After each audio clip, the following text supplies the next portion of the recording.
Hey there, everyone. The doctor is in, and we are continuing, wrapping up, hopefully. Bridge to the Turnabout, and thereby wrapping up Ace Attorney, Trials and Tribulations. So you can say that's a wrap? You could, but I wouldn't. Oh.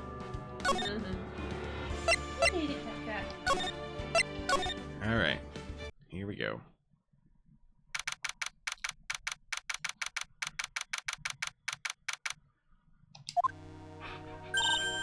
Good morning! Oh, are you by yourself? Morning, Pearls. Mr. Nick, please tell me what's gonna happen to Mystic Maya? I'm sorry, we don't know yet. The investigation's still going on, so I wasn't allowed into the inner temple. Oh, I see. So, is Sister Iris still trying to remove those trick locks in the training hall? No, she's the defendant in this case, so she can't be at the inner temple. She's required to be here in court. Then how come she's not here in the defendant's lobby? I have to admit, it's kind of strange. I don't know who's speaking. Probably Edgeworth? If you're looking for Iris, she's in the prosecutor's lobby. Yep, okay. Edgeworth! What's Iris doing over there? She's going over today's testimony with the prosecutor as we speak. Today's testimony? You heard me. Iris is going to be testifying as a witness for the prosecution. Wait, what?! The prosecutor's squeezing her for a confession, or so I heard. Franziska von Karma, what are you up to? I know what you're thinking, but Franziska isn't going to be the prosecutor today. What?! Then who is?! Who else would it be but Godot? Godot? Franziska's engaged in some important work at the Sacred Cavern. Sacred Cavern? You don't mean that she's... Exactly. She's been out there all night, trying to remove those trick locks. With the head nun's assistance, naturally. We estimate that the last of the locks should be taken care of in about 3 hours. Hope everything continues to go smoothly and we receive some good news soon. Yeah, thanks, Edgeworth. Prosecutor... Water sips. Tripping over my own tongue here.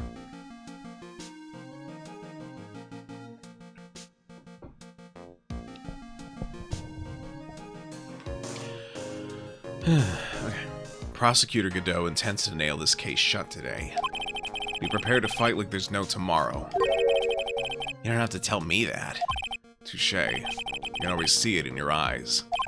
You're not the same fever-ridden frantic maniac you were yesterday. It's strange. On the way here, I decided that today would be the end of all this. Almost immediately after I made that decision, I felt myself getting stronger. Interesting. Maybe you've passed your cold on to someone else, literally. And with that, I leave the rest in your capable hands, partner. Thanks.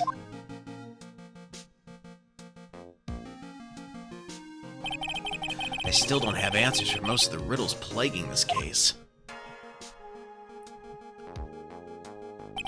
The circumstances around the murder of Miss Elise Donim... no, I mean Miss Misty Fey. The impossible flight Larry claims to have seen. And what that woman is really after. I will solve them all and bring this whole tragedy to an end.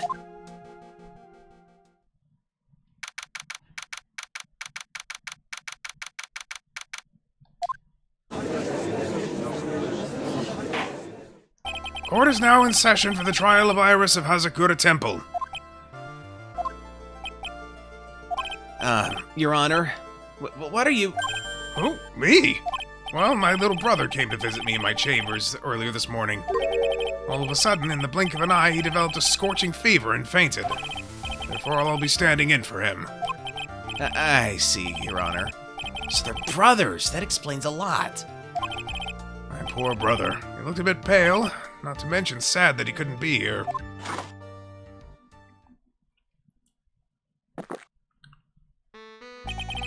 It is impossible to build... words.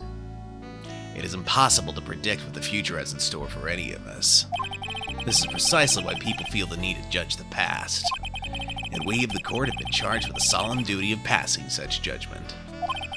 Well said, Mr. Godot. I understood exactly what you said. At least, up until the end, anyway. Now then, Mr. Godot, please proceed with your opening statement. Humans are fragile, fickle beings. Our hearts change with the shifting of the tides. There's only one thing that remains a constant in this crazy world. The bitter darkness that lies at the bottom of this mug. So then you mean... forget it, what do you mean? During yesterday's trial, the accused refused to admit her role in the crime. But today, she's had a change of heart. Sister Iris of Hazakura Temple has a confession to make. Confession? The defendant? Iris, why didn't she discuss this with me first? Very well. This court will now hear the defendant's confession.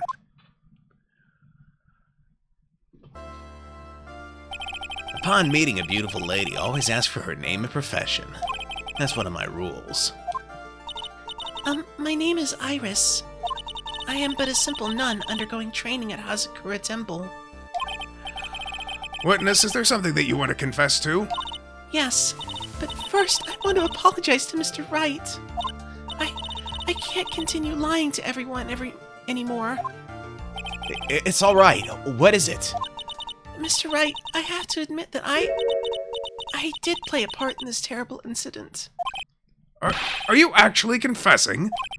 Are you saying that you were the one who murdered Miss Elise Donim? No, I'm not, Your Honor. But I dealt with the cover-up after the murder took place. After her spirit left, I took the lifeless shell of Mystic Elise and carried it to the Hazakura Temple courtyard where I desecrated it. Well then. What? Order in the court! Order! Witness, are you saying you were an accomplice to the murder? Yes, that's correct. What? 3 minutes in court and I'm already covered in a cold sweat. Ha! Everyone on the planet is an accomplice to something. It just happens to be that in this case, it's to murder. Isn't that right, Mr. Trite? That Godot. So this is the confession they were conferring about. Pains me to say this, but it looks like Iris's testimony was all a lie. Iris's testimony crumpled up and shoved into a pocket. Now then, little lady, if you don't mind, I've got a question for you. Whose crime were you trying to cover up by your actions? Iris was covering for someone?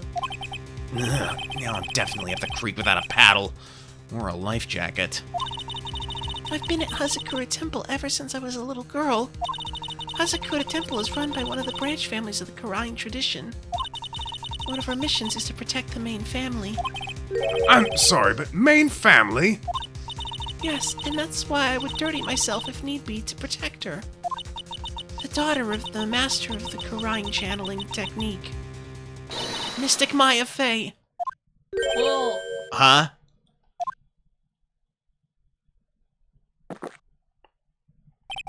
Wake up and smell the coffee, Trite. She's naming... Maya?! Order! Order in the court! So not only did you witness the murder, you know the name of the murderer. I'm terribly sorry, but it's true. no, it's not. I saw her commit the crime with my very own eyes. And then I cleaned up the area to try to protect her. That's ridiculous! Maya could never do such a... The defense will refrain from commenting until the appropriate time. Now, witness, let's hear your testimony. What exactly happened on the night of the crime? Yes, Your Honor. I thought I was prepared for the unexpected, but I never imagined the case would wind up going in this direction. Well, I mean, you have gone an entire game without Maya being accused of murder, so... it was inevitable.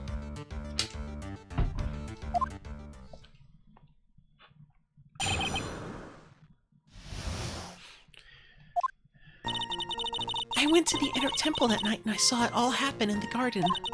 I saw Mystic Elise strike Mystic Maya with her staff. While Mystic Maya was still stumbling, Mystic Elise moved in to deliver a fatal strike.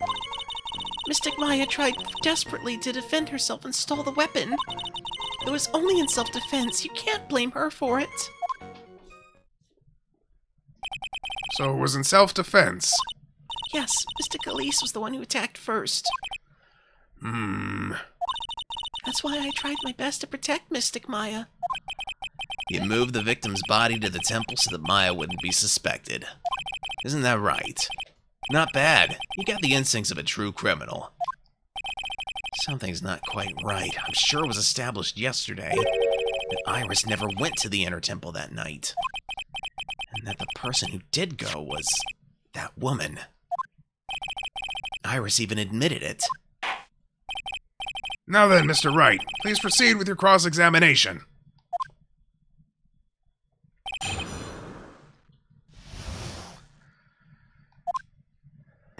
I went to the inner temple that night and I saw it all happen in the garden. Okay, hold on. What? There is some evidence, I think. So you go to profiles.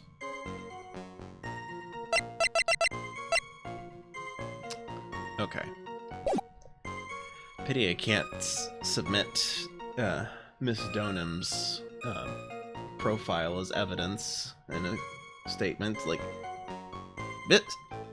Miss Donham was her mother. She wouldn't attack Maya. Right, that's what I was, like, confused. Like, why would Maya's mother attack her? That's the point. It's not supposed to make sense.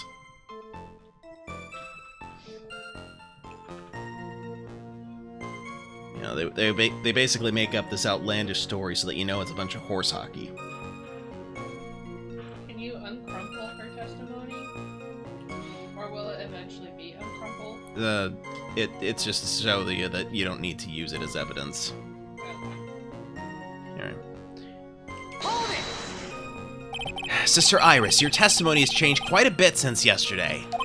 You stated yesterday that on the night of the murder, you didn't go to the inner temple. Objection! Did she now? Too bad for you. What she said yesterday doesn't mean much today. By the way, where were you when she claimed that she didn't go? It was in the inner temple's training hall. A private conversation between the two of you does not constitute testimony. That would be properly described as hearsay. What do you have to say, witness? I just couldn't tell him the truth at that time. Mystic Maya, she's your girlfriend, isn't she? I didn't want to be the one to break it to you that I saw her commit murder. There. We all understand how difficult this is for you. Now then, let's continue with the testimony. What did you witness in the temple garden? Well, Your Honor, I saw Mystic Elise strike Mystic Maya with her staff. You're saying that the victim attacked Maya. I mean Miss Faye. Yes, it was a truly frightening scene. Mystic Maya was struck hard in the head and looked like she was going to collapse. What were you doing at the time? Why didn't you stop them from fighting? I'm terribly sorry, Mr. Wright. I was frightened. I couldn't move. I couldn't even speak. I was in such shock. That's perfectly understandable, my dear. This doesn't sound right. I don't believe this testimony for a minute. Not for 1 nanosecond, huh?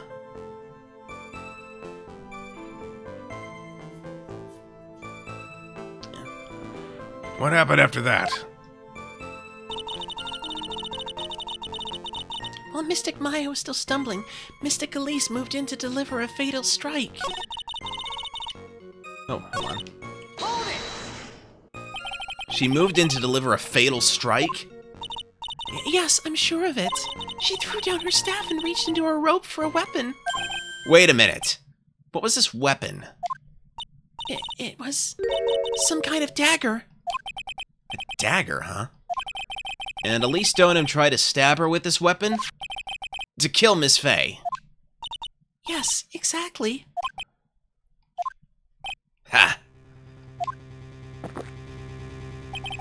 You look like I did after I mistakenly took a swig of Worcestershire sauce.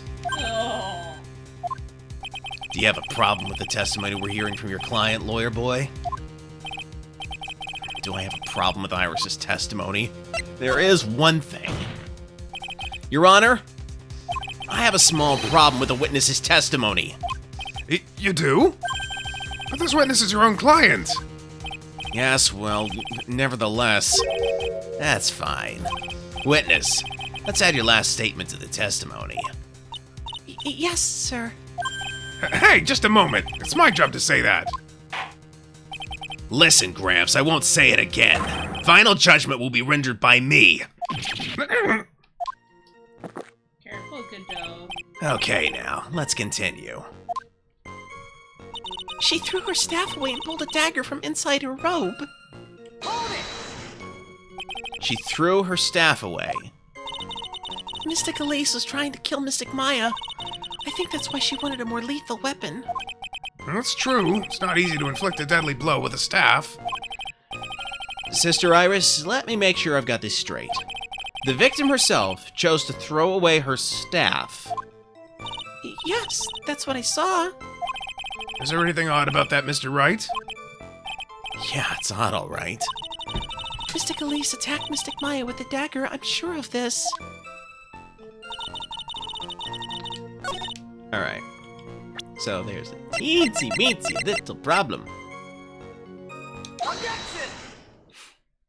Sister Iris, there's something strange about your version of events. Huh? Miss Stoneham throwing her staff away makes no sense at all to me. But all you can do with a staff is hit someone. Naturally, you wouldn't know this, Sister Iris, but the victim's staff had a special feature about it. As you can see, it's a sword. Ah! If Elise Stoneham had really wanted to kill Maya Fey, she wouldn't have needed to use a separate dagger. Not when she already had a beautiful blade in her hands anyway. Already. Well, Sister Iris, what do you have to say?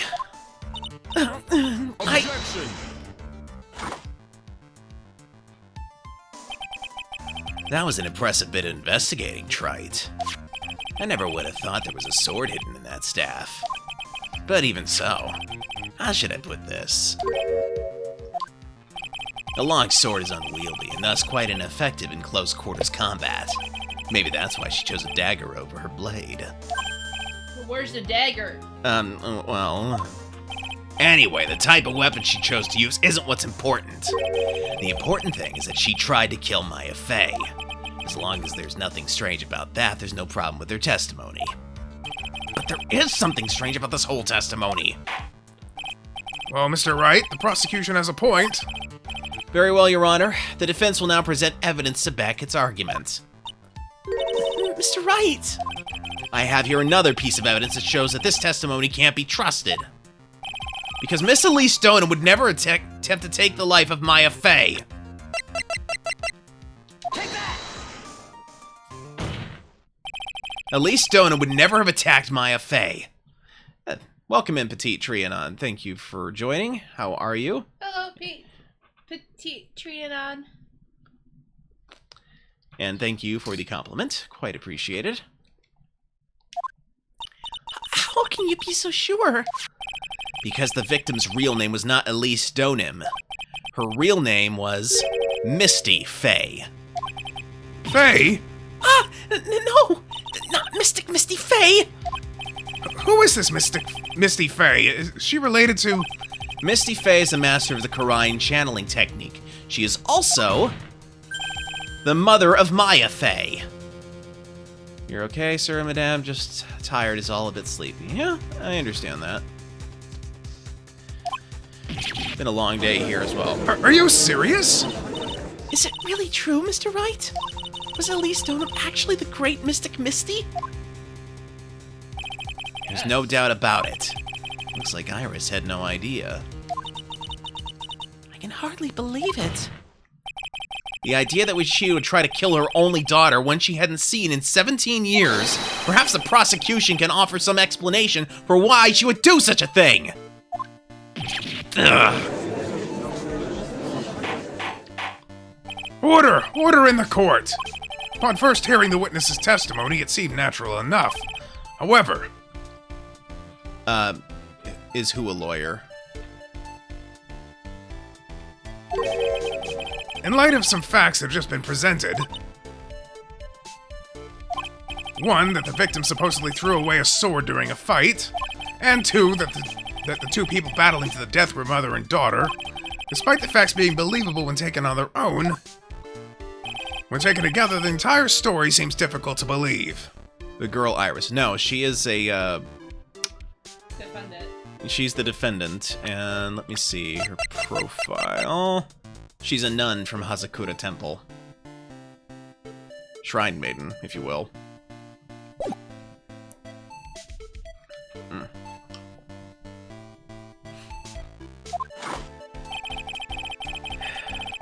Listen, there's nothing in the world that is impossible. Except for one little thing. Yes? What is this one little impossible thing? Ha! You still don't get it. Yeah, like, she's not dressed like a Catholic nun because it's a localization thing. The more appropriate term, I believe, would be Miko or Shrine Maiden. Japanese shaman girl, if you will. You think maybe my beans are under roasted, but you have no idea, Gramps. Could you get to your point? I heard this witness's confession this morning. Just as I had taken the first sip of my 8th cup of morning coffee. You're going to ruin your health, my friend. Anyway, after hearing this woman's confession, I had a detective who loves to investigate sent to the scene of the crime. And he discovered this little beauty. Is that the dagger the witness testified to seeing? Obviously, Your Honor. But do you not notice something else? Now that you mention it, if you look closely, there appears to be blood on it. But where did you find that? I didn't see that when I investigated the crime scene. Did you investigate the pine tree of the crime scene? Huh? The pine tree? This dagger was stuck in the back side of the pine tree. When the last blow was struck, ending the violent battle between the two women, this little baby was thrown in the direction of the back of the pine tree. But it's impossible. Which means the blood on the dagger belongs to the victim, correct? Ha! Were you even listening, old man? I first heard this confession this morning, just as I had taken the first sip of my 13th cup of my morning coffee. Didn't you just say it was your 8th just a few minutes ago? I didn't have enough time to get the blood analyzed on such short notice. In any case, the court will accept the dagger as evidence. Furthermore, I order that a blood test be performed on it immediately. This is my sweetheart. Make sure you treat her right. Bailiff, get this piece of evidence to the crime lab for testing immediately. Yeah, because a DNA test only takes... doesn't take more than a few hours. Not. I mean, but they would have had to match it against the blood at the temple. No, in real life, DNA tests take several days. Oh. Now then, the testimony we've just heard had numerous unbelievable aspects to it. However, after having found the very dagger the witness spoke of, I believe we can consider her testimony to be credible. Cute girls never lie. Ever. Lies. You are the last person that should be saying that, sir. Because he was killed by a cute girl. Well, I didn't exactly consider her that cute, but okay. I mean, Dahlia was kind of cute. Mm. I mean, to men, she was cute. Hi, man here. Not cute. The men in game. Fair.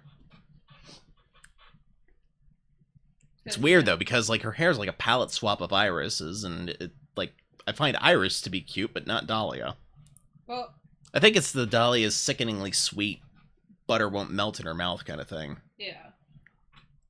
That makes a lot of sense.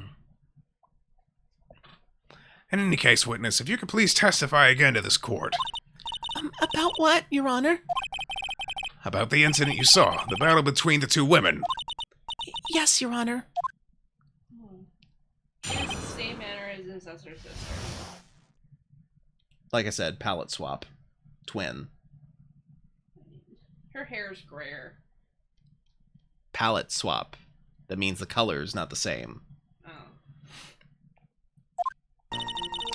Mystic Maya stumbled briefly after being hit over the head with the staff. But then she dodged Mystic Elise's next attack and stole her weapon. Suddenly, Mystic Elise was the one on the defensive, with her back to the stone lantern.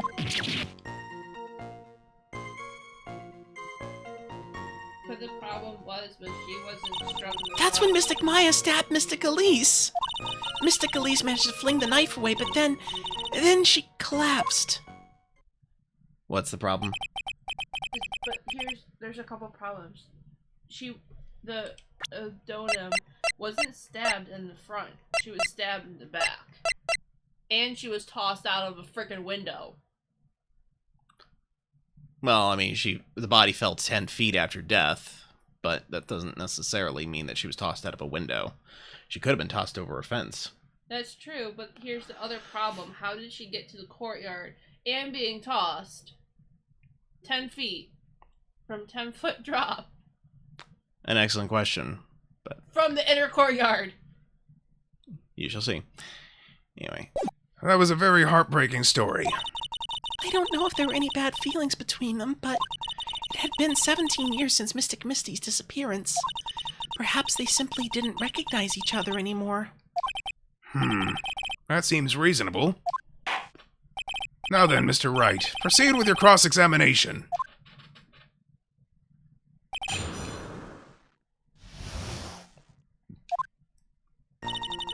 Alright, yeah.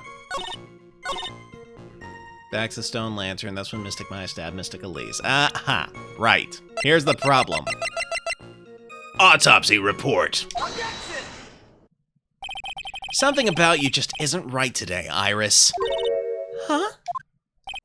Until now, I didn't think you were the type to make such a careless mistake. However, the testimony you just gave contains quite a few contradictions. What do you mean? What's so wrong about my testimony? According to you, Maya Fey stabbed the victim while she had her back to the stone lantern, correct? Yes, that's right. But in that case, the victim would have been stabbed in the stomach, right? Yes, I think so. But, according to the autopsy report, the cause of death was due to blood loss from a stab wound in her back.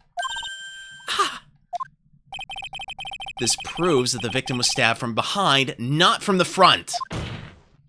Sister Iris, it appears another seed of doubt has sprouted from your testimony. Ah! What? What is the meaning of this, Mr. Wright?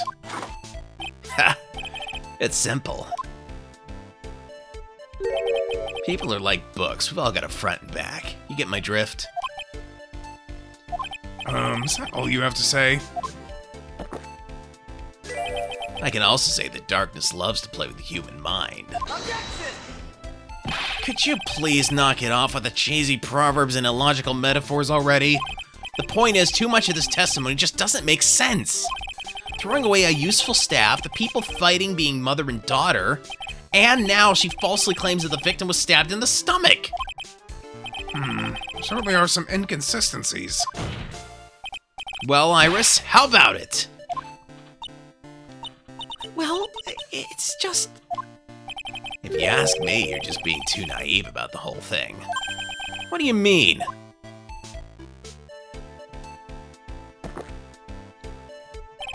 There are 253 distinct types of bitterness in coffee, but to pick out each one requires total concentration and the use of all the senses. Were you really concentrating on what this witness actually said?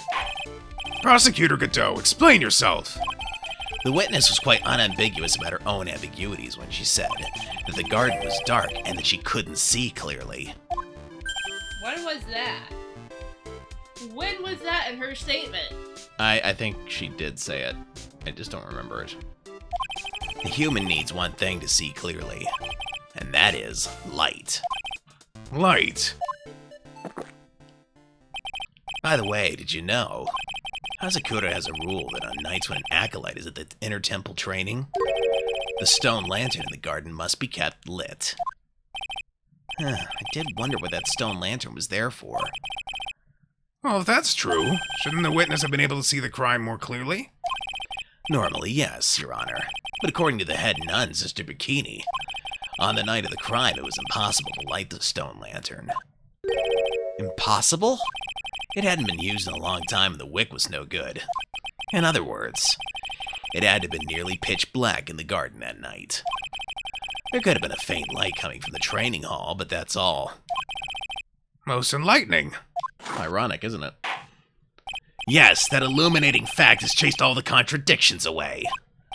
If the staff was dropped, it would be difficult to see. It also explains why they didn't recognize each other. We can't see the demons that lurk in the night. That's why humans are weak. Isn't that right, Trite? No!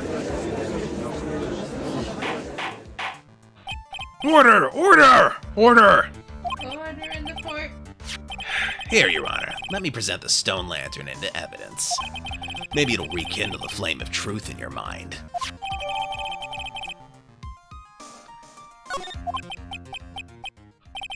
Why is the judge just sitting there with that look on his face?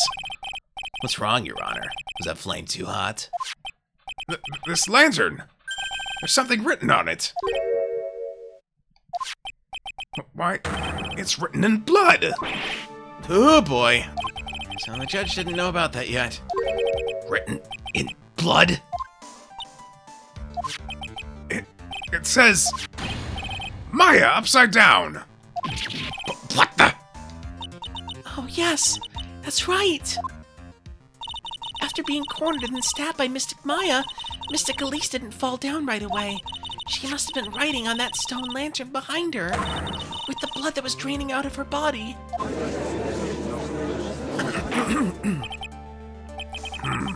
Certainly looks that way. Hang on.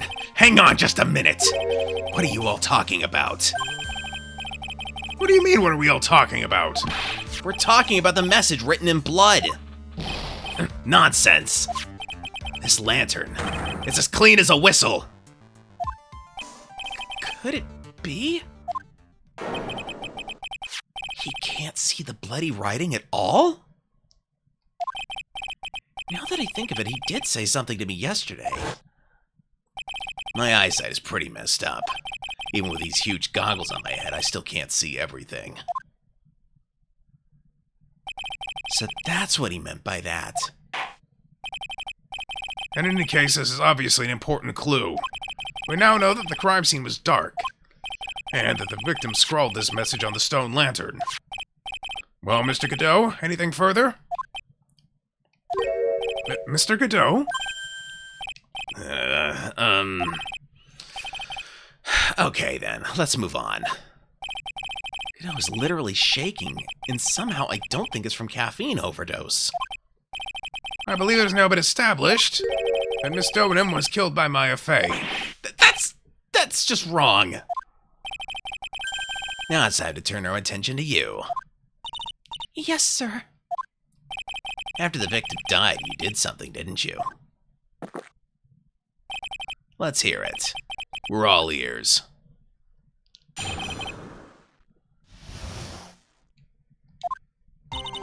After Mystic Elise died, I called out to Mystic Maya. I thought it was my duty to protect the future master of the Karine tradition. So I removed the body from the inner temple by myself. I dragged it behind me all the way across Dusky Bridge. Then That's an adult female right there, and the bridge is falling apart. Then I used the snowmobile to carry it back to Hazakura Temple and...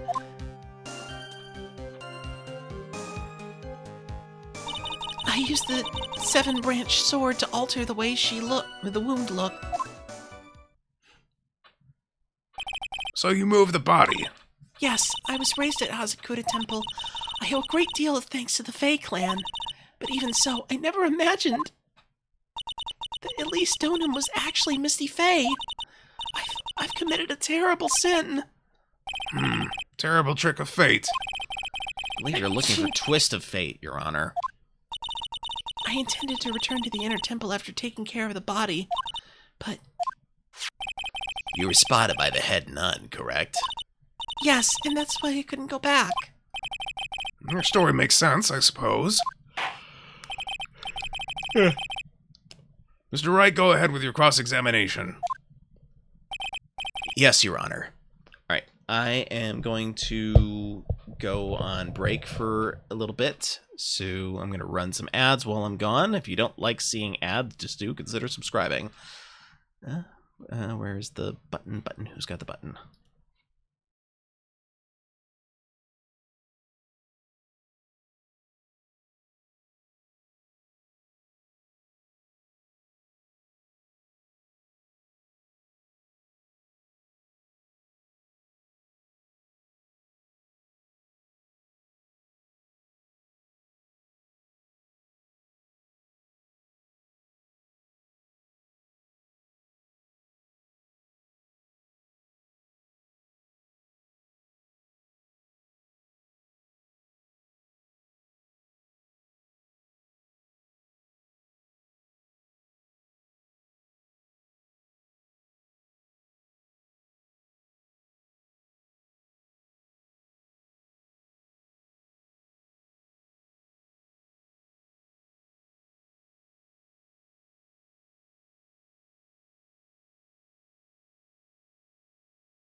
Okay, we are back. Sorry about the wait. Let us continue.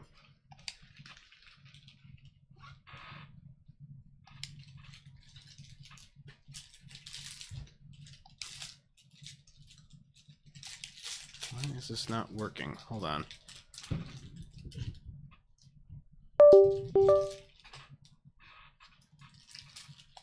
There we go. That was weird. Alright.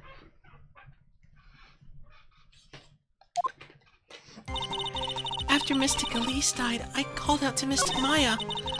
I thought it was my duty to protect the future master of the Korean tradition, so I removed the body from the inner temple by myself. Why did you do that? Because I didn't want Mystic Maya to be suspected in any way. I thought the best thing would be to remove the body from the crime scene. You moved her body all by yourself. Yes, I did. It would have been impossible if it wasn't for the snow. The snow, huh? I dragged it behind me all the way across Dusky Bridge. It's pretty amazing you could make it all the way across. That's a rickety old bridge. It looks worse than it is. It's surprisingly sturdy despite its age. It's like they say, idiots are too stupid to catch even a simple cold. There's one other thing that bothers me. Why not just throw the body into Eagle River? It would have been much easier than dragging it all the way to Hazakura Temple. I thought that it would still cast too much suspicion on Mystic Maya. That's why I tried to take the body as far away as possible. Ha! Makes perfect sense to me. For the time being. Anyway, what did you do after you crossed the bridge? Then I used the snowmobile to carry it back to Hazakura Temple and... The snowmobile? I knew that would show up sooner or later. Yes, I had the key. I used the snowmobile to travel from Hazakura Temple to Dusky Bridge. This is the part that was in question the other day. Should I ask for more details? Let's see. About the tracks, I think that was a question.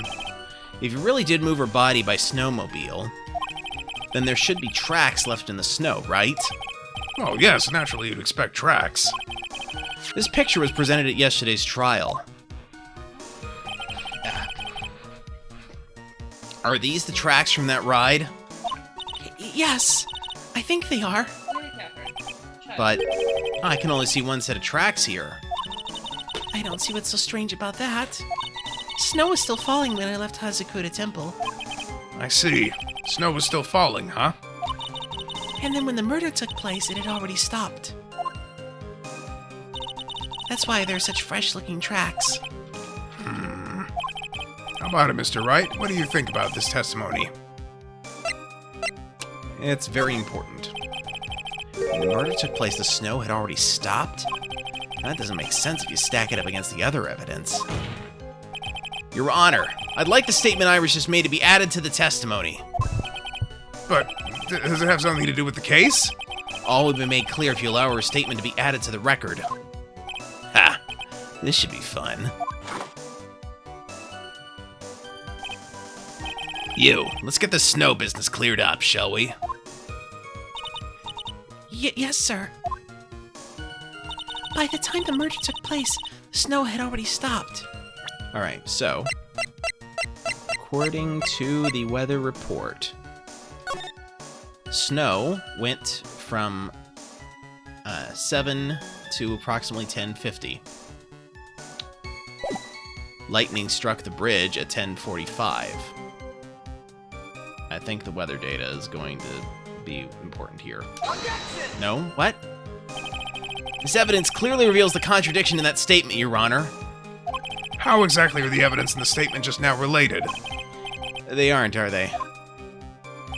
Not at all. Mr. Wright, please think the facts over before making accusations. I don't think that won me any points with a judge. Alright, let me try pressing the statement. There have been a lot of contradictions in your testimony so far. This time, are you sure it's all true? Yes, I am. When the murder happened, the snow had already stopped? According to you, that's why the snowmobile tracks were so clear. That's right. I'm certain of it. I think I've trapped her this time. I see how you think. Snow, huh? What is going on here? If the snow really had stopped by the time of the murder, it'd mean that there's a bigger hole in her story than that movie, The Grid, Revelations.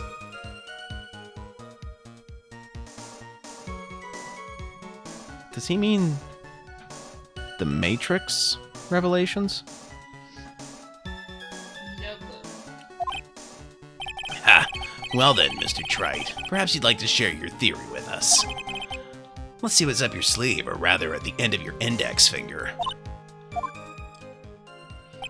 don't want to believe it, but I don't think my logic is failing me. Iris is trying to pin the murder on Maya. But why would she want to do that? There's only one reason I can think of. Alright. Okay. So...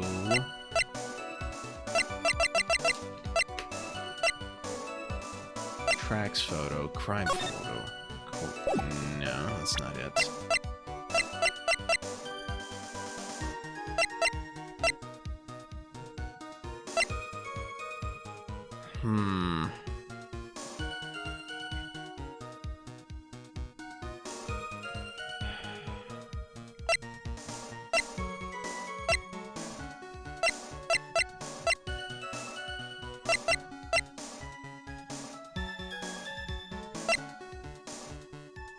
By the time of the murder, the snow had already stopped. So what contradicts that?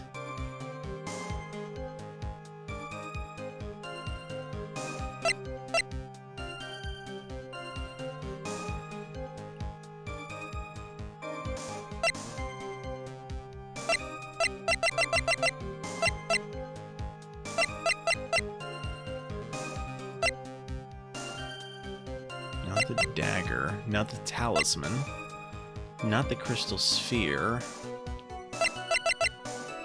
It's not the stone lantern either.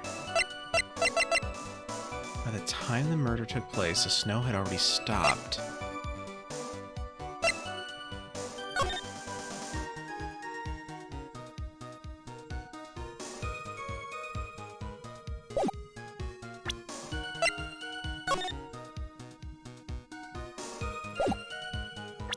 No, there's something...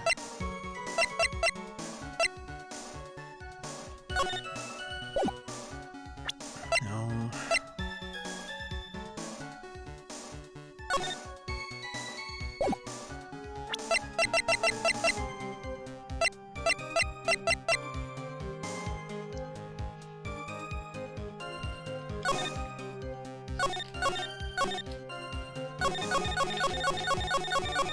I don't know.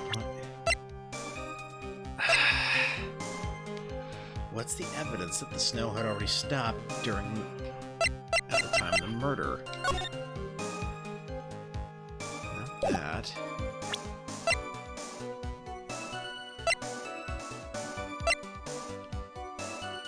The autopsy reports from 10 to 11 p.m.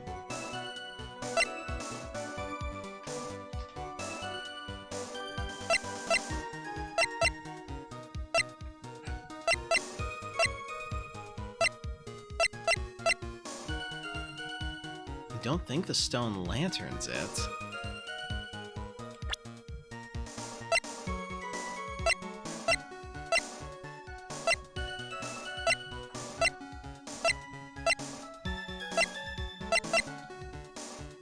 No.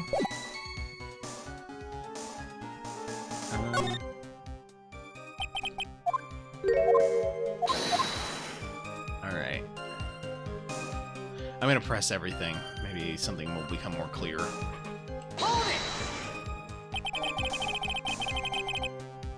So you waited until everything was over before making a move? No, it's not like that. Objection! She saw someone murdered right in front of her eyes. It's not surprising that she was a little timid. Yes, I suppose that's true. Sometimes when I'm watching lawyers argue back and forth with each other, I feel so helpless that I just sit quietly and wait for them to reach a conclusion. Isn't it your job as the judge to mediate the argument? It wasn't until Mystic Maya saw me that it finally dawned on her that what she had done. I thought it was my duty to protect the future master of the Karine tradition. So then, you knew? You knew the significance of the name Maya Fey. Yes, of course I did. That's odd. I mean, Sister Bikini didn't recognize Maya's name, let alone her position.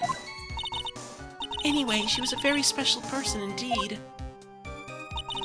So I removed the body from the inner temple by myself. Why did you do that? Because I didn't want Miss... Okay, I already talked to her about this.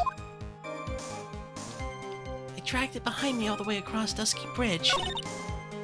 Then I used the snowmobile to carry it back to the Hazakura Temple and... Oh yeah, we already talked about this. Let's ask about the snowmobile itself, though.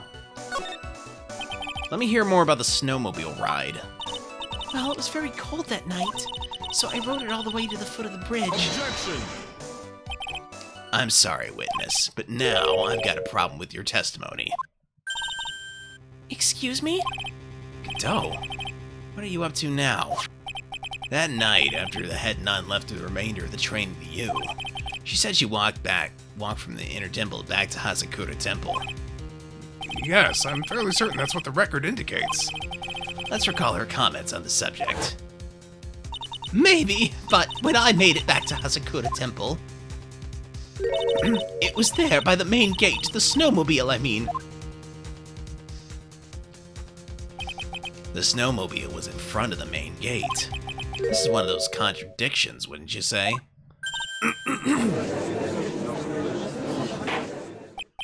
Order! Mr. Godot! Why are you pointing out contradictions in the witness's testimony? Let's just say I like things to be neat and tidy, okay? Well, maybe... Sister Bikini missed it. Yes, maybe she didn't see it. You think she missed it? That doesn't sound right. Ha! Whatever. Even I don't think this is decisive enough to warrant any more time or effort. It's just, you better be careful in your testimony. That's all I wanted to say. Smart little cookie like you shouldn't have any trouble understanding that. Yes, sir. What was that all about? Why would Godot want to give me a hint? Very well then, let's continue with the testimony. So you transported the body by snowmobile, all the way to the Hazakura Temple courtyard. Yes, I thought that way Mystic Maya would never be suspected. That's what I thought anyway, and then I used the seven-branched sword to alter the way the wound looked. Okay. So... let me check something here. Okay, yeah.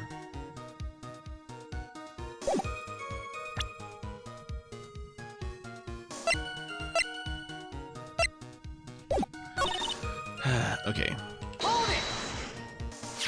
Is that what you were doing when Sister Bikini saw you? Yes, that's right. She probably thought the worst. Probably. More like definitely. I see.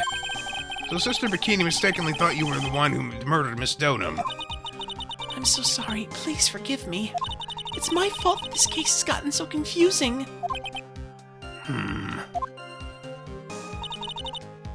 She's definitely covering who is the question. Use the snowmobile to carry it back to Hazakura Temple.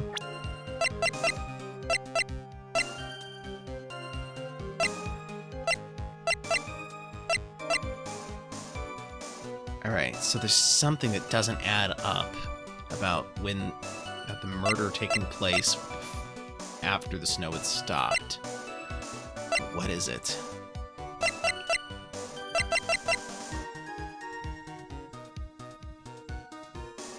I think this was found in the snow.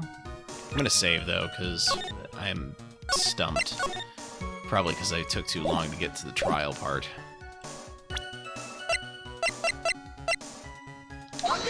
No, that's not it. Alright, so that's not contradiction.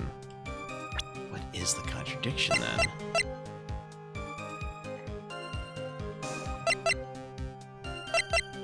Snow had stopped.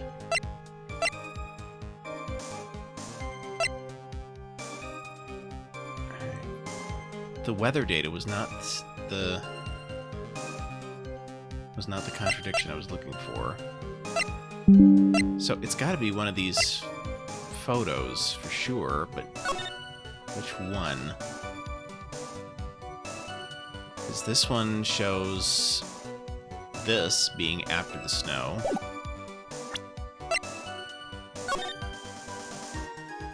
This one would appear to show it being after the snow as well.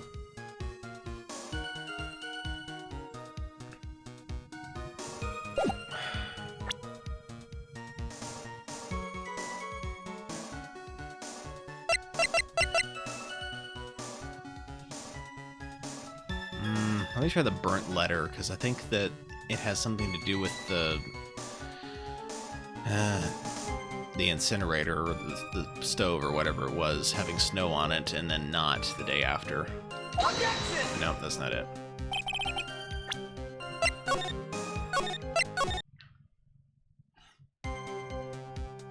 Alright, so we're going to try presenting the tracks photo. That doesn't help me either.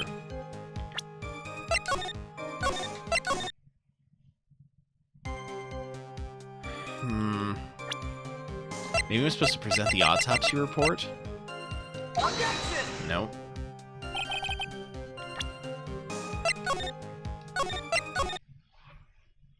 Alright, let me press this again. There have been a lot of contradictions in your testimony. Well, okay, this time, are you sure it's all true? Yes, I am. The murder happened when snow already stopped. Snowboat tracks were so clear because of that. She's been trapped somehow. If the snow had really stopped by the time of the murder, I mean, there's a bigger hole in the story.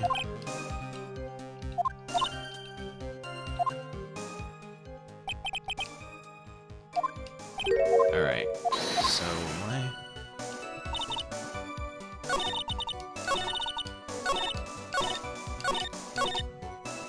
Maybe I'm supposed to present the stone lantern?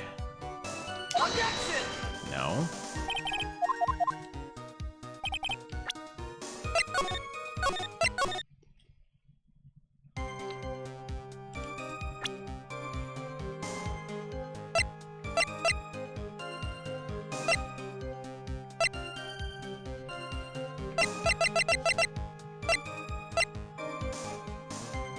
Well, the victim's staff was partially... Was the victim's staff partially buried in snow?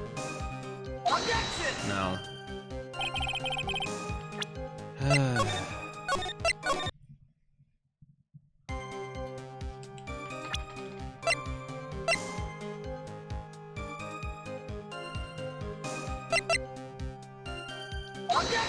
Nope, not the talisman.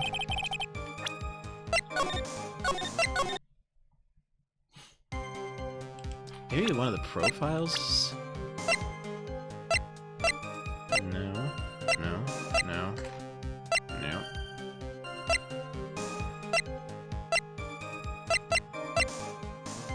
No. Nope. Alright, so...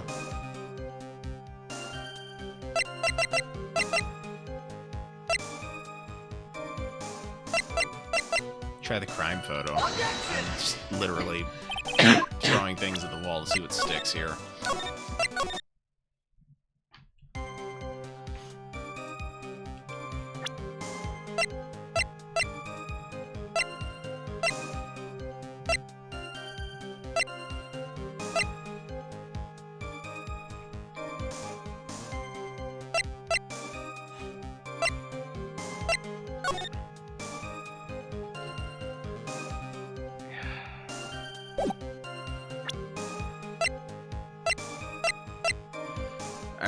I've got nothing, so I'm going to look this one up.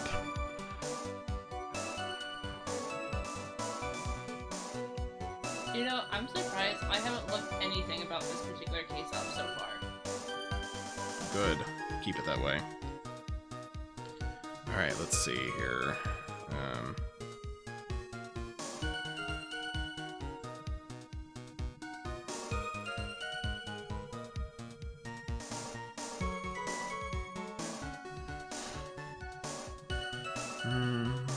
Alright.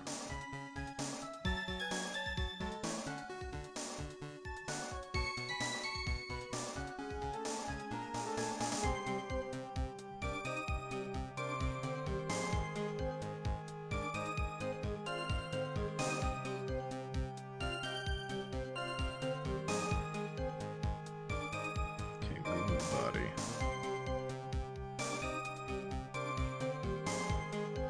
No.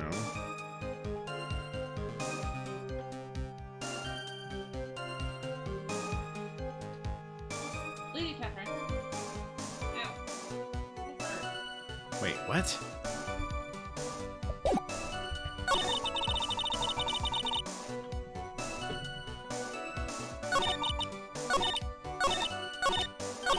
Alright, so this is... Okay, call out the Mystic Maya. Thought it was my duty to protect the future masters of the Wright tradition, so I removed the body from the inner temple by myself. I dragged it behind me all the way across Dusky Bridge. Oh, okay, I get it now. I see the problem.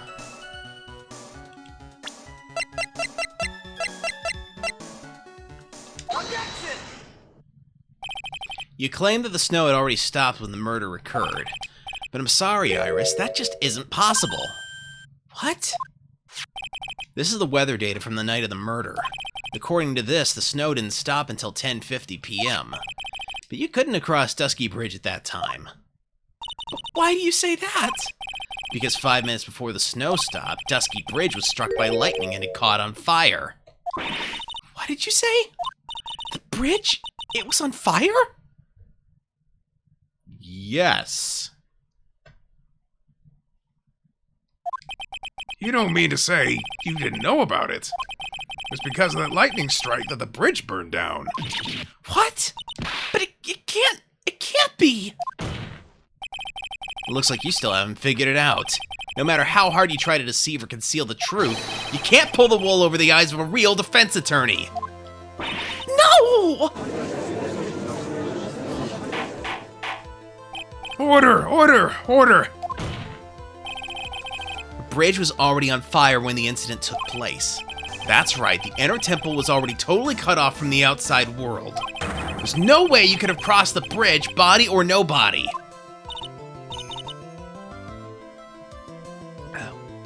Water sips. Witness, even my patience has its limits. Any further lying and it will find you in contempt of court. Do you have anything to say for yourself? Objection! The only person here that's truly contemptible is you. Old man. Me! How dare you! Whether this witness lied or not doesn't mean squat right now. Squat? The important thing now is to find out the truth, isn't that right? Yes, of course, but... Whether it was snowing or not snowing, or whether the bridge was burning or not, there are two facts that can't be disputed. First, the body of Elise Stoneham was discovered in the Hazakura Temple courtyard. And second, the head nun, Sister Bikini, witnessed Iris desecrating Elise Stoneham's body. He makes a good point on both accounts. That's right. I'm not lying. What are you claiming this time? I wasn't myself at all that night, so my memory is still somewhat hazy. Objection! You've stood at that witness stand and testified this entire time. Are you telling us now that your memory of that night is hazy? Objection! It's only human to err. If you're so perfect, Wright, maybe you can explain this for the court. What is it? When the murder happened, the bridge had already burned down. But somehow the body traveled across the bridge and was found in the temple courtyard. Perhaps you have some kind of perfect explanation for this little magic trick. Well, not exactly, no. There must be some other way she got across that burnt-out bridge. Unless I can somehow demonstrate it, we'll never know the truth. Looks like the defense is not prepared to offer a suitable explanation. You see what I mean? In other words, you're in no position to suggest that this lady's testimony isn't the truth. Ah! All right, then. Witness, let's hear your testimony once more. Ugh. About what, Your Honor? You admitted that you moved the victim's body. Nevertheless, your prior testimony contained a rather large inconsistency. Please add an explanation for that to your testimony. Yes, Your Honor. Will this be your final testimony?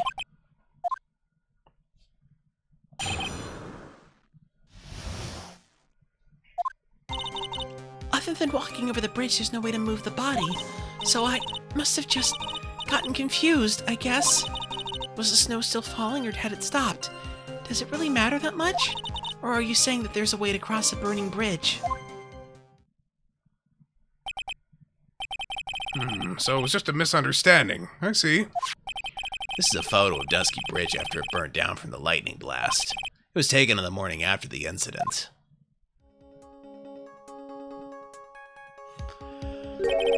Certainly was burned to a crisp, and one of the suspension wires even snapped. It's amazing the whole bridge didn't fall.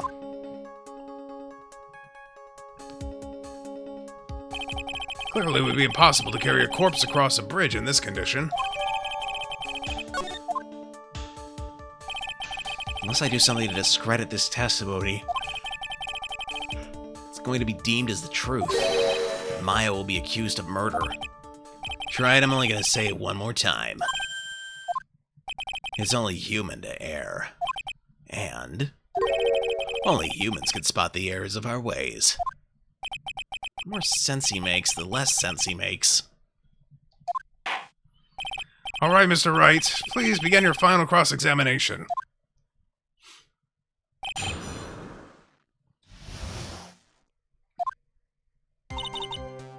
Alright, I'm going to go to the last one here. Are you saying there's a way to cross a burning bridge? There is one way, but you're not going to like it.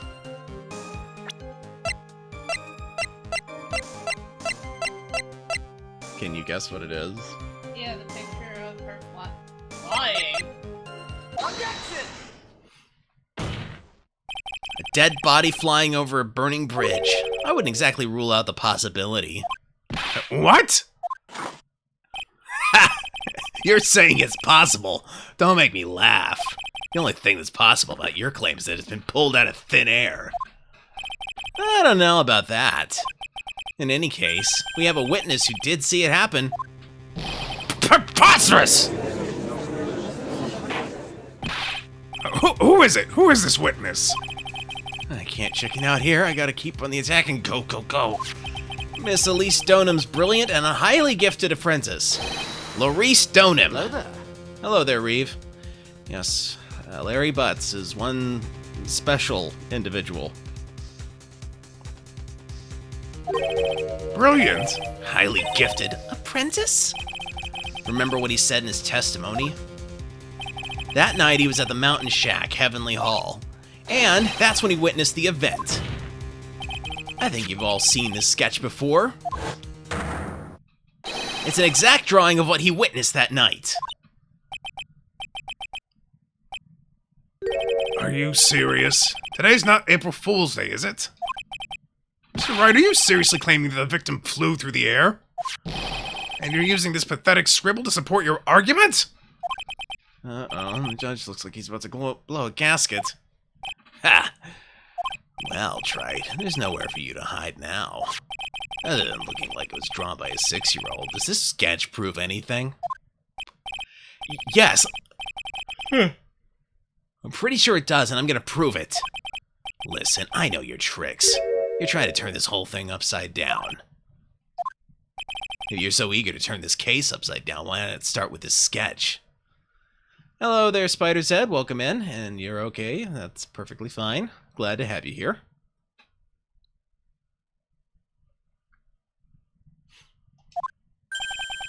Upside down? Why did Gateau say that? Alright then, let's hear the defense's theory. Judge's younger brother got sick. Cold. Yep, he got a cold. What exactly is this sketch trying to show? I don't think old Whisker Face is going to forgive any more mistakes. Alright, Phoenix, look carefully and think it over. This sketch drawn by Laurice Donham is... exactly what happened. Of course, the victim was flying through the air. You can see it right there in the sketch. Whoosh! I'm sorry, I couldn't keep a straight face there. You know, you're starting to remind me of yesterday's witness. What? That was the last thing I wanted to hear. Do you have any evidence that the victim flew through the air? Just so you know, we haven't discovered a giant human catapult at the Inner Temple yet. I wish they had. Even if you're a lousy lawyer, at least you're 1 cup's worth of entertainment. I think we should skip the penalty this time. There must be some way, I just know it. There must be a way to use Larry's sketch to show the truth of what happened. Alright then, the witness will now return to her testimony. Yes, Your Honor. Okay. Gonna try this again.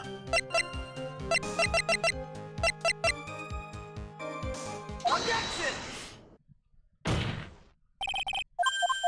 Oh, I thought I was gonna have to skip through. Dang it, I don't know what... I get it now. That's why I believe the sketch shows the truth. Very well. Alright then, let's hear the defense's theory. What exactly is this sketch trying to show? I don't think old Whiskerface is gonna forgive any more mistakes. Alright, Phoenix, look carefully and think it over. This sketch drawn by Laurice Donham is... a complete contradiction. Something is obviously funny about this sketch. I'm no art critic, but even I can see that. No, that's not what I mean, Your Honor. Laurice Donham stated it over and over that this sketch was exactly as he saw it.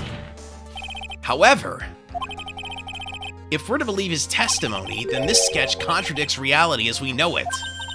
It contradicts reality? Ha, this is getting interesting. Looks like you're back to that finger-pointing thing again. Okay, Trite, so what exactly contradicts reality as we know it? Take that! This flying figure, naturally.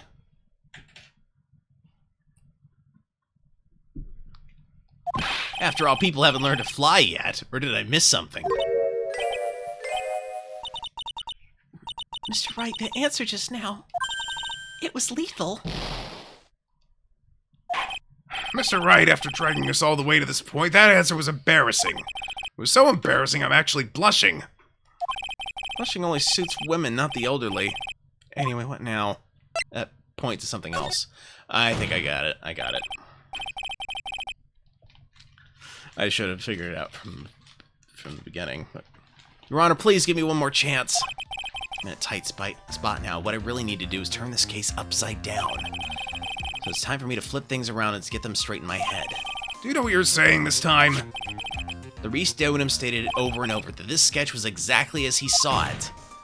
However, if we're to believe his testimony, then this sketch contradicts reality as we know it. Alright, we go. What contradicts reality as we know it? These wires. Take that! It's this wire connected to the bridge. Wire? Ha! Is that the thing that contradicts reality? It is indeed. And show us the reality it supposedly conflicts with. Show us something that will point out how the sketch contradicts reality.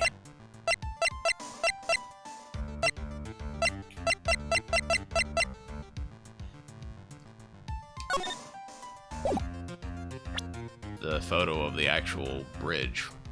Take that! That's a photo of Dusky Bridge, correct? Yes, now compare the sketch and the photo for a minute. In the sketch, the wires appear to be above the guard wires.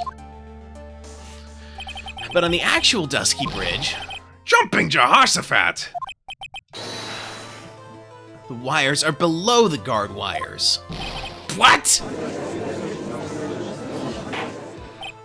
Order! The sketch is somewhat different from what's depicted in the photo. However, isn't it likely that the artist just saw it wrong? Or perhaps he Perhaps he just drew it wrong. Either way, it sounds like you're just wrong. With someone like Lorice, I admit a mistake is a definite possibility. But then that begs the question, why did he make a mistake? What was the reason? Are you saying you know the answer to that? Listen, think back, alright? Remember what Lorice was doing when he witnessed this event? He was at Heavenly Hall waiting for a lover that was never going to come. Phrasing. He waited and waited, and finally he laid down. But then, lightning shoots from the sky and sets the bridge aflame. Now ponder what sort of position Lorice must have been in at the time. He was lying on his back, which is why he remembered the scene the way he did. He was lying on his back? I can't see how it relates. But it does, Your Honor. That is the reason why the wires in the sketch go up instead of down. Ah! Ugh, no way. Lorice Stoneham witnessed the event while he was lying on his back, face up. In other words, the scene that he saw was actually upside down.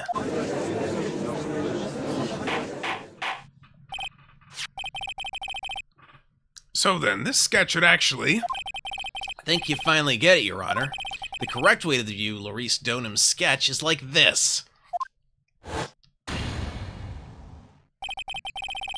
This is how it should actually look.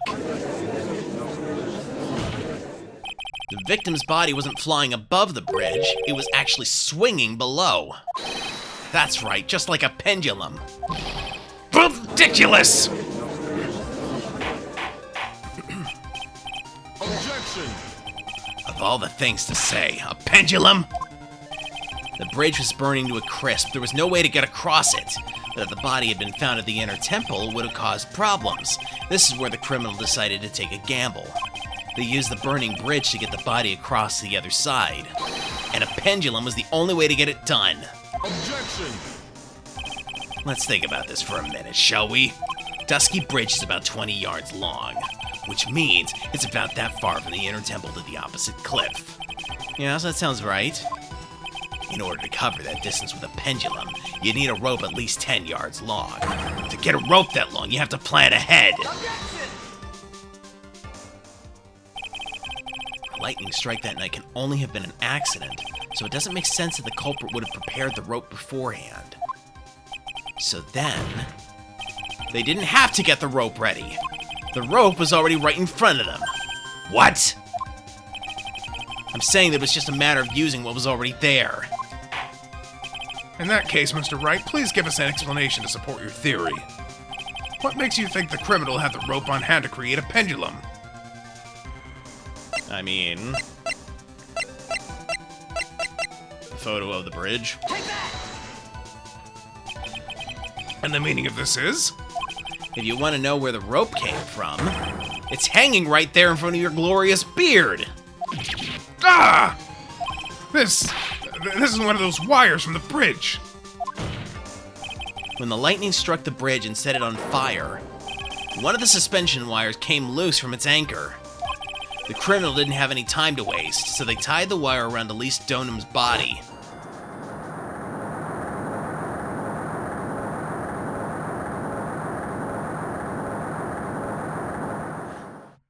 Makes sense why she would have fallen from. Because there was simply no other way to move the body. Ha!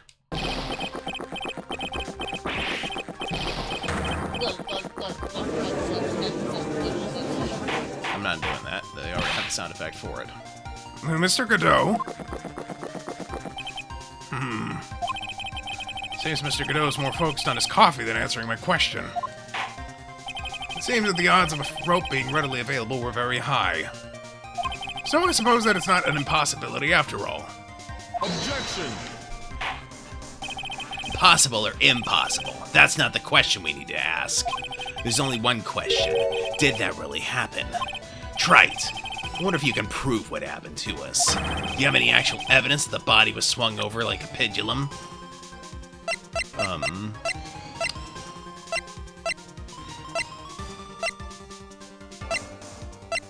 The autopsy report? Take that! Before I present my evidence, let me review what we know so far. According to this photo, one of the wires snapped. Looking at the map, we can see it's the one that was in front of the inner temple. So then that was the spot where the criminal... Yes, precisely. Now let us consider the body's movement by looking at the overhead map again. If the body was pushed from this point here, it would drop on the opposite bank at approximately this point. Did you say drop? Well, it must have failed to catch the body on the other bank. What? What makes you think something like that happened? Because I have evidence that suggests her body dropped some distance. What kind of evidence? Take a look at this autopsy report. It says here that her body fell about 10 feet after her death. 10 feet, huh? It's most likely the height difference between the two sides. The body overswung due to forward momentum, but then came loose and fell about 10 feet. And then, as a result of the landing impact, this crystal sphere was knocked loose. Yes, this blood-stained amethyst crystal. It's the one that came off of Miss Elise Donham's staff. And even more important is the place where this crystal sphere was found. Indeed, I believe it's already marked on this overhead map. The crystal was found... Ah! Precisely, Your Honor. In the very spot where the pendulum would arrive if given the right amount of speed. This explains your theory quite well, Mr. Wright. You've provided us with a way the body could have been moved that night. An impressive deduction, Mr. Wright. Most impressive. Mr. Wright? I thought this cold coffee might help cool you down. What is the meaning of this, Mr. Godot?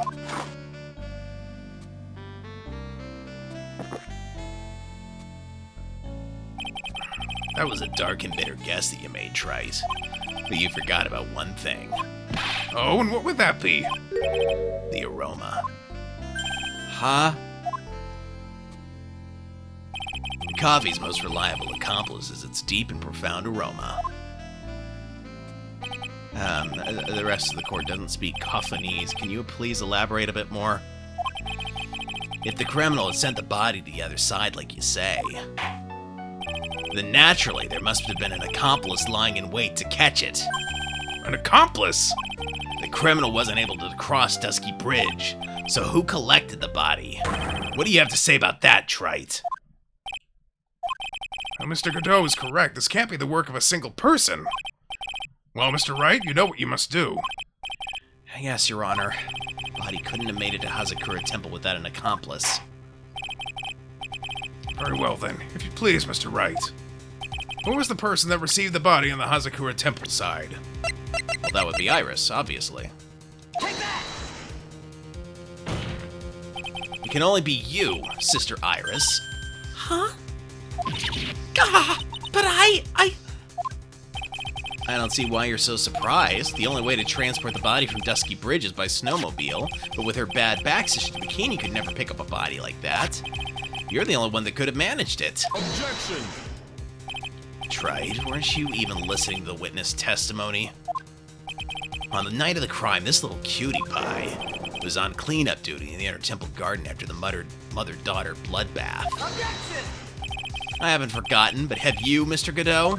This witness was also seen at Hazakura Temple, desecrating the corpse of the victim.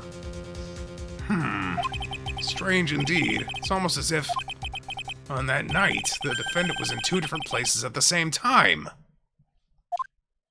Sister Iris, let me ask you something. Why didn't you mention it when you first gave your testimony? Mention what? The pendulum, of course. Using the sketch drawn by an eyewitness, I have established how the body was moved using the burnt-out bridge, which means it's now a fact that this occurred, something you should have already known. No, I had no idea. I didn't know anything about a pendulum. But the body couldn't have been passed along to the other side without your help, so you should have known about it. In fact, it'd be impossible for you to be clueless about this whole thing. Unless you're not really Iris to begin with. What? How can you say that, Mr. Wright? What kind of nonsense is this? You're saying this witness isn't Iris of Hazakura Temple? Objection! Are you serious, Trite? You mean this woman is... There's no one besides Iris that could have received that corpse that night. Now I get it. Now I know why I've been sick to my stomach this whole trial. Why her whole demeanor changed so suddenly from yesterday. And why she's trying to pin this murder on Maya. The woman that's standing there at the witness stand. Her real name is... Morgan Faye. Take that! Oh, it was Dahlia. I never thought I'd have to utter your name again, let alone see you. It's been a long time, Dahlia Hawthorne. Hawthorne? Sister Iris had a twin sister, and you're looking at her, Miss Dahlia Hawthorne. That name rings some bells. Distant bells, but bells nonetheless. Ha! It's just your imagination, Gramps. This file contains all the relevant data about Dahlia Hawthorne.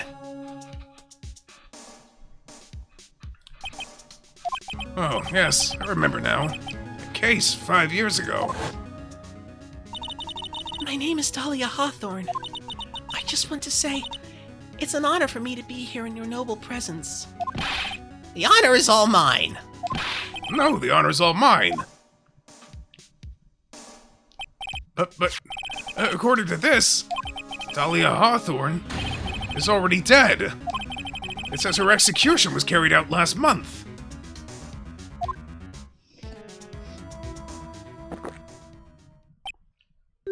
So what?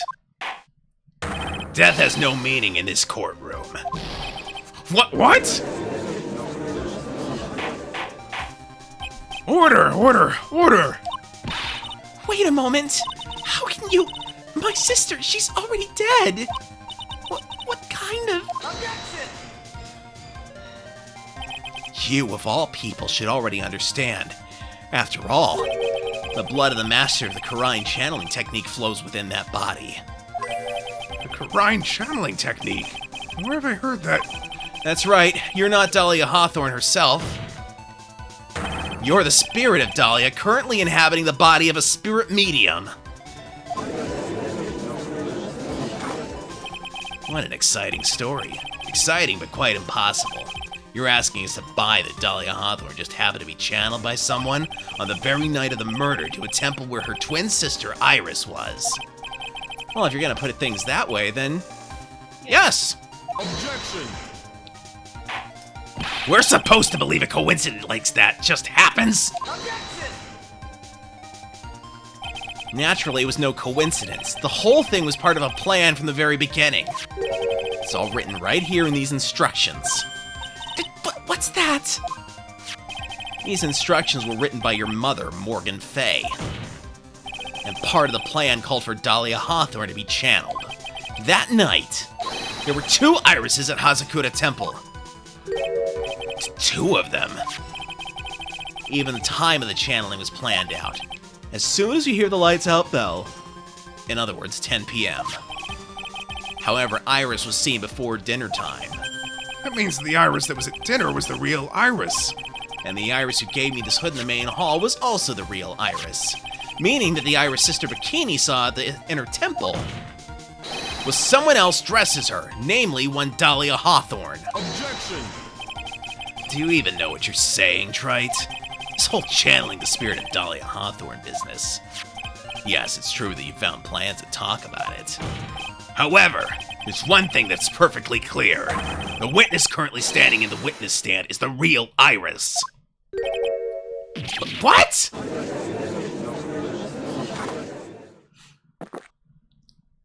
Calm down and remember what you know about the night of the crime.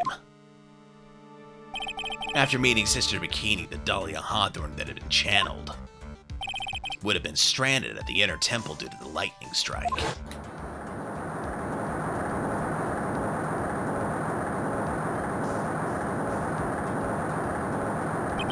It was later that the body was moved by pendulum.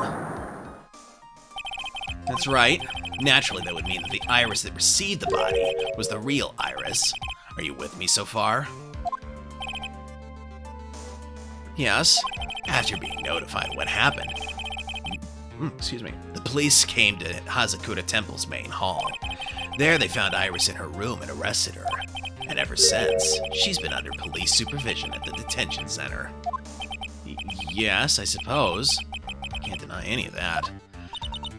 Phew, thank goodness. It looks like he's finally convinced. But something still seems off. Way off. I'm still not convinced that the Iris here is the same one from the other night. Ha! I suppose you're about to say something really ridiculous.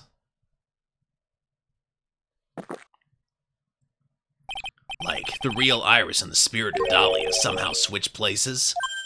Switch places? To be perfectly honest, there are still quite a few things I don't understand, but I do know that unless we confirm the witness's identity, we can't continue with this trial.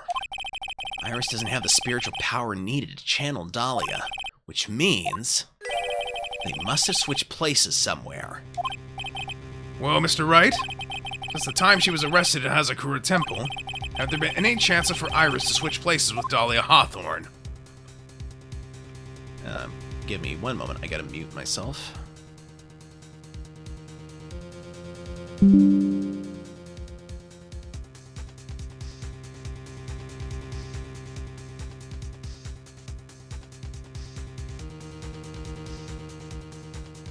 Okay, sorry about that.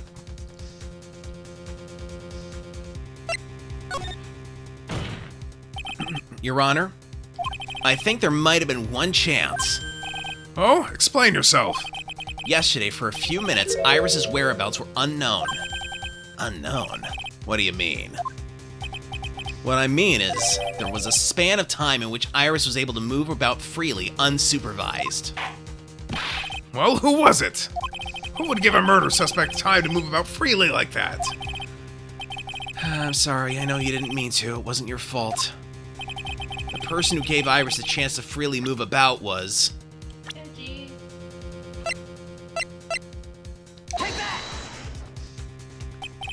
This is Mr. Edgeworth, isn't it? Your Honor, there was a fairly large earthquake yesterday, was there not? An earthquake? Earthquake? Oh my goodness, the inner temple! This kind of tremor bite!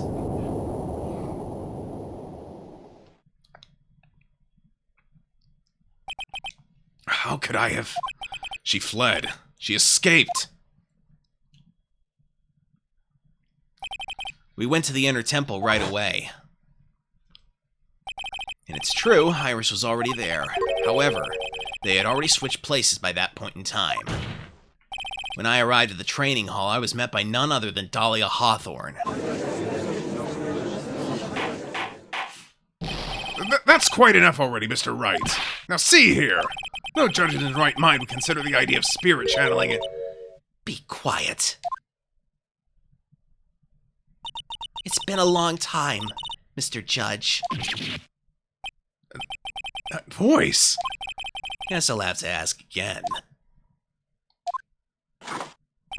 Upon meeting a beautiful lady, I always ask for her name and profession. That's one of my rules. Dahlia Hawthorne, and my current profession? Permanently retired. Ha! So you're not going to bother hiding your identity anymore, huh? Why should I? After all, I'm dead. Quite enough. Caption quite an F. Chrome's auto captions. It's hilarious. There's really nothing you can do to punish me. What is going on here? Dahlia Hawthorne. I never thought we'd meet again, and I never thought we'd meet like this. But this time I'll end it, for her and for myself.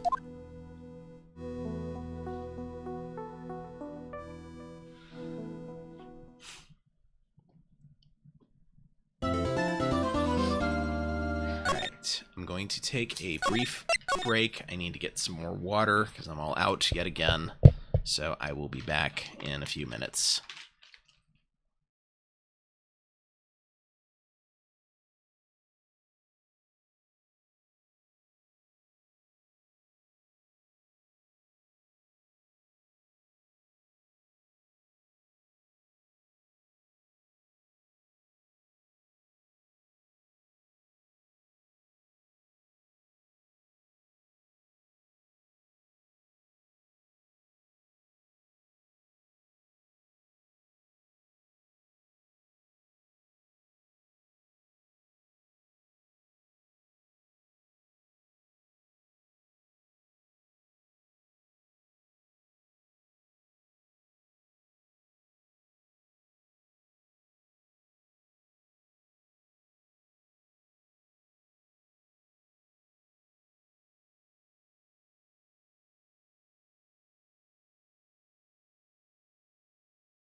Okay, we are back.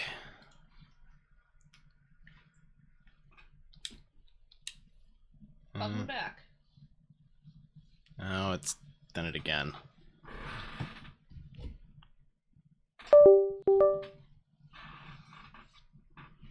Alright, perhaps I should just start hanging this controller up on its cradle when I'm not, when I take breaks. That would be a good idea.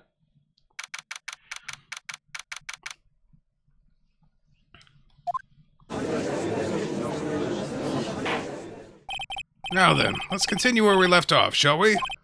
Well, witness? Yes, how can I help you, Mr. Judge? Well, it seems that if we're to learn the truth, we'll need to hear your testimony. I have no problem with that. But when you've seen what I have, sometimes the truth is better left unknown. In any case, let's hear your testimony. Tell us about the plan that was carried out that night.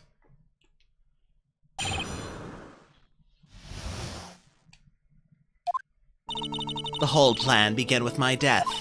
A stupid plan hatched by Morgan Fay to install her own daughter as the next master. But for it to work, Maya Fay would first have to die. The idea was for me to kill Maya and then have the blame pinned on Iris.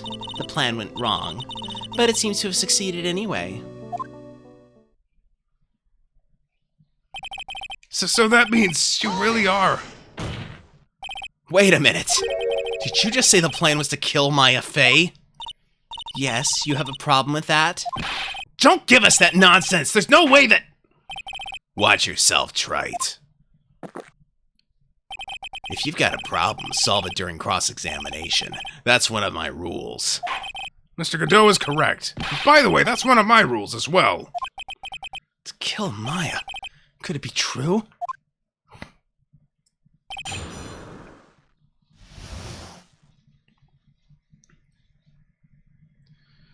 I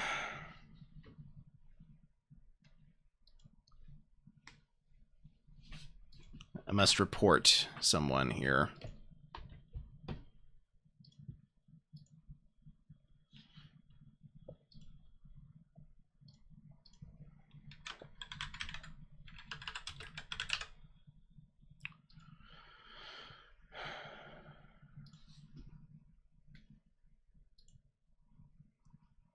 All right. Seems like it happens at least once per chat. All right, where was I? That was one of his rules of part. No, I knew where I was. I just was. It's colloquial. This particular time. The whole plan began with my death. A stupid plan hatched by Morgan Fay to install her own daughter as the next master. Think that link was from Dahlia? Perhaps. But for it to work, Maya Fay would first have to die. The idea was for me to kill Maya and then have the blame pinned on Iris. The plan went wrong, but it seems to have succeeded anyway. You think the plan was a success? You heard me. Just as that woman had hoped. Maya Fay is dead. Now the title of the master will pass on to Pearl Fay. That's absurd! Maya is just... She's just trapped inside the sacred cavern! Really? You're as foolishly optimistic as ever, aren't you? My darling Feeny. Do you want to know the truth? Ever since we met, I've despised you. Your sniveling naivete and your pathetic faith in other people. Leave it. I can't believe it. She meant to kill Maya. Gotta keep a cool head. And I need to get more information out of her. It's the only way to understand this plan, and what she was after as well.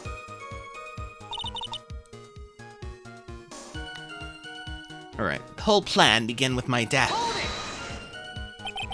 You were executed last month, correct? Yes, I was hanged. It wasn't exactly pleasant. How did you manage to discuss the plan? When did you talk with Morgan Fay? Last year, she was transferred to the same detention center as me. Since I was on death row and she was my mother, it was actually pretty easy to meet with her. I see. So that's when you discussed the plan. Ha! Are you crazy? At first, that woman was planning to kill me as well. even though I'm her own daughter. All to make Pearl Fey the master of Khura'in? She's a cold, twisted woman. She thought she could finally regain her lost honor. The honor she lost when her younger sister Misty took her place as the master. Ever since that day, she's been working on this plan. A plan, huh? A stupid plan hatched by Morgan Fey to install her own daughter as the next master. You're talking about Pearl Fey, is that correct? Yes, though at first she had high hopes for the two of us. You and your twin sister, Iris. That's correct. Fortunately, neither of us had much spiritual power. That's why we were abandoned by her, along with our father. Abandoned? The only person I ever really cared about in life was myself. My sister was a nuisance, so I convinced my father to leave her at an old temple. You mean Iris? Yes, my father remarried a woman who also had a daughter. The less children you have, the more money there is to go around, right? And on top of that, my father had absolutely no interest in children in general. How horrible. The really horrible one was that woman, that bitter, vengeful woman. It was her stubbornness that gave birth to that child, Pearl Fey. She was born with an abundance of spiritual power, unfortunately for her. Morgan Fey heaped all of her broken hopes and dreams onto that poor child's back. All because of her pathetic dreams of having her bloodline become the main family. But for it to work, Maya Fey would first have to die. Maya would have to die, but why? For our bloodline to succeed as the main family, thus making Pearl the new master. The remaining descendants of the current master had to be taken care of. Pearls would never agree to a plan like that. She adores Maya. How sad. You still don't get it, do you?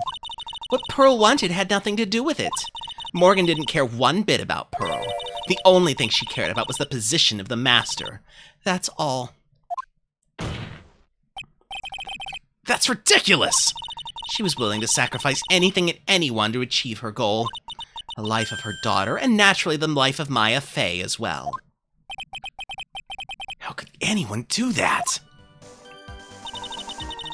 The idea was for me to kill Maya and have the blame pinned on Iris. You were going to kill Maya! Pearl didn't need to know anything about it. All she had to do was follow the instructions in the letter and channel me. Then I would have simply used her body and finished the job. In any case, I'm already dead and there's nothing any of you can do to me. So the plan was to blame the crime on your younger twin, on Sister Iris of Hazakura Temple. She and I look absolutely identical, no one can tell us apart. If someone were to witness me killing Maya, naturally they would think it was Iris that had done it. And the witness in this case was the head nun, Sister Bikini. I never would have guessed she was going to return to Hazakura Temple that night. But she wound up seeing Iris's crime anyway. But why did you want to pin the murder on Iris in the first place? She's your twin sister, isn't she? Twin sister?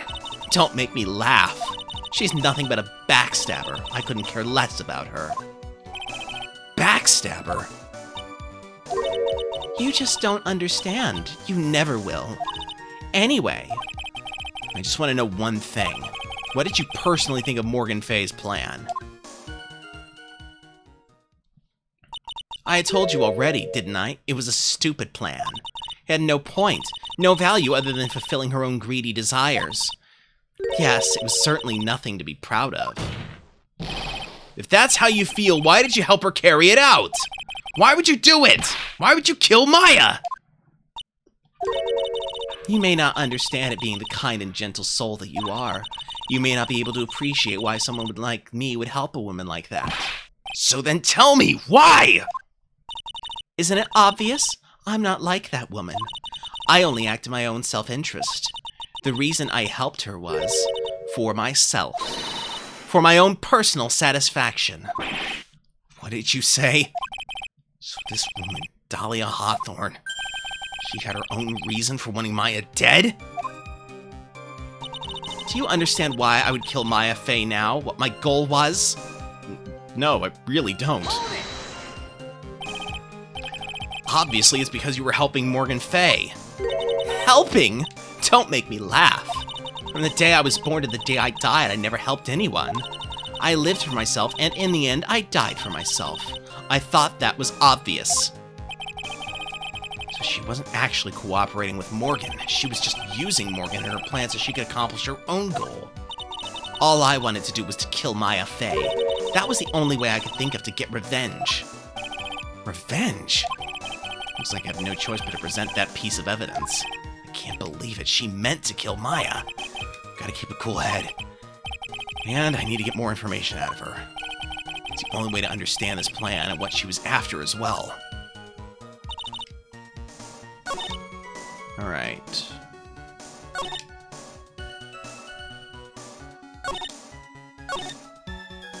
Plan went wrong.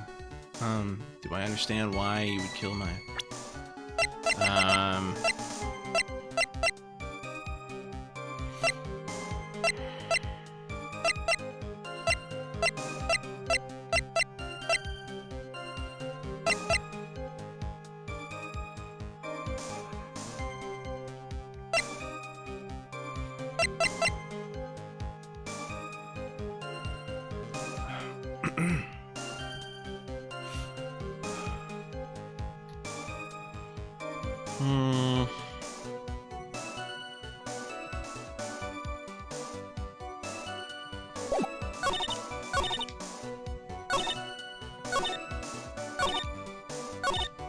I don't know what I'm supposed to be presenting.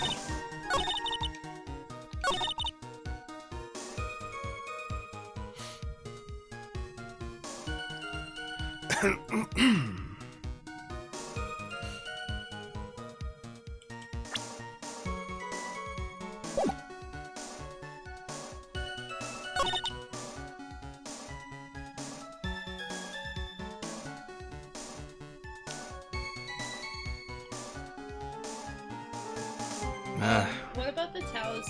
Well, no, because she doesn't care about being master. No, I don't.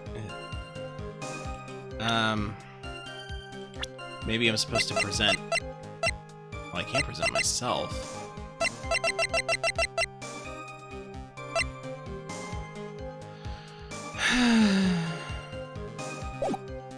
Would it be to kill because of Mia?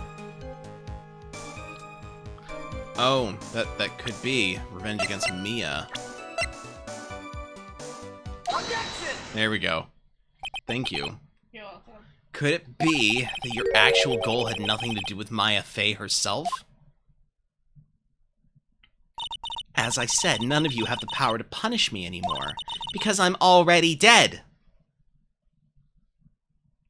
But who is stupider, the person trying to kill himself or the person trying to kill the person trying to kill himself?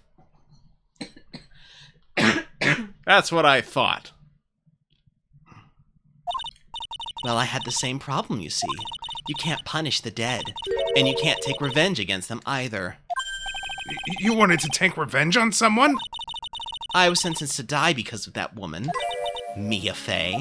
I somehow knew this was it. I wanted to send her a message. It was at her hands that I suffered my first humiliation. I wanted her to feel the same pain she made me feel. Sadly, when I realized revenge was impossible, I gave up. And the reason it was impossible was perhaps because Mia Fey had already died. Yes, and I realized there's only one way to take revenge against the dead. And how do you do that? Even when the body dies, the spirit, the ego, it lives on forever. I wanted to take away the person that Mia Fey loved most. I wanted to kill her with my own hands. That would be the one and only way I could take my revenge against Mia Fey. That was the reason I helped out with that woman's plans. Just for that? For that you would kill Maya? Your goal was no different from that of Morgan Fey!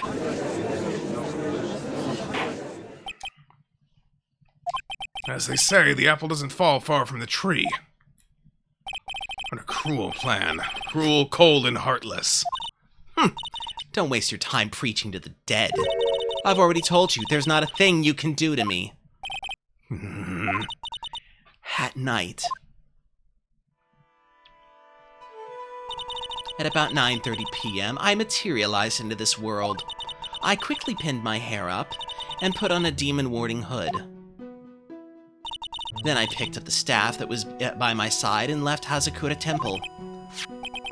So it was Elise Donum who channeled her after all. That ridiculous head nun never noticed a thing. She left Maya Fey at the inner temple and wobbled back, clutching her poor old back. What did you do then? That kid was easier to handle than I had hoped. I caught up with her in front of the stone lantern. Then I took out the dagger I got from the storeroom and...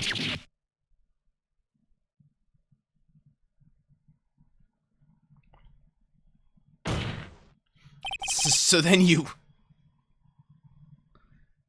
Bikini cannot channel spirits. I don't know. I don't think so. You're saying you stabbed Maya? It's strange, but I don't have a clear memory of what happened after that.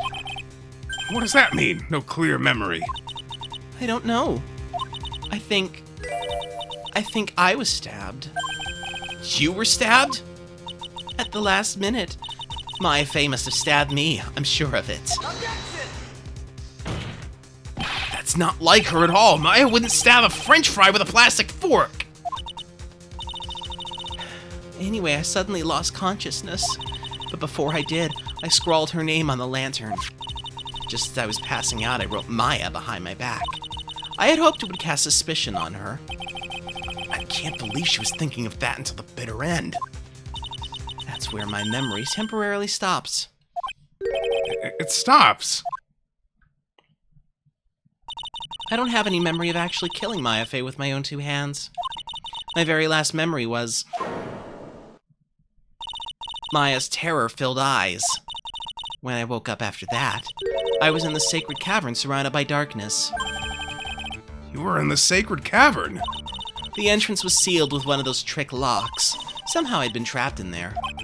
But how did you wind up in there? I'd like to know that myself. Anyway, I was worried. I didn't know whether or not Maya Fey was dead.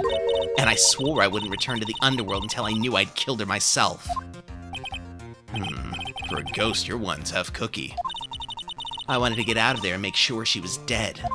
But I couldn't do it. I couldn't get out. The trick lock stopped you, huh? I didn't know how to remove it. So then you're saying you were actually confined against your will inside the sacred cavern. Yes, I wanted to get rid of that annoying lock as soon as possible. But it wasn't easy. I kept getting interrupted while I was working on it. Interrupted? It was early in the morning. Someone came into the training hall. What? Who? Could it have been Maya? No, it was Pearl. I thought the same thing, but I couldn't see. Why not? If someone had spotted me, I would have lost my chance to take revenge. So I made sure to hide myself well at the back of the sacred cavern. That morning, only 2 people could have gone into the training hall. Maya and Pearls. Pearls went there to cover the hanging scroll in gravy. Still, I finally managed to remove the lock, but I was too late. What do you mean by that? The flies had already started to gather. The bridge had been fixed and the police had started their investigation, correct? Naturally, I couldn't go out, so instead I returned to the cavern and put the lock back on myself. I realized I wouldn't get a chance to see Maya's corpse as I had hoped, but just then, Lady Luck showed up. Lady Luck? After that big earthquake, she showed up all by herself. The real Iris? She said she'd come to make sure the sacred cavern was all right. Stupid girl. I came out from the sacred cavern and got a feel for the situation.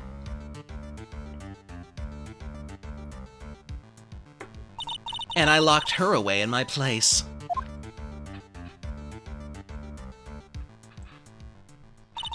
I had finally learned exactly what had happened. It was then that I learned that the plan had actually succeeded. What do you mean your plan had succeeded? I had misunderstood one thing, you see. That night, the one that had summoned me I had assumed it was Pearl Fay. Well, of course you would have assumed that. It was written in the instructions. But I was wrong. The person that had actually called my spirit back was Misty Fay, the picture book author. What? Well, that's really the only possibility, isn't it?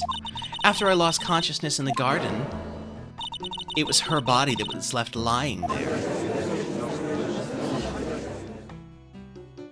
Maya Fay. I wasn't able to kill her with my own hands after all. But even so, I made her commit the most vile sin a human can commit. And that is? Matricide. The sin of killing her own mother. No way! Order! Order in the court! What is the meaning of this? It's true that I was the one who attacked Maya Fay, but even so, the murderer who actually snuffed out Misty Fay's life was none other than your darling little Maya!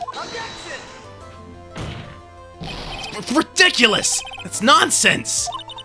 Are you sure about that? Just think about it. There's even evidence supporting these facts, isn't there? What do you mean? What is this so-called evidence? The fact that Maya Fay has disappeared is evidence enough, isn't it? Huh? The idea that she's still in the sacred cavern is just ridiculous. She wasn't able to escape from the inner temple, that much is obvious. In that case, there's only one place she could be. Where? Do I have to spell it out? The bottom of the Eagle River, where else? Eagle River? Maya Fay killed her long-lost mother. Can you imagine the guilt she must have felt when she realized that? That's why she threw herself into the Eagle River. Most bodies that wind up in there are lost forever.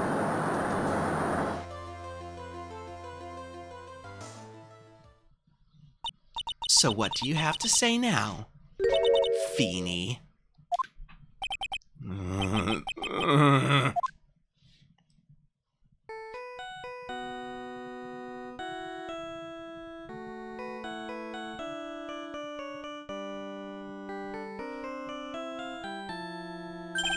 Oops. Sorry, that's my phone. What kind of ringtone is that? Godot here. Okay, thanks. Was it something important? They just finished removing the locks from the sacred cavern. That's great! What about Maya? There was a woman in the cave. Was it Maya Fay? It was the accused, Sister Iris. Huh? Don't look so surprised. I locked her in there yesterday. I just finished telling you that! It is a cool ringtone, yes. So, what about Maya? Where is she? There was no one else found inside the sacred cavern. No, it can't be. I told you, didn't I? She's dead. No. No!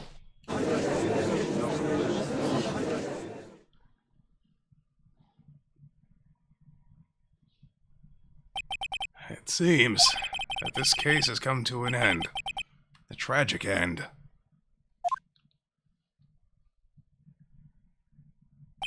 Sadly, it appears the killer of Elise Donham, also known as Misty Fay, was her own daughter, Maya Fay. Overcome with guilt for what she had done, Maya Fay jumped to her death in the raging waters of the Eagle River. Can't be. Ha!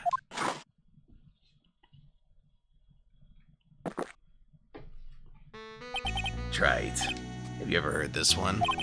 Once you eliminate the impossible, whatever remains must be the truth. No matter how improbable it may seem.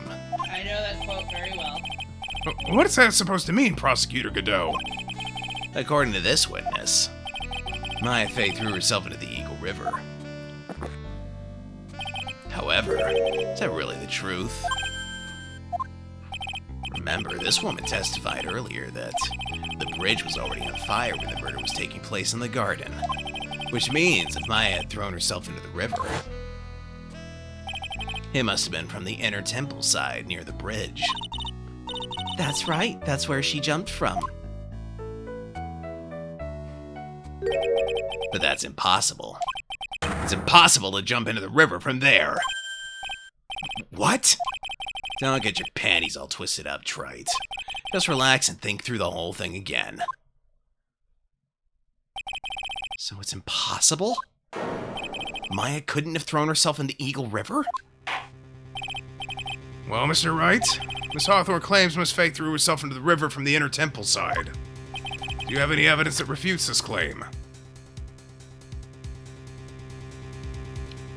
As a matter of fact, yes. See, there's a peculiar fact about the inner temple side of this map. Oh, there's a cliff. Uh-huh. More importantly, there's a landing. In other words, someone jumping off the cliff on the inner temple side would not go splash. They would go splat. It's not funny. It is too funny.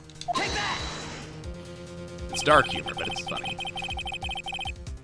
It's impossible to jump into the Eagle River from the inner temple side. No one knows that better than this witness. What did you say? 11 years ago, you jumped into the very same river. Just take a look at this overhead map. As you can see, below the cliff on the inner temple side is a big rock shelf. Oh. Ooh. You're right. She wouldn't have reached the river if she jumped off from there. In other words, if she had jumped, we would be able to see her body. We should be able to see her body in this photo. Ah! Ha! So you finally figured it out. You... No! Order! Order! You're just playing with me. Maya Faye's body is at the bottom of the Eagle River. There's nowhere else she could possibly be hiding. Miss Hawthorne, have you ever heard this one before? Once you eliminate the impossible, whatever remains must be the truth. Yes, just a few minutes ago. Maya Faye wasn't inside the sacred cavern. We now know that she didn't throw herself into the Eagle River. Correct. That eliminates all the most likely possibilities. Now, although it seems improbable, there is still one other place she could be. What? What is this one possibility you're talking about? That's obviously a bluff. So where is her dead body then? Finally, I think the pieces are falling into place. Normally, the living have no way to punish the dead. But I think there's a way to give Dahlia Hawthorne the ultimate punishment. Shall I tell you, Miss Hawthorne? Shall I tell you where Maya is this very instant? Maya Faye is... Here, channeling. There's only one possibility left. Namely, she's right here in this very courtroom. But Maya Faye is here. You say she's here in my courtroom? Dahlia Hawthorne, so I seem to recall you said, I had misunderstood one thing, you see. So what? But I think there's one more thing you misunderstood. What do you mean? Tell me something. At this very moment, who's channeling Dahlia Hawthorne? Why, that's obvious. It's Pearl Faye, that pathetic little sniveling runt. You're wrong. Pearl's tried, but she couldn't do it. I've never failed at channeling someone. This is the first time it's happened. Isn't there any explanation for why you couldn't channel a spirit? It could happen if someone else was already channeling the same spirit. Dahlia Hawthorne. I lied, that's a tomato fairy, please don't hit me in the face! Sorry, Dahlia Hawthorne sounds like Hetalia. Which I know the captions are probably not going to read very well, so I will type that into the chat.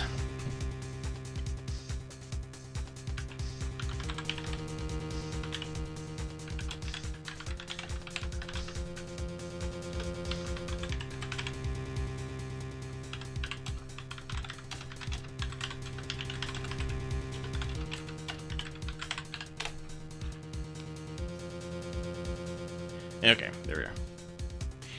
It could happen if someone else was already channeling the same spirit.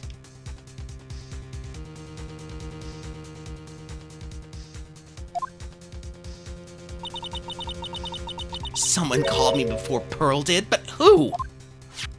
Pearl's even tried again on the day after the crime. She couldn't do it.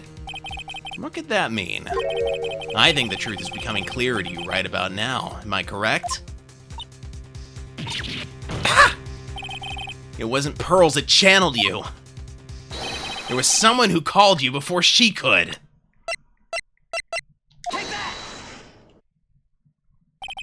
This is an easy one. Pearls couldn't do it, and Missy Faye is gone. There's only one possibility left. Come on already, I can't stand the tension. Dahlia Hawthorne, the person channeling you right now must be Maya Faye. What?! But how could that be? Remember what this witness Dahlia Hawthorne said about her goal. She said that her goal was to kill Maya Faye. Yes, that's right. But if Maya channeled the spirit of someone that was trying to kill her... Ha! Well, Gramps, what would happen? Could it be? Looks like you finally understand, Your Honor. Well, I don't! What are you going on about? What I'm going on about is the reason Maya channeled you. And there's only one reason. To protect herself from you. To protect herself from me? Yes. On the night of the crime, you were only interested in one thing. Killing Maya Faye. The path back to Hazakura was closed off and there was nowhere for her to run. So then the problem became, where would be the safest place to hide? Ah! You mean, that's when she channeled me? All this time you thought you'd been channeled by Pearls. That's why it never occurred to you that Maya's hiding place was you. No, don't say that! You're saying that I, Dahlia Hawthorne, was played for a fool by that little whelp? Maya Faye killed herself, isn't it obvious? Sorry, but no, it would have been impossible for her to jump into the Eagle River. This was the only avenue escape open to Maya. The only way that Maya could disappear from the Inner Temple. I don't believe you. A stupid little girl like that who's never been out in the real world, she could never have come up with a plan like that. Who could have ever given her such a brilliant idea? Well, me, of course. Mia Faye? It's been a long time, Dahlia Hawthorne.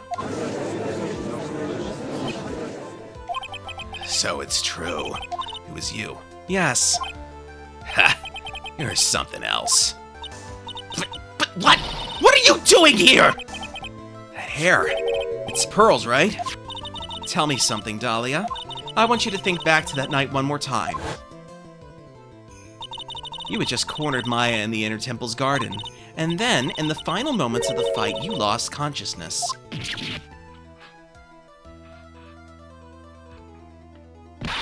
I was stabbed by Maya Faye!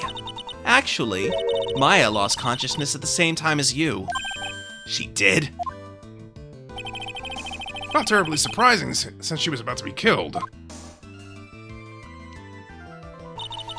When she woke up, she was in the training hall. That's when Maya decided she needed help, so she channeled me. She explained in a memo the situation she was in. She asked me what I thought she should do. She did that? I can't believe it! Of course, I didn't have all the details, but one thing was perfectly clear. And that was? I knew that you couldn't be allowed to wander free.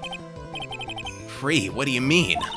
It was a race against time, so I wrote down two things that Maya had to do. Channel Dahlia Hawthorne as soon as possible, and lock herself in the sacred cavern until help arrived. So it was Maya who put the lock on there. Yes, but why did you order her to do those two things? If she hadn't done it, Dahlia Hawthorne would have been channeled by someone else. By one Pearl Faye. Pearls? Yes, Pearl didn't properly understand the plan, so all she was trying to do was follow her mother, Morgan Fay's instructions. If she had succeeded in channeling Dahlia Hawthorne's spirit, things would have turned out very badly, to put it mildly. So that's how it was. Dahlia Hawthorne would have used the body of Pearl Fay to kill Maya at all costs. Yes, it certainly sounds like that was the intent all along. How dare you! I won't forget this! Why not just admit it, Dahlia Hawthorne? Your little plan was nothing but a big failure. Yes, another failure to add to the pile of shame, wouldn't you say? What do you mean by another? Think about it, Dahlia. Remember all your past crimes? Not a single one of them was a success. They all ended in failure. What? How dare you! 11 years ago. The fake kidnapping, your very first crime.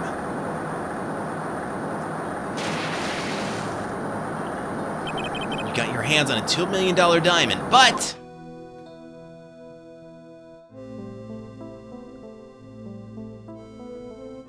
After Terry Falls escaped and went to meet with Valerie Hawthorne, the truth was exposed. Shut your mouth! That wasn't my fault! It was because that stupid oaf of a prisoner and that weakling of a policewoman!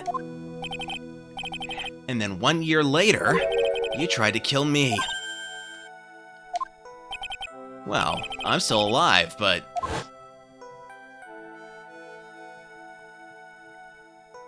you wound up killing someone else.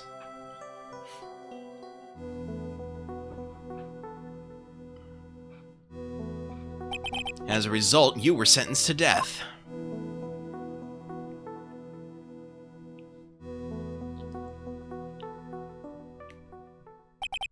It's one stupid move after another for you, but it's no longer funny. You wipe that smug, happy-go-lucky smile off your face! And now this! You've messed up again! You let Maya Fay escape, even though she was right there in front of you!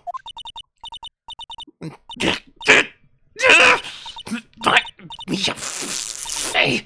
Mia Fay! Mia Fay! Mia Fay! You spinster! I was supposed to kill Maya Fay like I swore I would! And if only you had gotten this spiky-eared jerk the guilty verdict, I wouldn't have been hanged to death! True. But I think you finally understand, Dahlia Hawthorne. You will never defeat me. What? What did you say? Whether you're alive, dead, or somewhere in between, you'll never defeat me. As long as I'm around, you're destined to lose for all eternity. I remember what you said earlier in the trial. You said there was no way we could punish you, because you were already dead. What about it? Then you said, even when the body dies, the spirit, the ego, it lives on, forever. That's very true, Dahlia.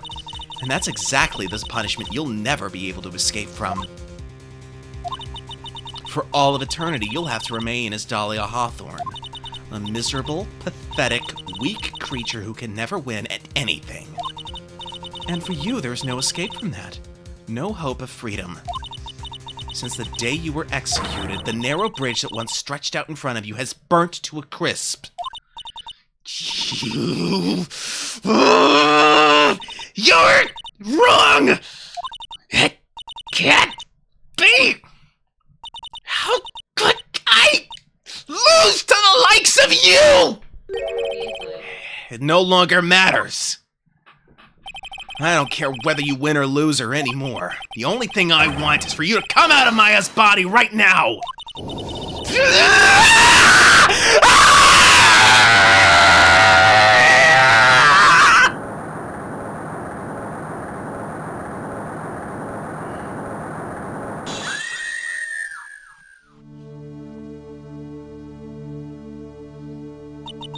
I'm not ready!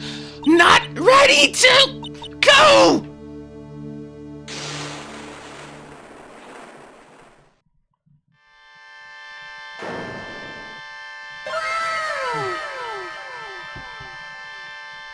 Thank you, Reeve.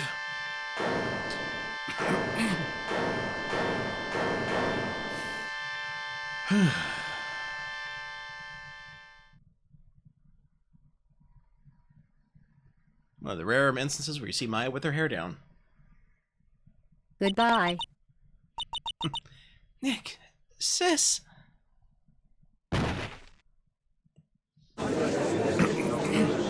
Goodbye, Atalia. Yes, very good one. Now then, I assume you're the real Iris? Yes, I was just rescued from the sacred cavern. I must say, you and your twin sister are indeed identical from what I can see. In any case, it appears that everything has finally been cleared up. Mr. Godot, what happened to Dahlia Hawthorne? If you ask me, Your Honor, it looks like she went back to the hell she came from. Seems that Misty Faye wasn't the only victim of this crime. Maya Faye, as well as the young Pearl Faye, were also victims of this wicked and selfish plan. Yes, Your Honor. Tragedy of Medium Valley has finally come to an end, it seems. It'd be best for everyone if no further attempt was made to channel that spirit again. Your Honor? Yes, what is it? About this whole spirit medium thing, it's almost weird how comfortable you seem to be with the concept now. Well, to be frank, my younger brother's quite judgmental. He often criticizes me for not studying hard enough. That's why I made a concerted effort to study up on the Karain channeling technique. Hey, isn't that the New Year's issue of Occult? I've seen quite a few things in my many years on the bench, and in all that time I finally learned this one thing. Each case is different and takes place in its own world, if you will. In order to fully understand that world, first we have to immerse ourselves in it completely. And that's where my brother and I used to differ. Never thought of it that way. At any rate, it's time to pass judgment in the case of Iris of Hazakura Temple. Objection!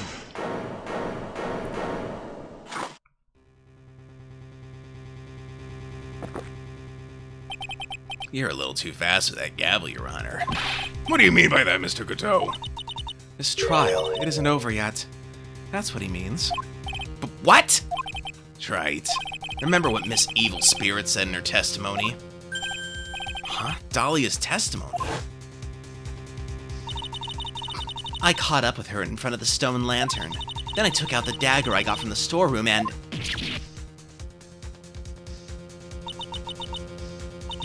It's strange, but I don't have a clear memory of what happened after that. I think I was stabbed.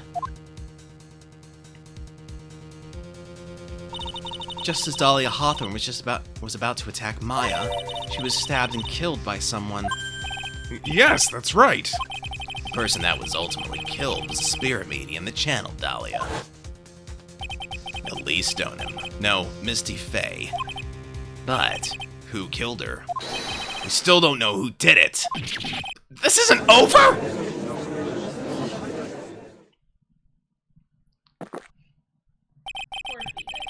Unless someone else is found guilty, the accused is still on trial. We can't let her walk until there's evidence that proves her innocence. No way! But this court isn't prepared for any further testimony. The prosecution is ready to call her final witness. Final witness? This one will clear up the whole mystery. The mystery of who killed Misty Faye. Indeed. Is it really all right, Mr. Prosecutor? Of course it's all right, Madam Attorney. Very well then. Who is this final witness? Ha! Isn't it obvious? He's one person who saw the whole event and will put the final dagger in this case. Someone who saw the murder take place. The very person who saw her mother killed in front of her own eyes. You mean Maya? You can't! She just can't testify after what she's just been through!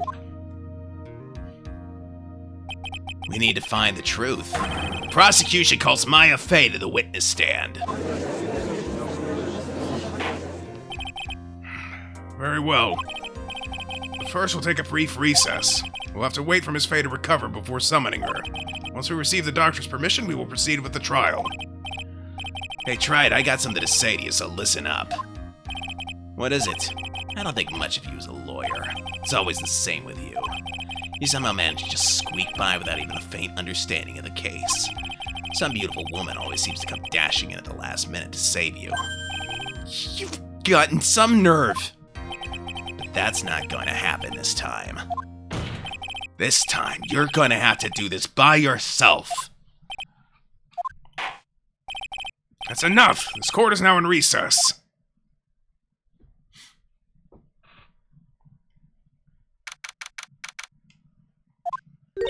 I'm truly sorry about everything.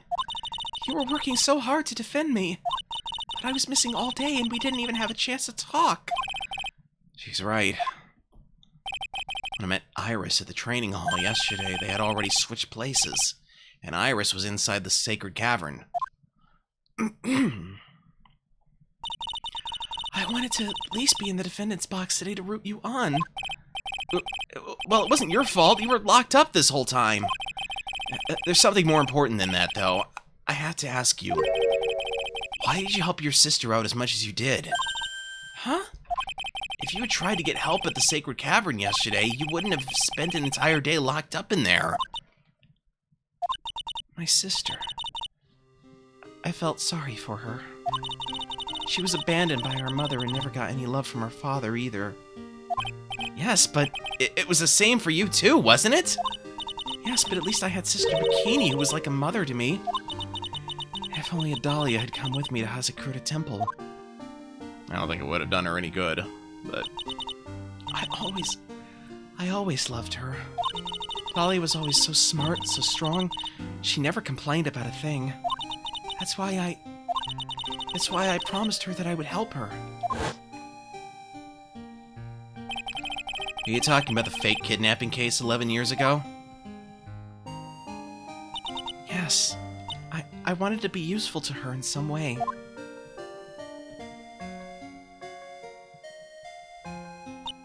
But, as usual, I was too cowardly. At the last minute, I ran away. Because of that. Dahlia's stepsister, Valerie, ended up...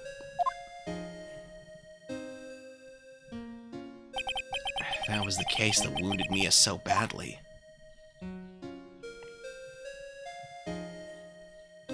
But things didn't end there, of course. Some people suspected that my sister was involved in the murder. Some people? You must mean... Yes, 2 defense attorneys. Mia Fey and Diego Armando. After poisoning Mr. Armando, who was getting too close to learning the truth, Dahlia even tried to kill the person who had unknowingly hid the poison for her. You. That's right. Iris, There's one more thing I have to ask you. yes, what is it? On the night of the murder, the person that cleaned up the corpse of the victim, Elise Stoneham, was it really you? Yes, it was me. That night after I rang the lights out bell, I went back to my room. At around 10:30, I received a call on my cell phone.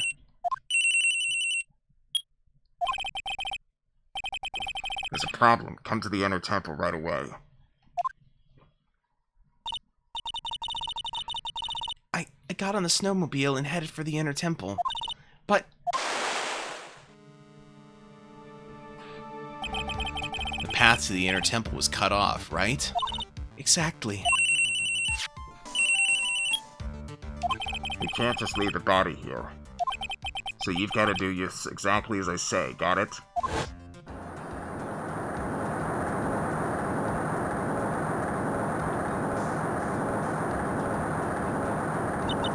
It was me. I was the one that received her body. The murder weapon had been left in her body so she wouldn't bleed too much. The staff that Mystic Elise always held. I knew it. So the actual murder weapon was the staff. Yes, that's right. I brought the body back to Hazakura Temple on the snowmobile.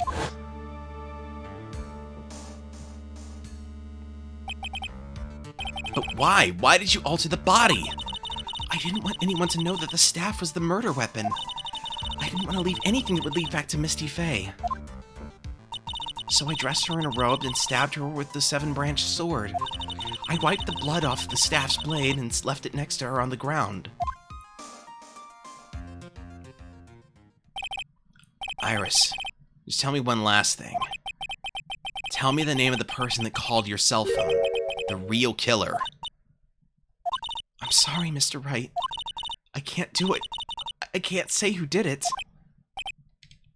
I see.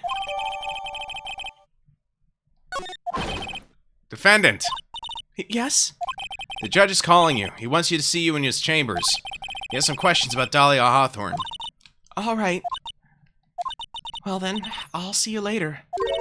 There's something I want to tell you. Oh, okay. Something she wants to tell me? So it's true.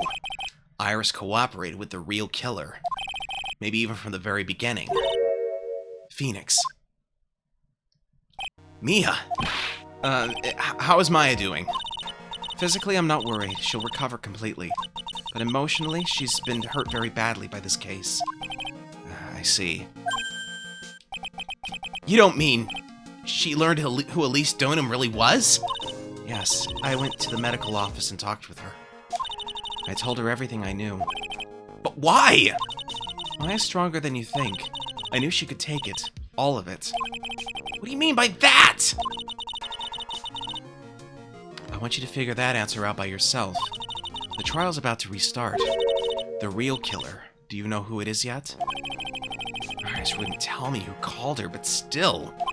I bet it's Morgan. I think that just maybe I know who it was. That night, the victim was killed in the garden of the Inner Temple, and the criminal wasn't just there by accident, which means that the killer knew of Dahlia's plan from the very beginning. And one more thing. The victim was moved to the Hazakura Temple side by pendulum. In other words, the criminal couldn't cross the bridge. That means they were stuck on the Inner Temple side for almost an entire day. Exactly, so the culprit was someone that wasn't in Hazakura Temple the following day. That's as much help as I can give you. The rest of the battle is yours to win, or lose. Okay, I've got it. Thank you, Mia. Finally, it's almost time to bring this case to an end. What exactly did Maya see, anyway? And who was it that actually killed Misty Faye? Whoever it was, I have to prove it. Me, all by myself.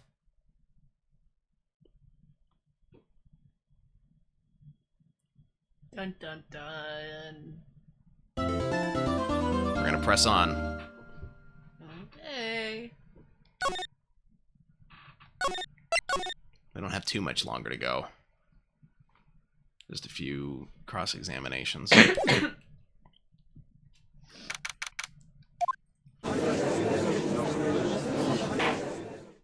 Now then, before we proceed any further, I'm going to announce the results of the tests we had performed earlier. Tests? Yes, tests on the bloody dagger that was found stuck in the pine tree. Oh, yeah, that. I totally forgot about it.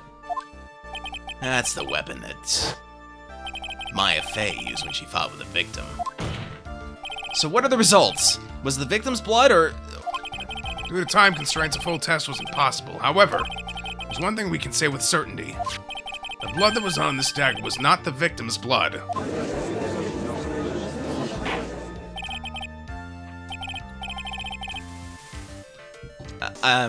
Not all by himself, you were helping, right? Technically, no, I am not helping Phoenix Wright. I am Phoenix Wright. I am playing as him, ergo, I am him. For the purposes of the story. So, can I call you Feeny? No. Besides, that just makes me think of Mr. Feeney. From Boy Meets World. I've never seen that. Oh. Okay then. Remember, rock. Different size rock, I should say. Oh well. Okay. That is all then. Now then, let's restart this trial. So it wasn't Misty's blood on the dagger. And whose was it? Well, at least they were accurate about the time constraints on DNA testing. I'm sure both the defense and the prosecution know this, but this trial's rapidly coming to a close. Both sides will need to show some firm evidence with their claims. I understand, Your Honor. From what I've heard, the witness is dangerously weak, physically speaking. So, let's finish this quickly. Agreed. Very well. Please bring in the last witness. Witness, please tell us your name and profession. Maya Fey. My profession is, I'm the assistant manager at Wright & Co. Law Offices. Maya. According to the magazine I have here, you're a spirit medium, the Karine channeling technique. I'm frightened. The Fey clan.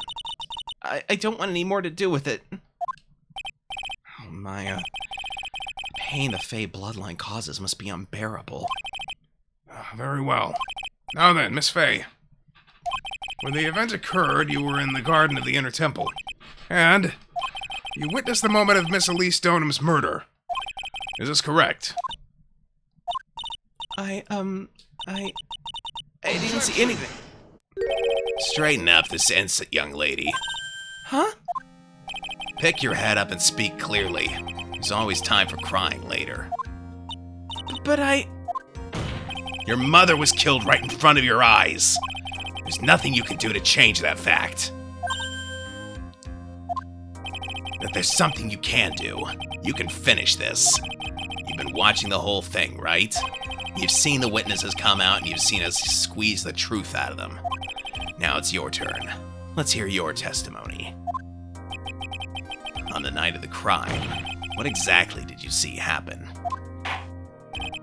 Witness, if you please. Yes, Your Honor.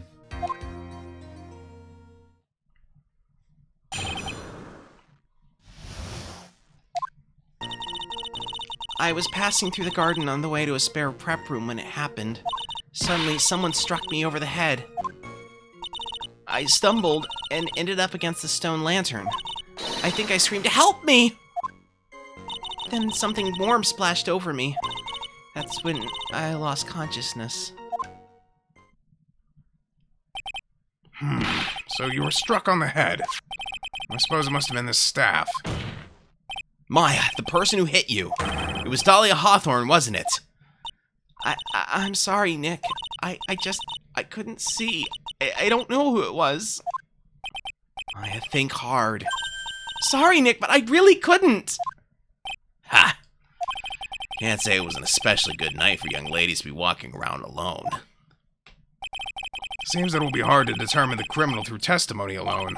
Very well then, Mr. Wright. Please begin your cross-examination. Maya, hang in there. She doesn't look well at all.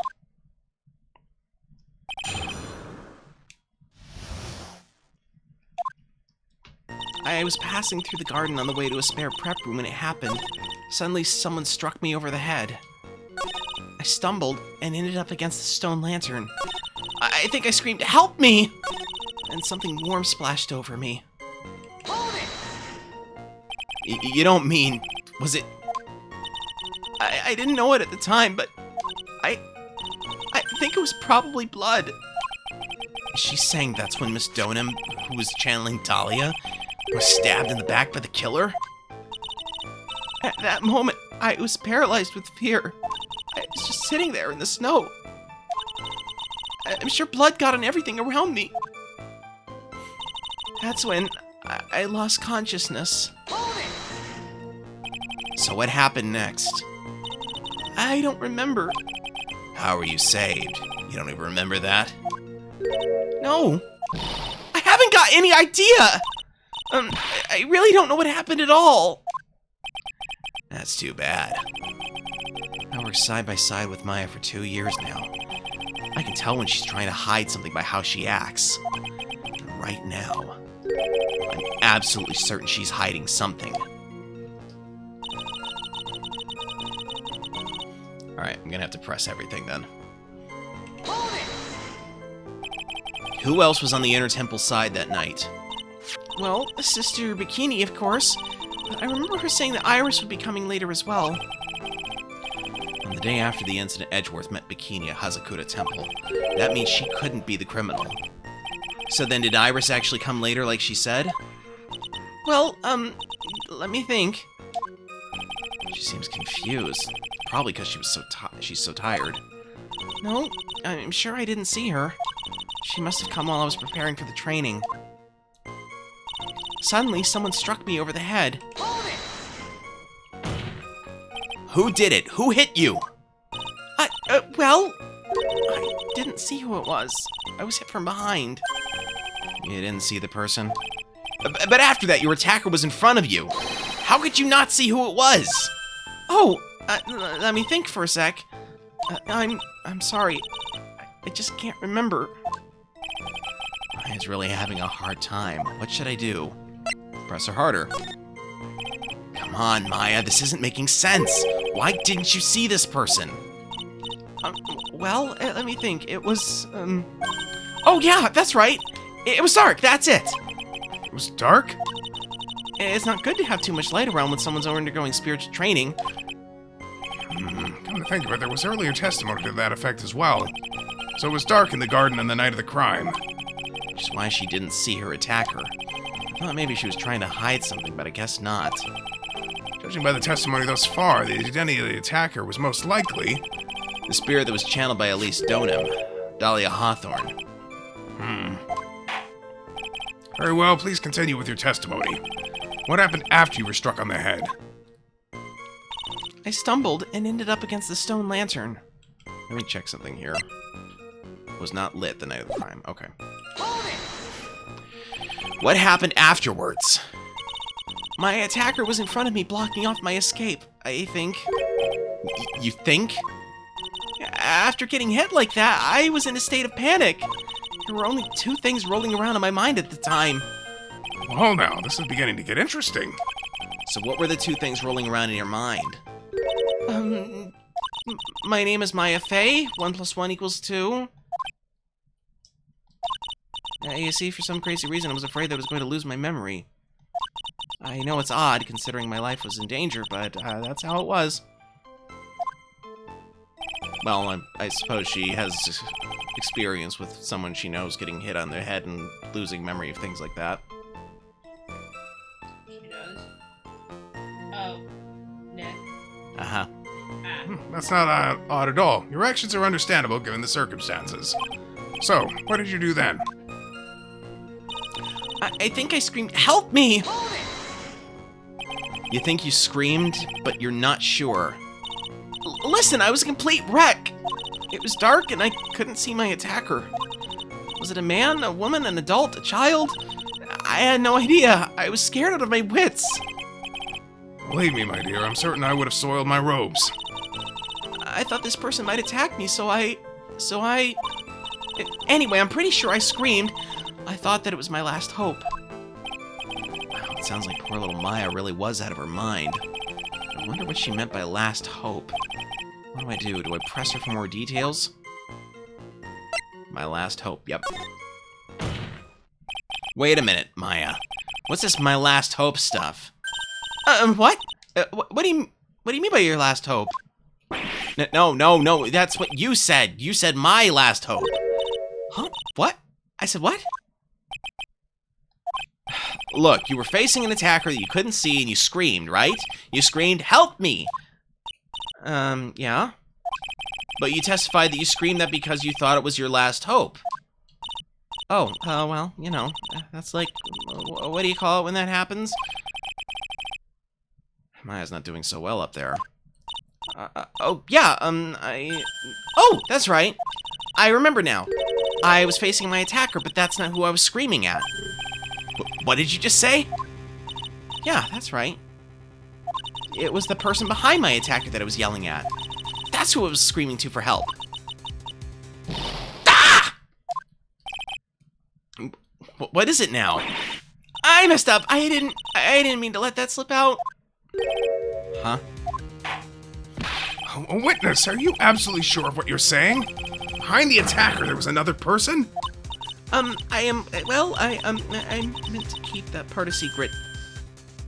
Well, done. Ha! It takes a ton of pressure to make a diamond. That's what I always say. Ton of pressure. You're in a court of law here. You can't make things up or try to hide things in this chamber. Witness, the information you just presented is vital to the case. I want you to add it to your testimony. I could see a man behind my attacker by the light of the stone lantern. Up. Oh, that's a contradiction. Objection! So there was a man standing behind your attacker. Yeah? That man, he's the killer. He stabbed her from behind. He's the one who killed Elise Stoneham, otherwise known as Misty Fey, your mother. The killer! Maya, you know who killed your mother, don't you? What is the meaning of this, Mr. Wright?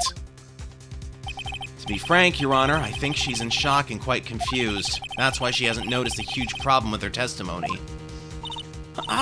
What do you mean? What problem?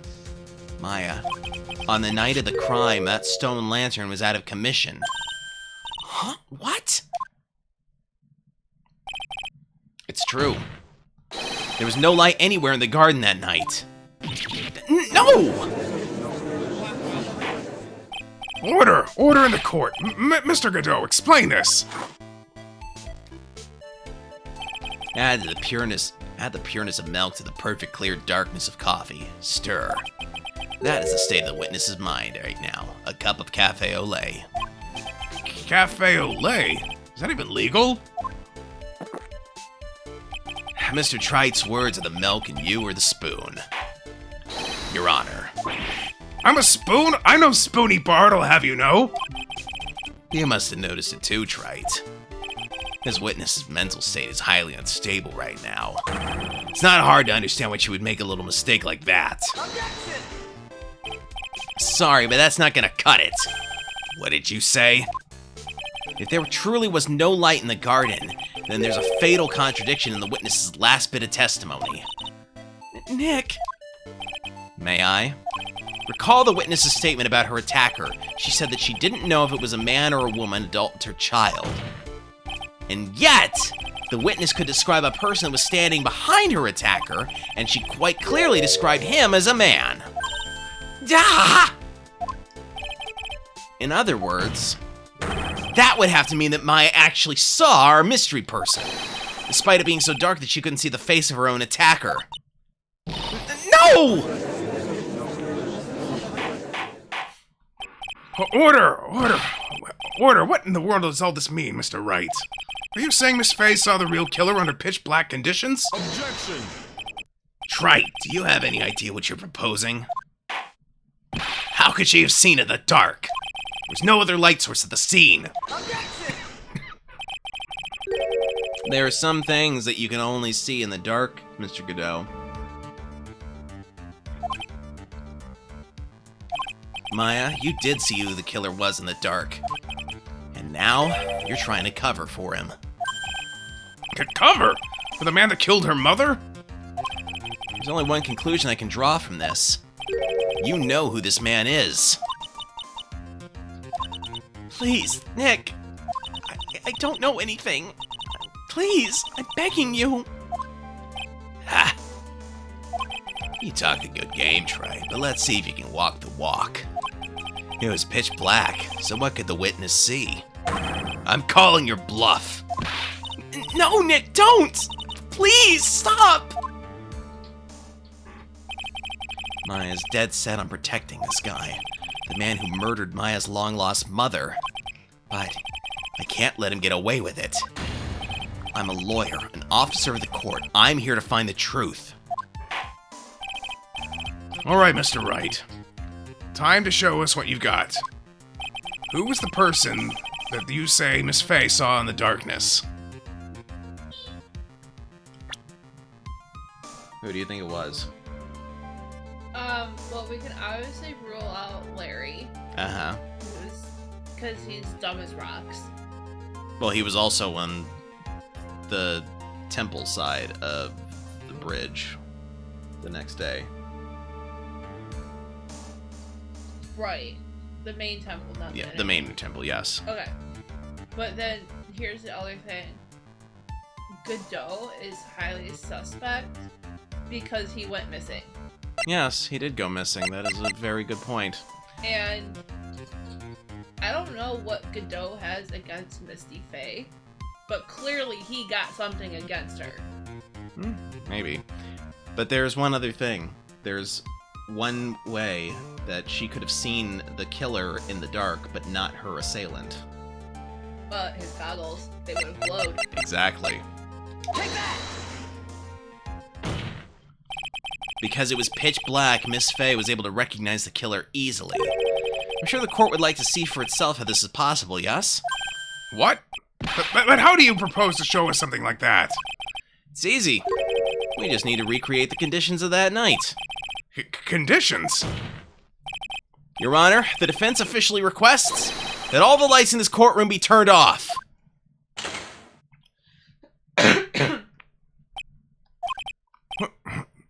This is...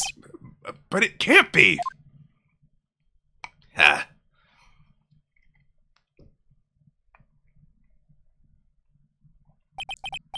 That was a nice bit of deduction.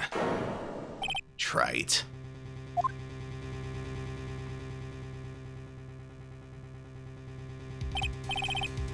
Well, everyone, this is the man Maya saw on the night of the murder.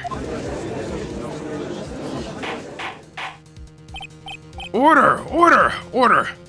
Prosecutor Godot, what is the meaning of this?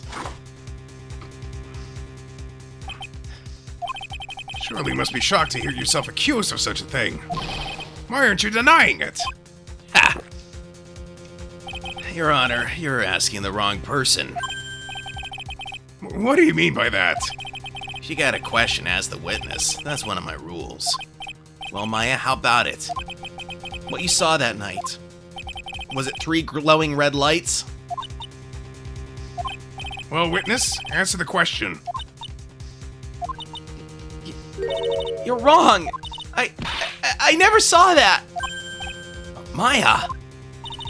I thought the person that stabbed my mother was a man, for a totally different reason. What? Wait, Mr. Wright, what the... Objection! Stop your chattering, Your Honor. Chattering? If it's worth asking, ask the witness. That's one of my rules. All right. Well then, let's continue with the testimony. Please tell us how you knew the killer was a man. Yes, Your Honor. I didn't realize it until after I woke up, but...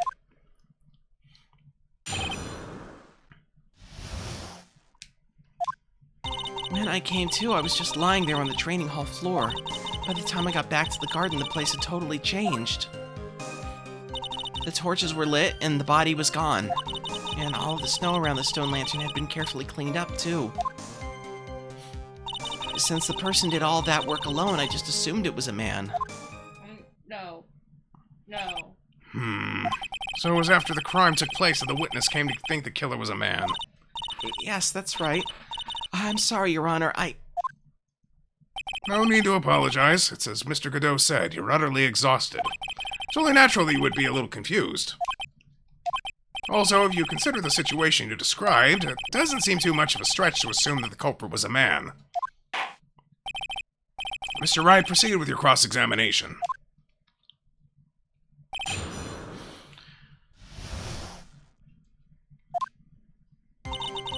When I came to, I was just lying there on the training hall floor.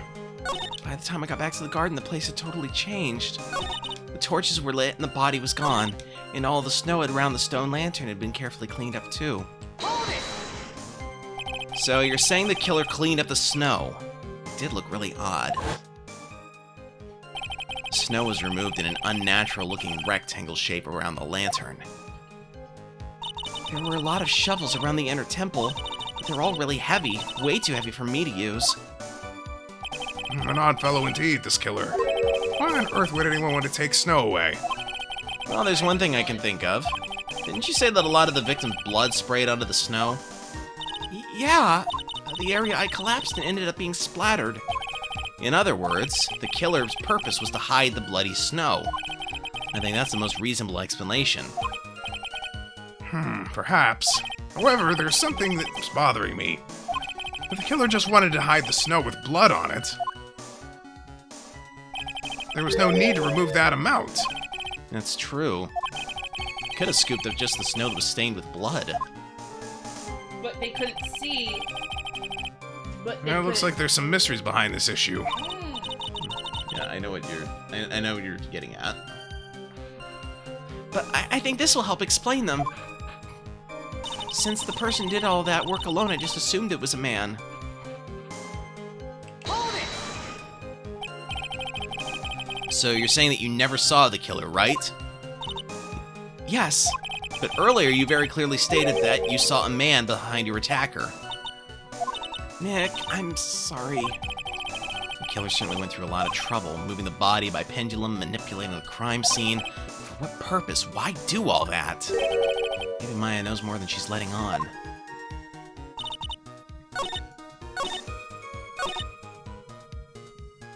Alright. I have a feeling. Alright, I'm saving here, because I've got a feeling that I need to present the stone lantern. Objection! Nope. Okay. Never mind. Okay, we'll go back then. Alright, press this one. Naturally, the killer must have done it, right? Yes, I think so. But why would the killer tamper with the crime scene like that? There must have been something that the killer desperately wanted to hide. I don't know. Looks like she doesn't have enough confidence. I think I need to gather some more information before I ask her again. The torches were lit and the body was gone. Hold it! The torches were lit? Yes, that's how I noticed that the whole scene had changed. I'm gonna say it was the killer who lit the torches. I mean, who else could it be? Killer probably lit them since it'd be impossible to do any cover-up work in the dark. However, if that's true, there's one thing that still bothers me. Why did the killer go to the effort of moving the body? That's true. It's hard to see how that would be of any advantage to the killer. The only one who would gain anything from that would be the only person that was at the inner temple, Maya. Very well. Let me hear some more about the condition of the crime scene. Alright, let me go back. When I came to, I was just lying there on the training hall floor. Hold it!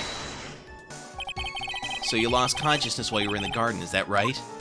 Yes, I think it happened when the victim was stabbed. So the person that carried you into the inner temple. Could only have been the killer. That's what I think too. So the killer carried Maya into the inner temple. The dough, probably.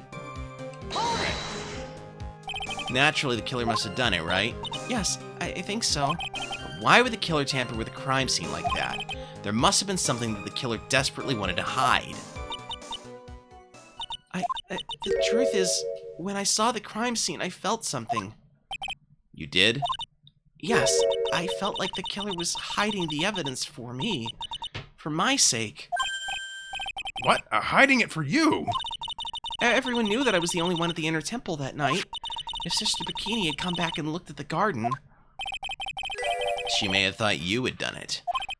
No, she definitely would have thought so. She definitely would have thought so. And you're saying that's why the killer cleaned up the crime scene to make it look like nothing had happened. Yes, I'm sure of it. Well, that's certainly an important piece of information. I want you to add that to your testimony. Yes, Your Honor. I think it was for my sake that the killer cleaned up the evidence of what had happened. But not all of it. Objection! And this is very important evidence to cover up if you're trying to make sure Maya doesn't get blamed. The body of Elise Donham was carried all the way to Hazakura Temple's courtyard. Then at the garden, the real scene of the crime, the snow that we suspect was covered in blood, was scooped up and removed. It's reasonable to believe all this was done in an attempt to hide the true crime scene. However, there's still one matter that seems somewhat odd. Oh, and what would that be? You must have figured it out by now, Mr. Godot. It's the message written in blood on the lantern. It was written very clearly on the white stone lantern. Maya. Ah! killer was so motivated to protect Maya from suspicion, then why didn't they wipe the writing off the lantern? Ah, you're right. Because he couldn't see it. I know why he couldn't see it. I think it was because his goggles are red, right? And so, what if it was red canceled out the red on the stone? I make a good point. Order! Mr. Wright! Isn't it a fact that the killer was trying to cover up the crime scene? Indeed, but it doesn't make much sense to move the body and remove the bloody snow, then not wipe off the most incriminating thing of all, the bloody writing! But if that's the case, do you have an explanation for the killer's mysterious behavior? Why would this killer move the body or remove all that snow, but then leave the bloody writing on the lantern? I don't know what the killer's plan was, but it's a fact that the killer left the writing on the lantern. There must be a reason for it. Well then, Mr. Wright, let's hear your opinion. Why did the killer leave the message written in blood on the lantern? Because he couldn't see it. Because the killer didn't notice it. Prosecutor Godot, earlier in this trial you gave me some good advice. Once you eliminate the impossible, whatever remains must be the truth. Maybe you're not as dumb as I thought. The real killer wanted to disguise the fact that a crime had occurred there. If that's the case, they wouldn't have left the bloody writing on the stone lantern on purpose. Therefore, it must mean that they didn't notice it. But that doesn't make any sense. The torches were all lit and everything. There's no way any normal person would miss something as glaring as that. Oh, but Godot isn't normal. You're right. There is no way any normal person would. What? What are you trying to say, Mr. Wright? There's only one person involved in this incident who could have missed seeing the bloody writing altogether. And who would that be? It's Godot. Who is the person who could have failed to notice the bloody writing? So glad this doesn't take place in England. It would just sound so wrong. Mr. Godot, this is what you said yesterday. My eyesight is pretty messed up. Even with these huge goggles on my head, I still can't see everything. You can't see everything. Is that correct, Mr. Godot? This lantern was submitted as evidence today. I would like the court to think back to the moment it was first presented. This lantern. There's something written on it. Why? It's written in blood. Nonsense! This lantern, it's as clean as a whistle. Mr. Godot, just admit it. There are certain colors you can't see, correct? You can't see red on a white background, can you? That's right. We went through this once before. During the poisoning case at Tribulations. This is the apron the delightful Miss Bird was wearing at the time. It somehow spilled coffee on. There's something still bothering me, Mr. Godot. Why have you not explained the bloodstain to the court? Bloodstain? What bloodstain would that be? Don't play games, prosecutor. The blood-colored stain that's smeared all over the apron. That's ridiculous. No one told me anything about a bloodstain.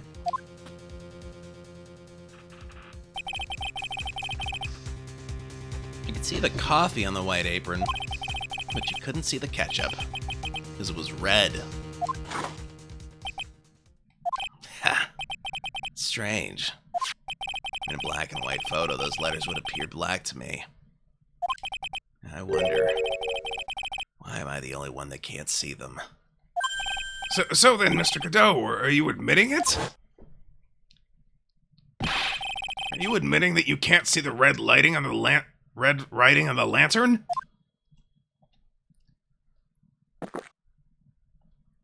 Hey, Gramps. Didn't you know? That's the reason why I don't drink red tea. I wasn't sure about it until now, but I just can't believe it. Prosecutor Godot is the murderer. There's no going back now. I finally figured out the truth. Mr. Godot, the defense at this time formally accuses you. You are the murderer of Miss Elise Stoneham, also known as Miss Misty Fey. It's hard to believe this may be true. However, once again, Mr. Wright has brought up a disquieting fact about you. Ha. Just make sure you don't fill out the indictment in red ink, Gramps. Come on. How does a little graffiti make me into the killer? Besides, it's not like it's my name that's written there. Objection! I'm certain that the killer wasn't able to see the color red. This is rich. Do go on, Trite. The answer's right there at the crime scene. In the snow. Snow? How so? Well, for example, why did the killer move all that snow?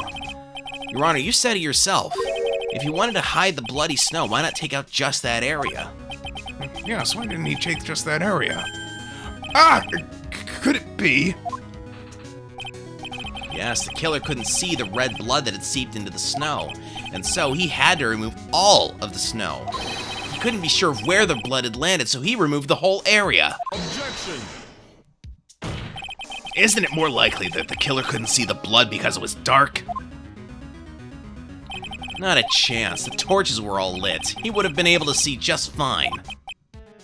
It seems... Once again, this trial has taken an unexpected turn, to say the least. Can you explain this, Mr. Godot?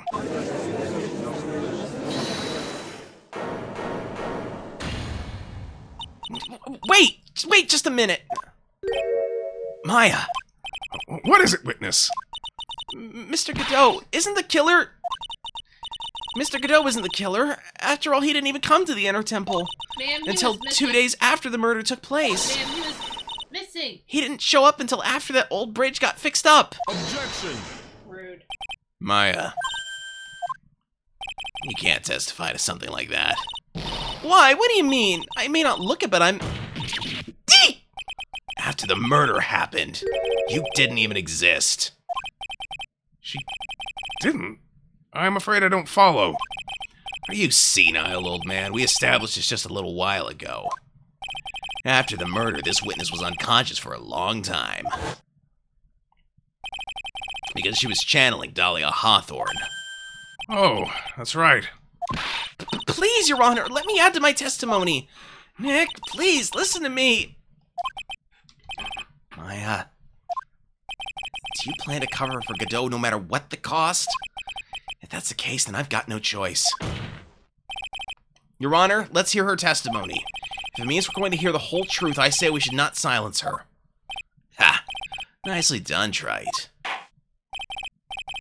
Very well, let's hear the witness's testimony. Please tell us what happened at the Inner Temple after the murder. Yes, sir. After I woke up, I began channeling and my spirit left me, as it were. But little Pearlie was there at the Inner Temple, too. Oh, she raises a good point. Pearlie was also stuck on the Inner Temple side that night. The next morning, she looked around but couldn't find anyone. The next day, when the bridge was finally fixed, she was in the spare prep room. That's when Mr. Godot arrived at the Inner Temple for the first time. He found Pearlie first and cheered her right up. Who is this Pearlie? That's my little cousin, Pearl Fay. So when did you hear about this? Oh, just a while ago, when I was in the medical office. I'm terribly sorry, but what you've heard from someone else is simply not admissible as testimony. What? Come on! Pearlie would never tell a lie. She's a way more honest person than I'll ever be. Real smart, Maya. You always know the best things to say when you're under oath. Ha! Prosecution has no objection. We believe the witness. Mr. Godot! Let's just move on to the cross-examination. The defense has no objections. This is highly unusual, but... Well, Mr. Wright? Let's get this cross-examination started.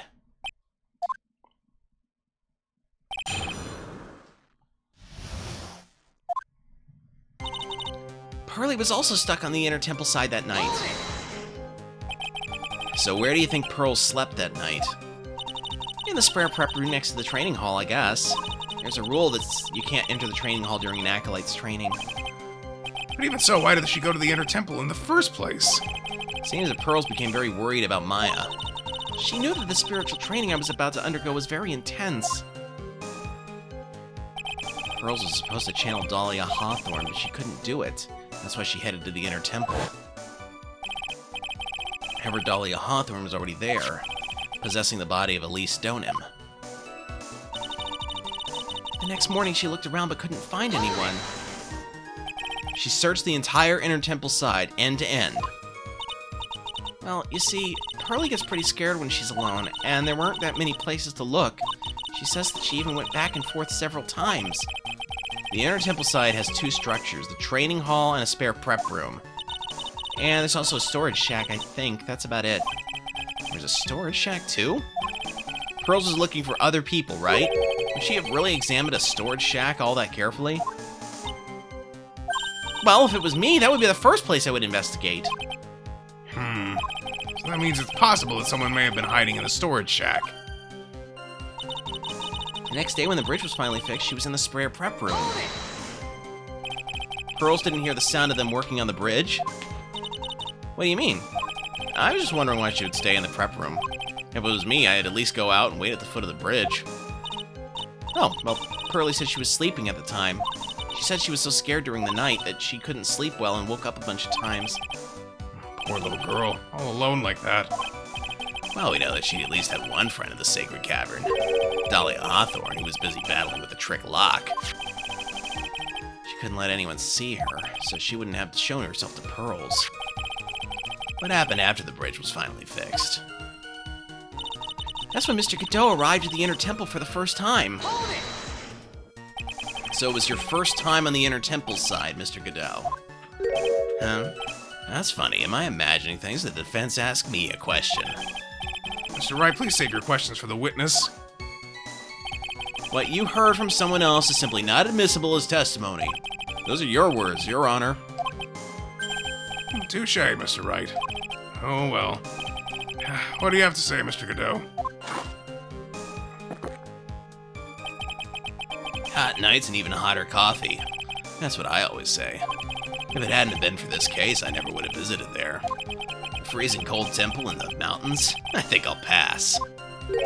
So we'd never visited Hazakura Temple or the Inner Temple, huh? Ha! You want to say something, Trite? In any case, I have to find a crack in Godot's armor. While I cross-examine Maya, that is.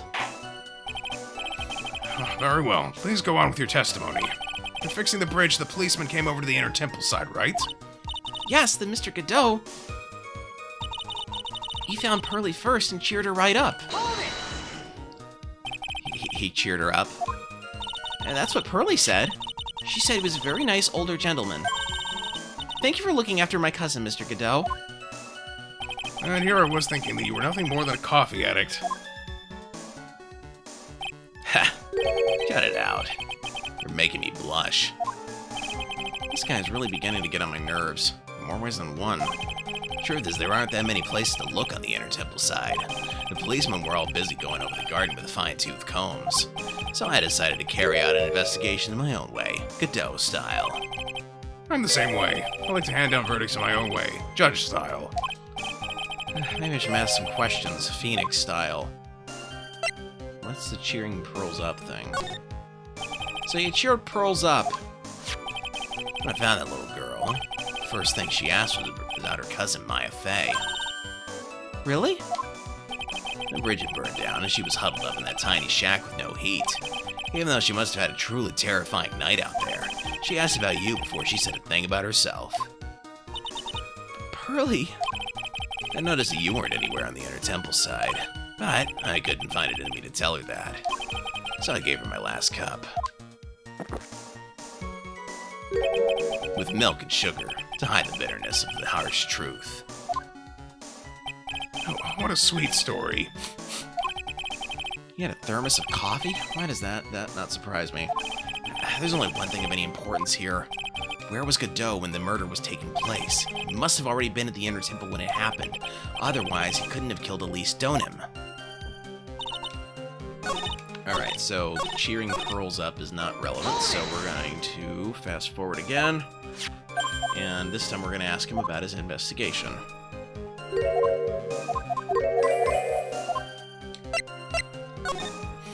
You said that you conducted an investigation of your own. Did you find anything? Looks like my investigation went about as well as yours, Trite. After all, I did miss the bloody writing on the lantern. Well, I didn't miss it, so speak for yourself, Goggles. The only odd thing I discovered was the beauty in the training hall. Beauty? Misty Faye, naturally. Clad in her stunning Japanese garb, surrounded by the hue and aroma of Western tastes. Western tastes? Could he find her a stranger way to describe gravy? But how did he know it was Misty Faye? Good question. So from there you headed for the prep room. Wait a sec. What did Godot say just now? I think I just found his proverbial weak spot. So one thing of any importance here. Where was Godot when the murder was taking place? He must have already been at the Inner Temple when it happened. Otherwise he couldn't have killed Elise Donim. Alright, let's see. Okay, so knowing that, I think we have to present the Hanging Scroll. Objection! Mr. Godot, the first time you crossed Dusky Bridge and went into the Inner Temple was long before the murder took place. Why do you say that? Because he just made one fatal slip-up. The Hanging Scroll in the training hall. Hanging scroll?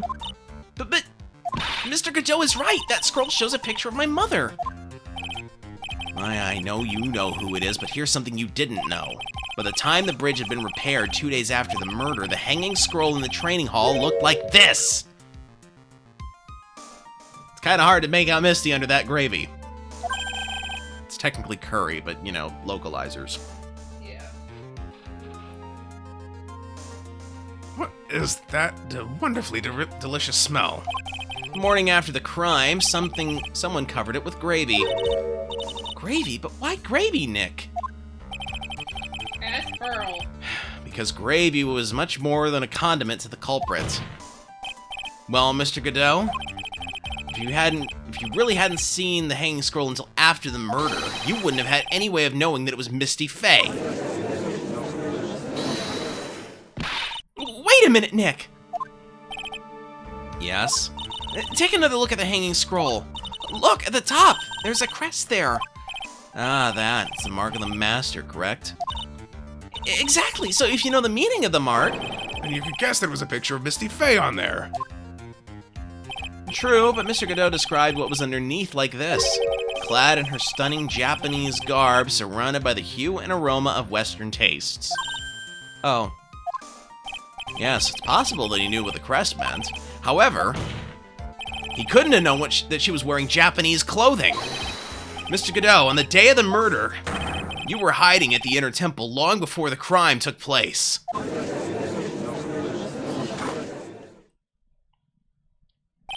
Can I ask you just one little thing, Trite? What is it? This whole theory of yours, it all rests on a certain assumption. That I knew beforehand that a crime was going to be committed. That's right! Otherwise, there's no reason for him to sneak onto the crime scene. Of course, Mr. Godot knew about the plan. Huh? What did you say? Is it really possible that another person knew of the plan?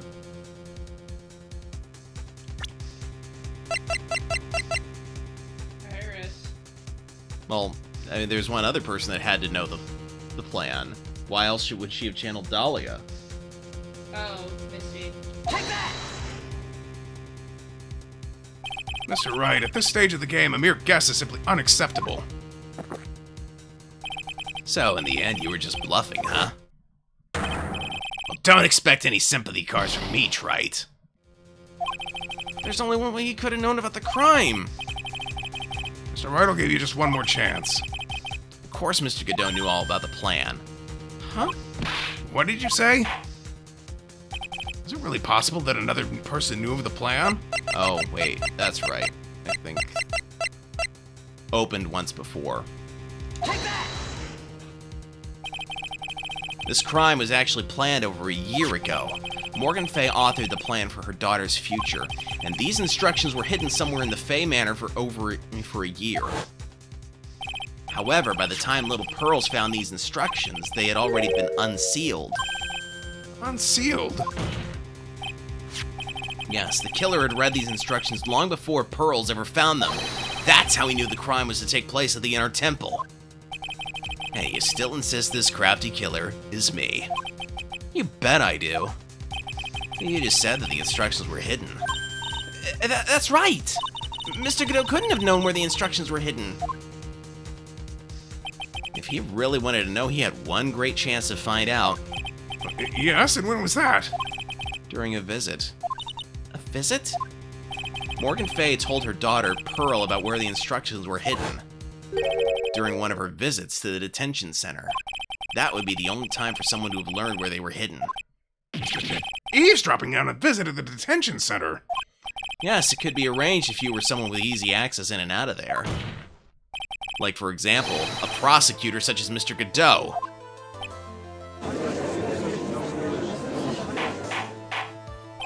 Order! Order! Order!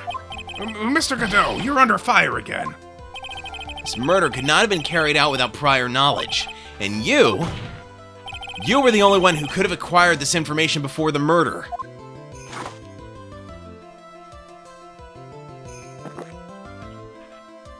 Humans are afraid of the dark, and yet, at the same time, we're fascinated and bewitched by it. Maybe that's why humans drink the darkness that is coffee. Sorry for always asking, but what does that mean? It means there's a reason for everything. According to your theory, the killer in this case eavesdropped on a conversation during a jail visit where he learned of a hidden plan for a crime. After discovering the plans, he hid in the Inner Temple and waited for the crime to occur. Then he ultimately took a person's life. And he did all that just to protect this witness? That's right. If you're accusing me of this crime, I have to ask you, why would I do this? This girl's nothing but a stranger to me. I got no reason to go through that kind of trouble to protect her. Yeah, because he's sweet on Mia, that's why. I am what you see. I'm certainly not the type to rescue the damsel in distress. The killer's behavior is certainly extreme, for lack of a better word. Even considering that the killer wanted to protect this witness's life, his behavior's still a little too unnatural. Objection! However, you had a good reason, didn't you, Mr. Godot? An unshakable reason that forced you to protect this witness at all costs. I knew it. You figured it out, haven't you, Nick? Maya, I guess you were doing your best to cover for Godot. For the same reason, huh?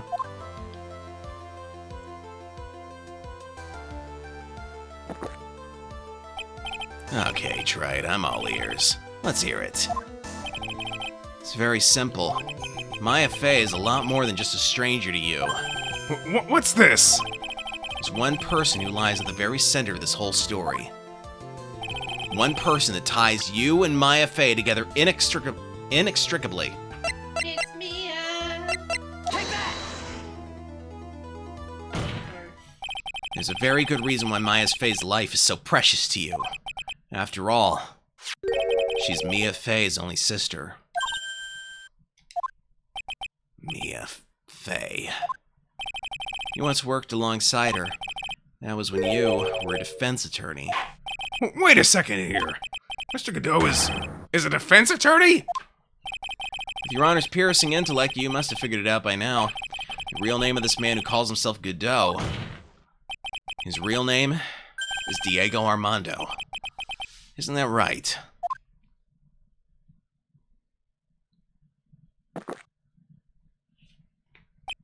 Last time someone called me by that name was over 6 years ago.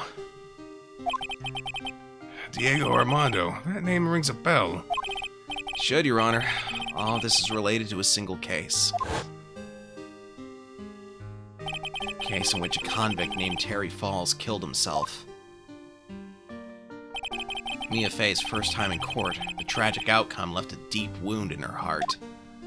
She knew that behind it all was a heartless, scheming demonness in disguise. And in the end, Mia couldn't tear off that disguise. However, there was one man who reached out to help her. Diego Armando, a senior defense attorney at the office where Mia worked. It's my fault. It's all my fault that Mr. Falls killed himself. Mia, you can't cry yet.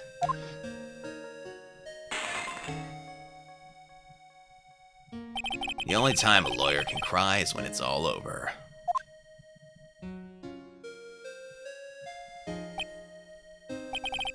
I was moved by her. The way she put all her faith in her clients. That pure, sweet heart of hers. That's why I Called could it. never forgive Dahlia Hawthorne. Mia and I thoroughly investigated that fake kidnapping incident. And one fateful day, Dahlia wanted to meet with me.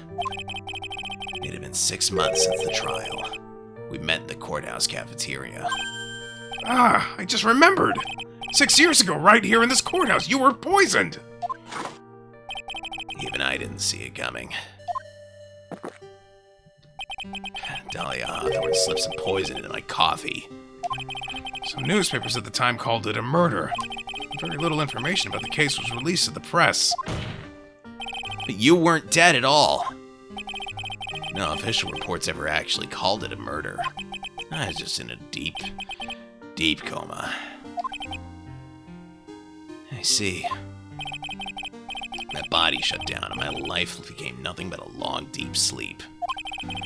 That woman's poison did a real number on my central nervous system. I lost my sight, and all my hair turned white due to the damage it caused. But your beard ain't white. So clearly not all your hair turned white.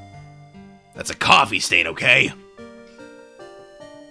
Objection! It's terrible.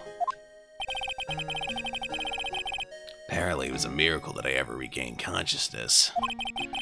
5 years have passed since I drank that poison brew. And one morning, my eyes flew open from the smell of a doctor's cup of coffee. 5 years? You were asleep for 5 years? And the worst possible news was waiting for me. Mia Fey was dead. From the very moment I opened my eyes, I had already lost everything I thought I had. The woman I loved had been murdered, Called it. and the woman I loathed had been sentenced to death. The woman you loathed. The woman who had spiked my scalding hot coffee, Dahlia Hawthorne.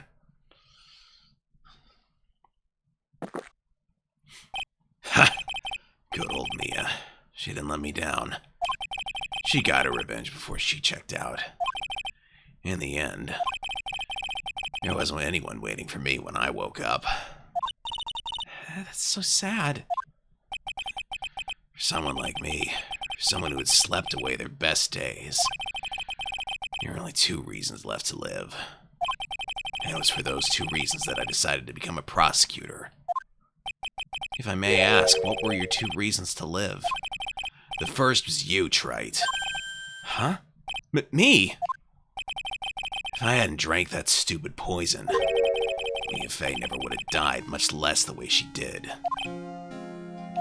You were the only one who was there to protect her. But you let her die. It was all your fault. It wasn't like that. I wanted to see for myself what kind of man you really were. So that's why you became a prosecutor. My other reason for living. She goes by the name of Mia Fey. Huh? You mean me? You were the only way I could make up for the sin of not saving Mia. 1 year ago, when the Karine Village incident was resolved, it was obvious that Morgan Fey was planning something. Whatever her evil plan was, I was determined to stop it. My role as a prosecutor put me in the perfect position to do something about her. That's how you overheard Pearl's visit with Morgan at the detention center. I knew that the time was drawing near. Since I knew the plan, I thought I could foil it.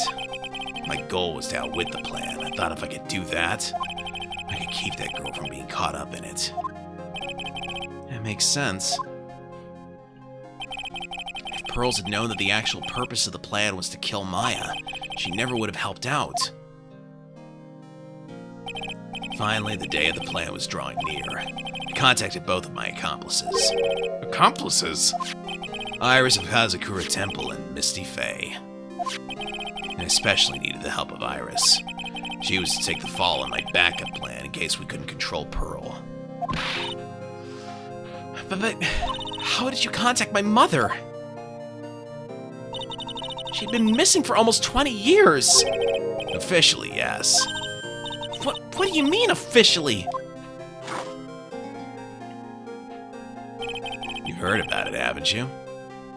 About the strong ties between the main family and the government? Now that you mention it, Bikini did say something to that effect. She said that the Master of Karine had great authority. Even without her official position, Misty Faye still wielded great influence. The police have been keeping an eye on her movements all this time. That's how I was able to contact her. Again, because of my position as a prosecutor. So my mother was cooperating with you? Don't ever forget, no matter how far away from you she was, she never stopped thinking about you. She was always... That's why I knew she would do anything to protect you. If you want to know how strong her resolve to protect you was, look at her staff. Her staff? The one with the sword in it?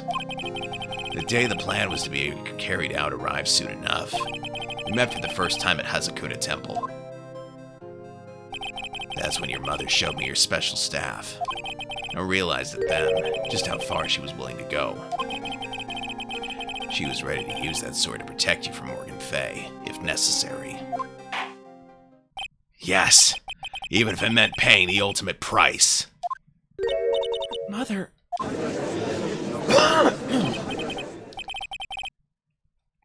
That night, the night of the crime, there was just one way to stop Morgan's evil plan. You mean pearls, don't you? We had to make sure she didn't channel Dahlia Hawthorne. Well, Pearl, what are you going to do tonight? Well, If you'd like, you can come to my room.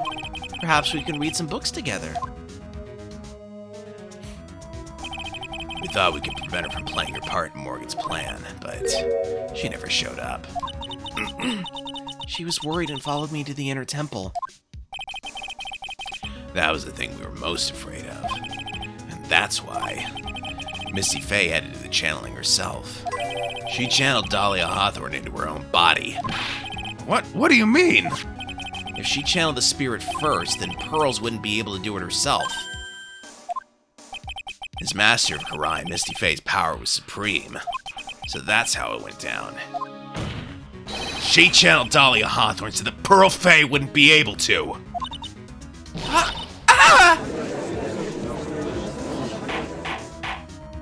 What?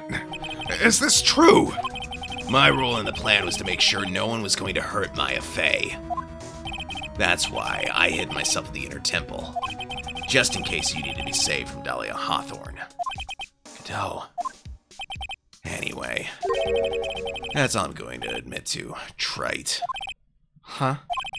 There's no doubt about it. You're a great defense attorney, but you're gonna have to do the rest yourself. The background leading up to this incident has been laid bare. There's just one question remaining, Mr. Wright. Who killed the victim? There is only two possible suspects right now. Maya Faye, and I'm sad to say, you, Mr. Cadeau. Why aren't you sad to say Maya? Well, Trite, if you're the real deal, then finish this thing once and for all. Show us beyond a shadow of a doubt that you can finish this on your own. No, Nick, please don't! Maya, I heard the whole thing from my sister in the medical office. That's why I have to protect Mr. Godot. I can't do it. I can't testify against him. After all, he's the man who put his life on the line to protect Mia, and me too! Maya, I know that! Nick! But even so, it doesn't absolve him of his crime! Please, Maya, testify! Miss Faye, your testimony, please. This is the final testimony. Don't bother trying to hide anything, because I'll know. I want to hear the truth from your own lips. I understand. I'm sure you're right. I'm ready now, Nick. All right, young lady. Tell us about the moments before you lost consciousness. What exactly happened at the time of the murder?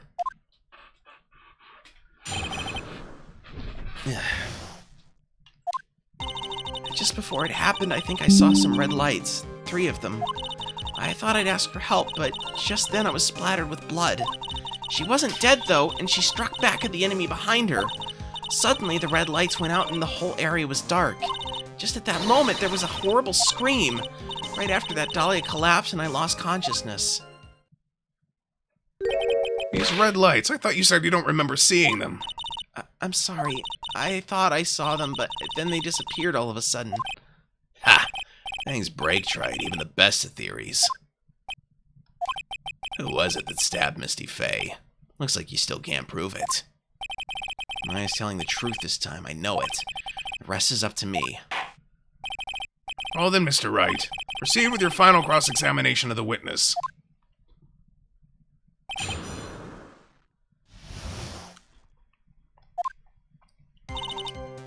Just before it happened, I think I saw some red lights. 3 of them.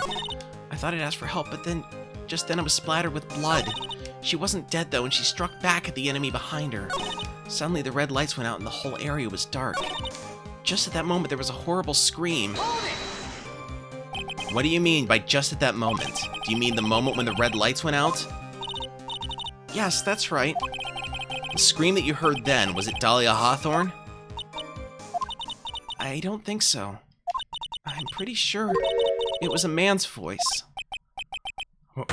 What? So then that scream came from the killer? That's gotta be it. I think Dahlia Hawthorne must have taken the blade and attacked the killer with it. And the killer let out a scream of pain, huh? After that, the killer stole the blade back and delivered the final blow, I guess. Well, Mr. Wright, seems to make sense to me. Sounds like a reasonable deduction, but I still kind of wonder.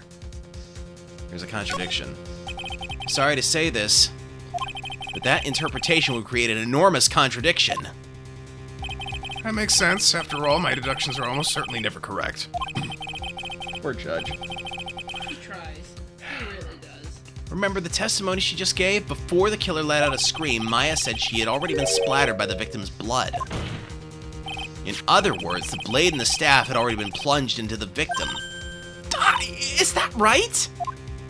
She couldn't have struck back with a sword that was already stuck in her body. The weapon that caused the killer to let out a scream must have been something other than the staff. If you're so sure about that, then don't keep us waiting any longer, Trite. There's only one thing I can think of that could have been used as the weapon here. If Dahlia Hawthorne had already been stabbed in the back by the staff, what could she have used to strike back at the killer? The dagger. Take that! Naturally, the dagger the killer brought to the scene of the crime. Oh, that's right. I forgot about that.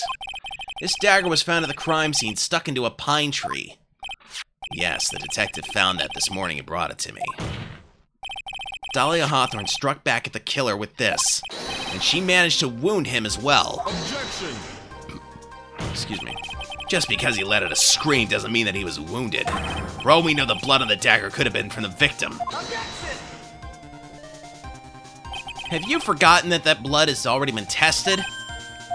Since we learned it wasn't the victim's blood, it must be the killer's blood. The killer must have a wound somewhere on his body. So you're, s- Good job. Strip. No, that's not what's gonna happen. so you're saying that the blood on this dagger belongs to the killer? Exactly. A DNA analysis of the blood would prove it beyond a shadow of a doubt. And yes, Mr. Godot, it would prove that it's your blood. Nice theory, Trite. Order in the court. Is this the end? Have I done it?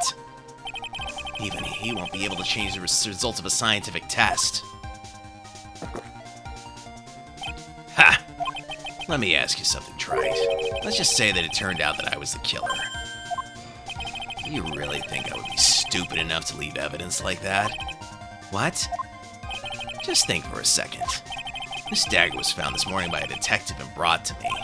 There was already blood on it, correct? But even so, I was the one who brought this dagger here to the courtroom. Yes, what does that prove? Well, if I really were the killer, I could have washed the blade off and then planted another person's blood on it. But you can't see red. It can't be! In any case, there's one thing I can guarantee, Trite. That blood, it doesn't belong to me. Not a chance!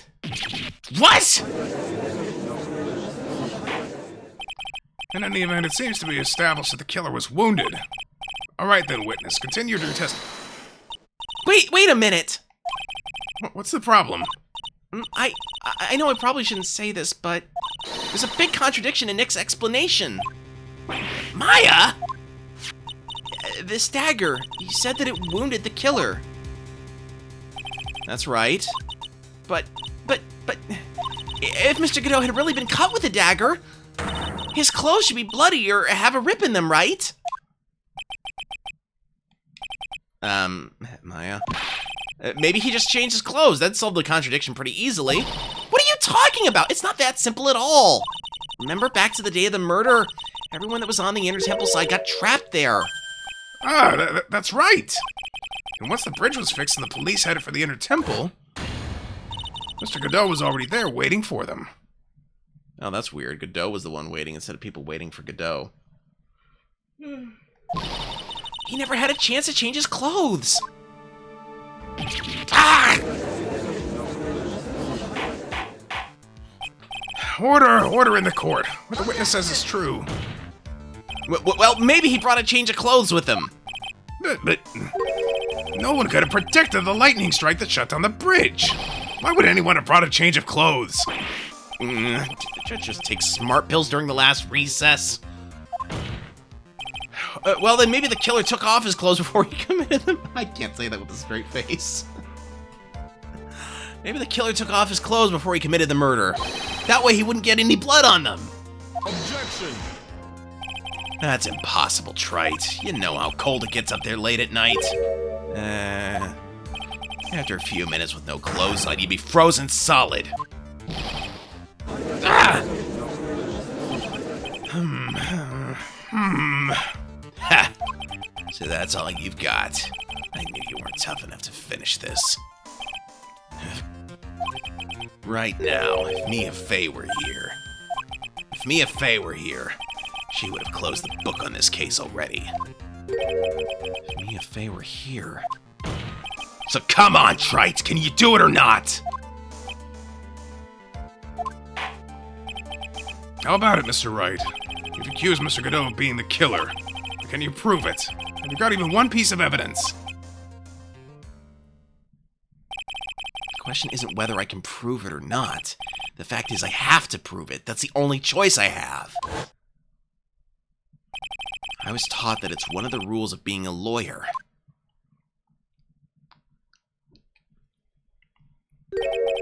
I can prove it. I'm gonna bring your magnificent vengeance to fruition just as you want it. Ha! That's good. A fighter to the bitter end, Trite. Since there's just one piece of evidence that can prove your point, why don't we go for the unlimited penalty? You might want to save. Are you trying to pressure me, Mr. Godot? Because it doesn't matter to me. I've got the one piece of evidence I need. Give me a break. You've got nothing, Trite. So what do I do at a time like this? It's simple. I've got to think outside the box and approach this from a different angle. All right then, Mr. Wright, let's hear what you've got. There's one thing I've demonstrated in the previous cross-examination. The killer was wounded. That was proven by the blood on the dagger. But we decided it was impossible for him to have hidden such a wound. If he had been cut by a dagger, there should have been a bloodstain on his clothing. There's one place the killer could have hidden his wound. What did you say? Hidden? His face. This is it. My last stand. I need to think about this from a different angle. I don't need to think about why there were no bloodstains on his clothing. I need to show how he hid the wound. It's the end of the line, the final stop, Wright. Let's hear what you've got!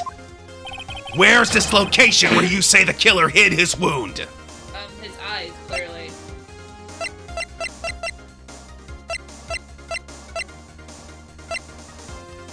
I think I'm supposed to present his profile.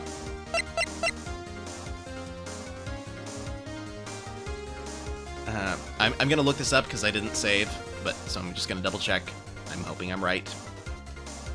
Well, because did Maya say that the lights went out? Yep.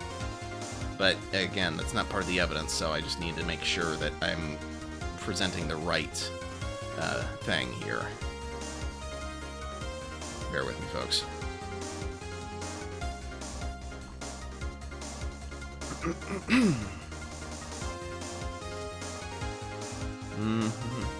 Okay, that's right. Take that! Ha! I don't know what you're talking about. And frankly, I don't need to know. What I do know is that you'll never be half the lawyer she was. Isn't that right, Wright? What was that just now? Mia? It can't be. You're living on through him? Even as we speak, you're still hiding the wound.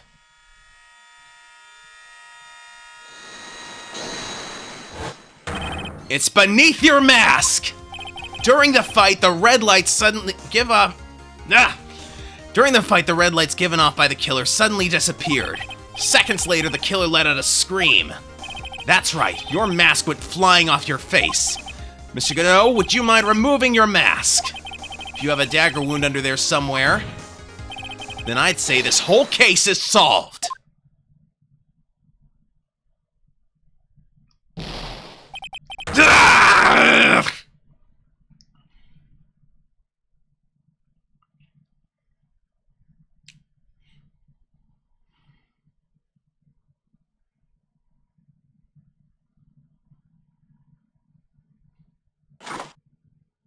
Where does he get these cups of coffee from? Don't ask. Just now, I saw her spirit in you. I never liked you. 6 years ago, you helped the woman who put me to sleep by hiding her bottle of poison. And then, while I was sleeping, you let Mia die. But you didn't care. You just kept living your pathetic, happy-go-lucky life. You haven't had the nerve to follow in her footsteps as a lawyer. I could never forgive you. That's what I thought. Mr. Godot. But I was wrong about you. I knew it from the very beginning. The truth is, the only person I could never find it in my heart to forgive was me. You, yourself. I was the one that failed to protect Mia.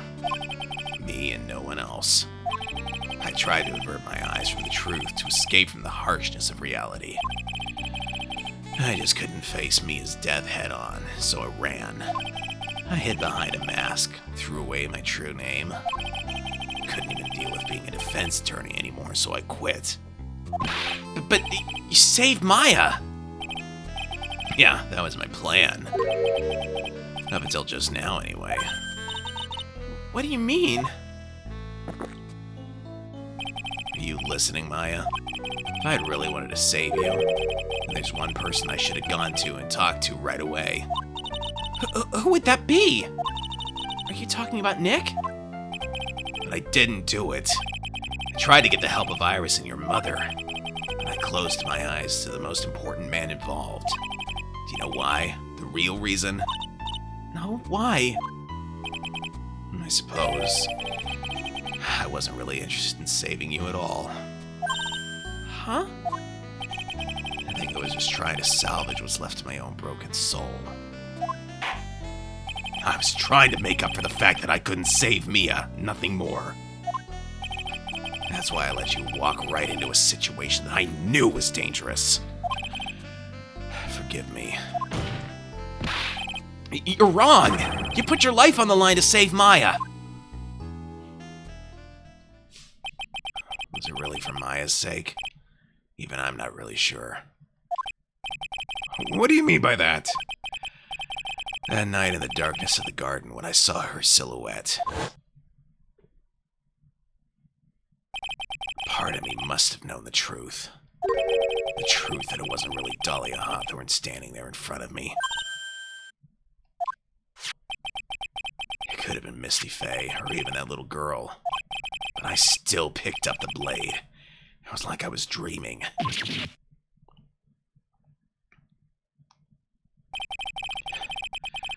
I'm not sure exactly what was going on in my mind at that point. Was I really motivated by the pure desire to protect Maya Faye? Or was it something else? Was it my hatred for a woman who had stolen everything from me 6 years earlier? Could it have been simply a desire for revenge? And now, I don't know anything anymore. I did learn something today, however. I finally realized that I was the arrogant one. I was just chasing an illusion. Fantasy. Stupid fantasy of defeating you in the courtroom. You were the one who made me realize my folly. You never ran away from Mia's death. Instead, you picked up where she left off, as a true defender of the people. In that one moment, I understood everything. Mr. Godot.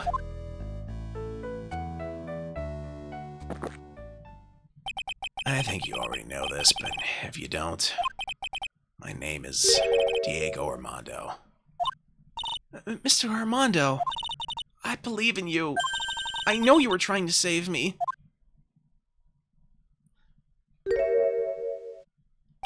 Huh. Thanks. Your wound, it's bleeding. Did you forget already? In my world, the color red doesn't exist. These must be my tears. Tears?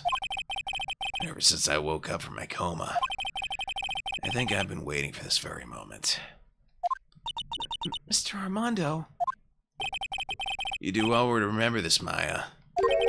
The only time a lawyer can cry is when it's all over.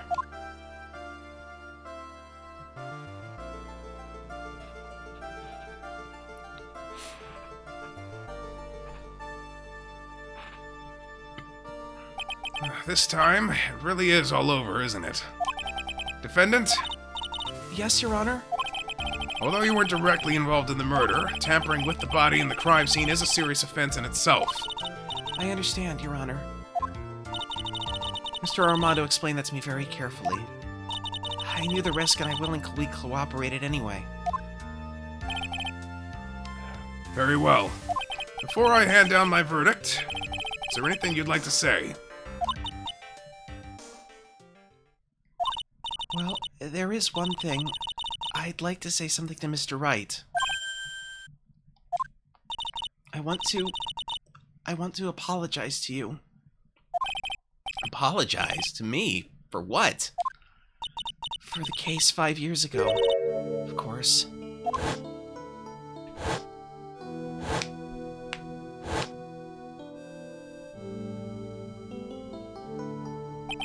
I just remembered. Weren't you poisoned by your own lover? Not exactly, but yeah, something like that. Even now, 5 years later, I can hardly believe it. She's gonna do it. She was planning to kill me.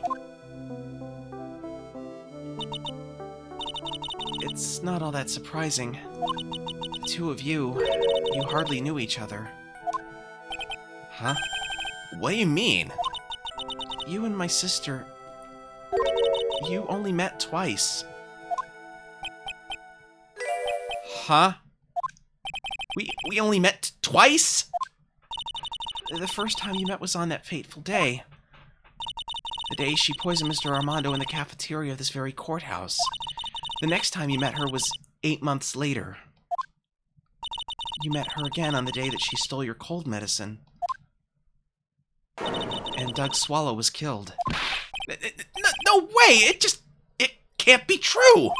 I mean, during our whole relationship, we were... For those 8 months, the woman that you thought was Dahlia Hawthorne It was me. wasn't actually my sister. It wasn't Dahlia. I hope one day you can forgive me, Feeny. Aww.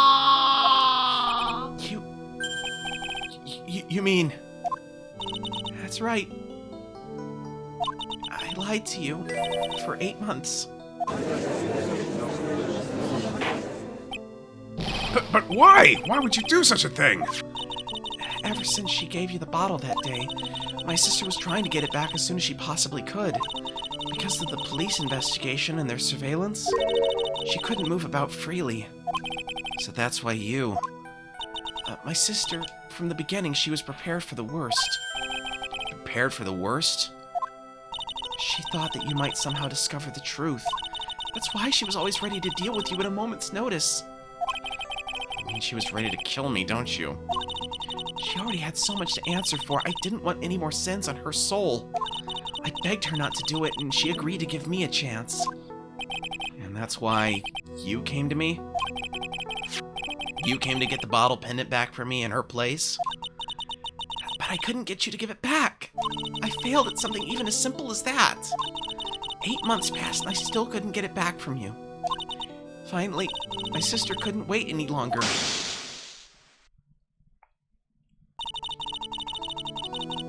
She didn't consult me about her plans for you that day. It was the first time that had ever happened.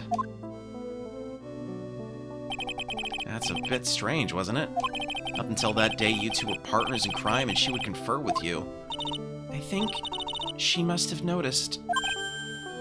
Noticed what? I love you. My feelings for you. Called it. If I had found out she was planning to kill you, I would have done whatever was necessary to stop her. Even if it meant her life. Or mine. Iris. After spending those 8 months by your side, my feelings toward you, they changed. I have something to say to you, too. Yes? You really are the person I always thought you were. Even after Dahlia Hawthorne was found guilty, I still believed in you.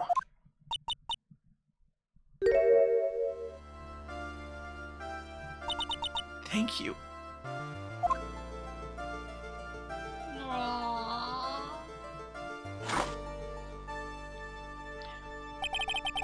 How many cups of darkness have I drank over the years? Even I don't know. Let's see, 17 cups a day. I'll tell you, though. No, that's just per trial. Outside the trial, goodness knows. I'll tell you, though. Right now, this one here's the greatest cup I think I've ever had. Don't you think so? Phoenix Wright?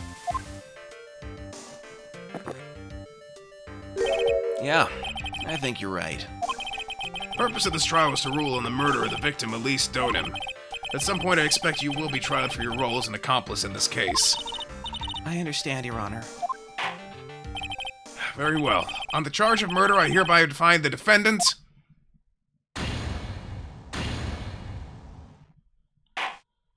Court is now adjourned.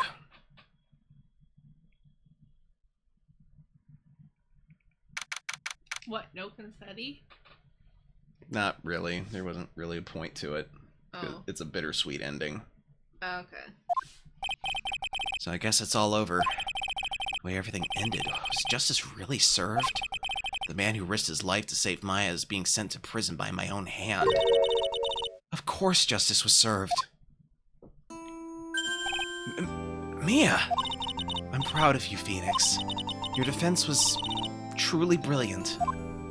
But I couldn't save Mr. Armando, the man who cared so deeply for you. You're wrong, Phoenix. You did save Diego. You saved him in the only way possible. You mean, with that verdict? I think one day you'll understand, too. Phoenix, I want you to remember one thing.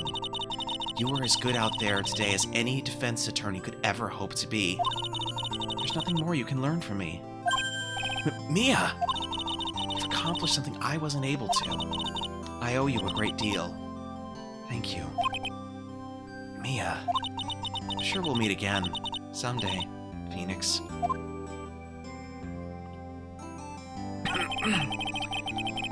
I've handled lots of cases and seen a lot of things.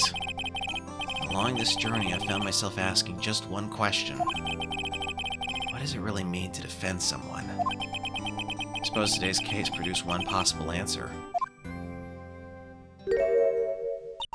Nick. Maya. I guess it's just like my sis said. Mia? What did she say? That night when I channeled Mia to get her advice on what to do, this is what she wrote back in my notebook. Don't worry, Phoenix will save everyone in the end. But come on, cut it out with that gloomy face. Can't you see? Me, sis, and I'm sure Iris too. We owe you for everything you've done for us, Nick.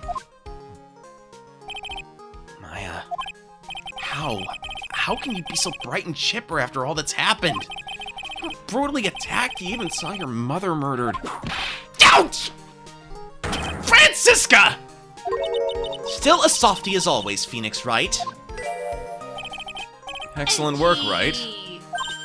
Mr. Edgeworth? When did you get back? Oh, that's right. I guess no one filled her in on that. Edgeworth and Francisca have actually been helping me. Helping you? If these two hadn't been here on the first day of the trial, the defense wouldn't have gotten anywhere. Wow, but where were you, Nick? I heard he fell into a river and caught a nasty cold which forced him to sleep all day. Yes, he laid in bed shivering from his fever with Iris's hood pulled over his head. Oh, ouch. Talk about embarrassing, Nick. You definitely need more training. Anyway, thank you, Mr. Edgeworth. And you too. Francisca? Who is this person? I don't know. I don't suppose... Oh. It's Larry. I don't suppose there's room for me in this group hug, is there? Oh, Larry. What's with the, longer than usual face? I realized something when I was reborn. I realized that Larry was never of any use to anyone, not even once. That's not true, right, Nick? What? You're asking me? Well, Nick, is it true? I got a place in this world, right? Huh? Oh, yeah, of course. I knew it. Everyone would be better off if I were gone for good. No. Oh, yeah! Those portraits you painted, they were really good. Isn't that right, Edgeworth? What? Me? Why are you making that face, huh, Edgy? Oh, well, yes, indeed. Certainly can't say that they lack resemblance. You really mean it? What about you, Francie? Did I draw you well, too? Ah! My beauty can't possibly be captured by a mere crayon. Nevertheless, I recognize the effort you put into it, and that's worth something. So then you'll do it, like you promised? You're gonna model for my next picture book, Francie's Whippity Whip Trip? Ah! Don't get carried away! It's the first time you see Butts has the bows on his back. No, they're not necessarily bows, it's just that his smock is tied back there. Oh, how about that? I guess painting portraits is the only thing I'm good at. Painting of Pearl was pretty darn good, too, if you ask me. Huh? Now that you mention it, I haven't seen her around. Pearls? Where could she have gone? Normally she would have made a beeline for Maya. Oh, I'll go look for her. Be right back. But she was channeling Mia. Yeah. Hey, Pearly! Hey, kitty. Right. You seem to be uncharacteristically puzzled. I suspect you're wondering how Maya could be so cheerful despite all that has happened. Yeah. To be honest, I can't understand it either. Francisca. That's right, she lost her father fairly recently as well. I think I understand how she feels. Maya's a much wiser person than she appears, and I think she realizes something. Now is exactly the time when she needs to be as strong as she can. But what do you mean by now is exactly the time? Maya wasn't the only one that was badly wounded by this incident. In fact, there was someone that was hurt far more deeply than she. I believe it's for that person that Maya's trying her best not to cry. Someone who's hurt more deeply than Maya? It's Phoenix. Edgeworth, I think I'm starting to understand too. Ow! Then tell me, Phoenix Wright, who is Maya Fey being strong for? I want to say Godot, but you said Phoenix. I'm going to see if either one was right. Hold on. Ah, that makes sense.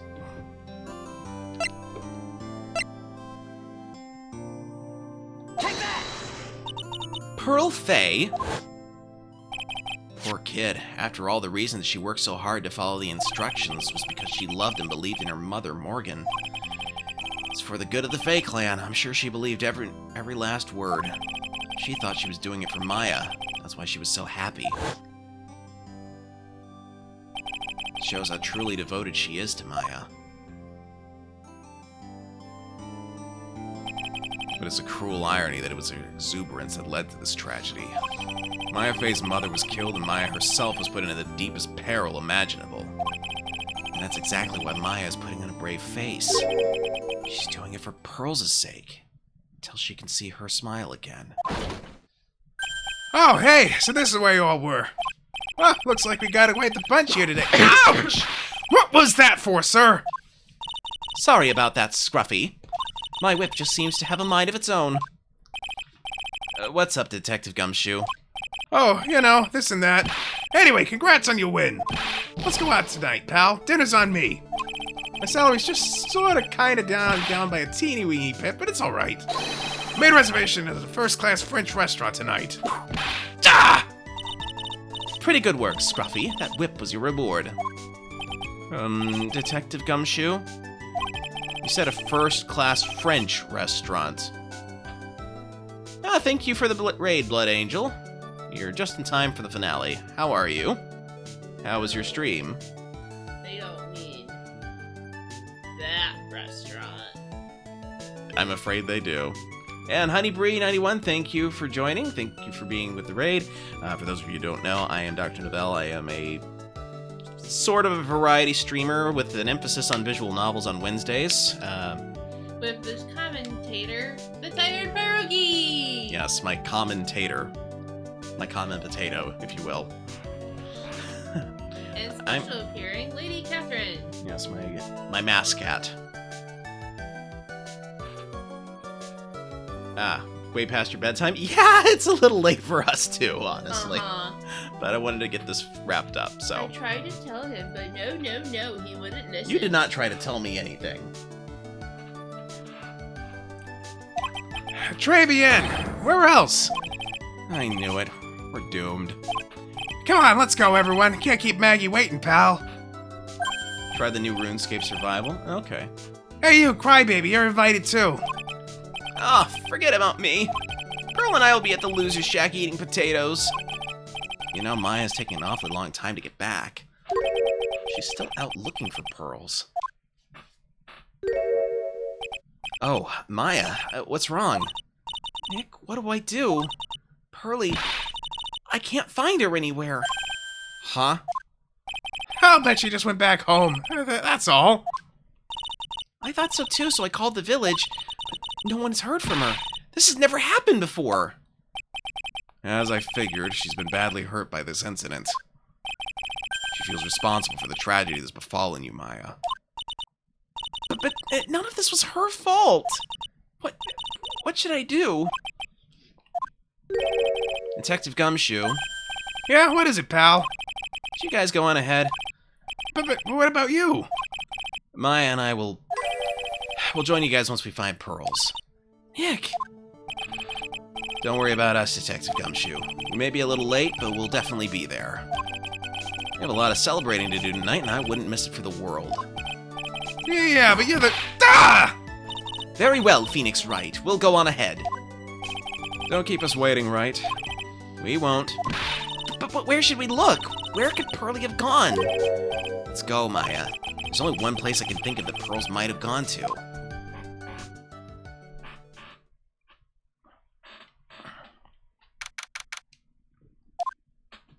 Hazakura Temple.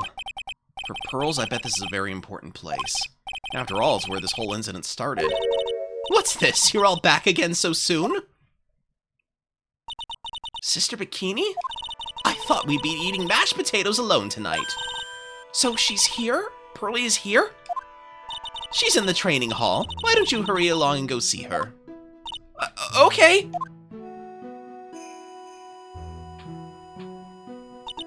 Pearlie's not here. Ah! Maya, the hanging scroll. Ah! Someone cleaned it off. It's gotta be pearls. Ah! Mystic Maya! Pearlie! Why? Why did you just leave like that? Mystic Maya! Mystic Maya!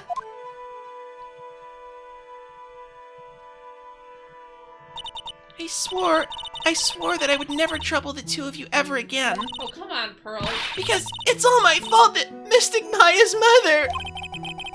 That's why you came here? It's the least I could do, to pray for your happiness. You don't have to do that, Pearlie. It wasn't your fault. You didn't do anything wrong. Okay, I gotta scooch my chair a bit. Of course I'm sad that my mother is gone, but...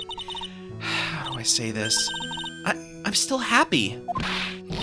You don't have to lie just to make me feel better. No, really. It's true. The only reason I'm still here at all is thanks to everyone who was there for me. My sis, my mother, Mr. Armando, Nick, and you. If even one of you weren't there, I'm sure I wouldn't still be alive right now. That's why I have to be strong. For all the people that were there for me when I needed them. That's all I can really do. Mystic Maya!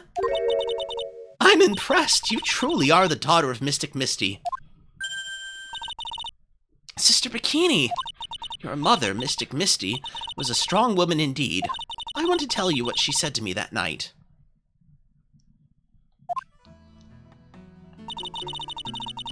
After dishonoring the good name of Karine, I don't have the right to face my daughter.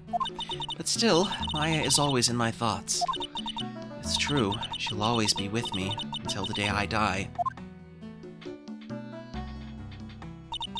Your spirit was with her. That's why your mother was so strong.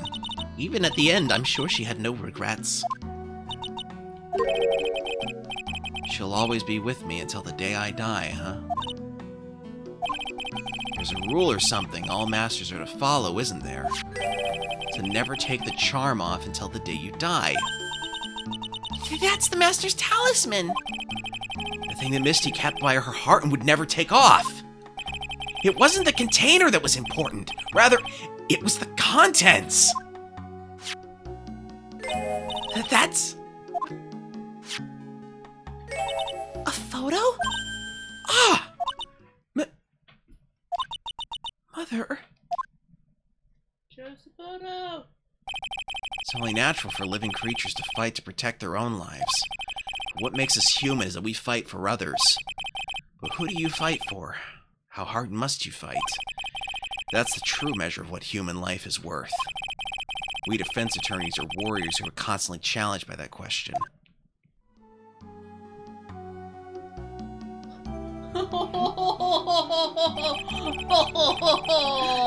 Even when the battle is over and the bonds that connects us are severed, we always return, time and time again. It's Mia and Maya. Yep. Mia, love it. Maya, Pearls, Mr. Armando, and Maya's mother too. I learned that from all of them.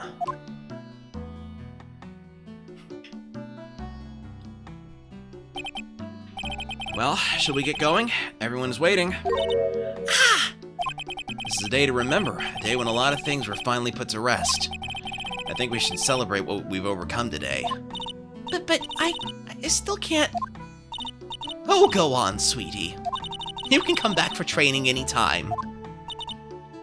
Okay. Alright, I'm going to make a brand new start too.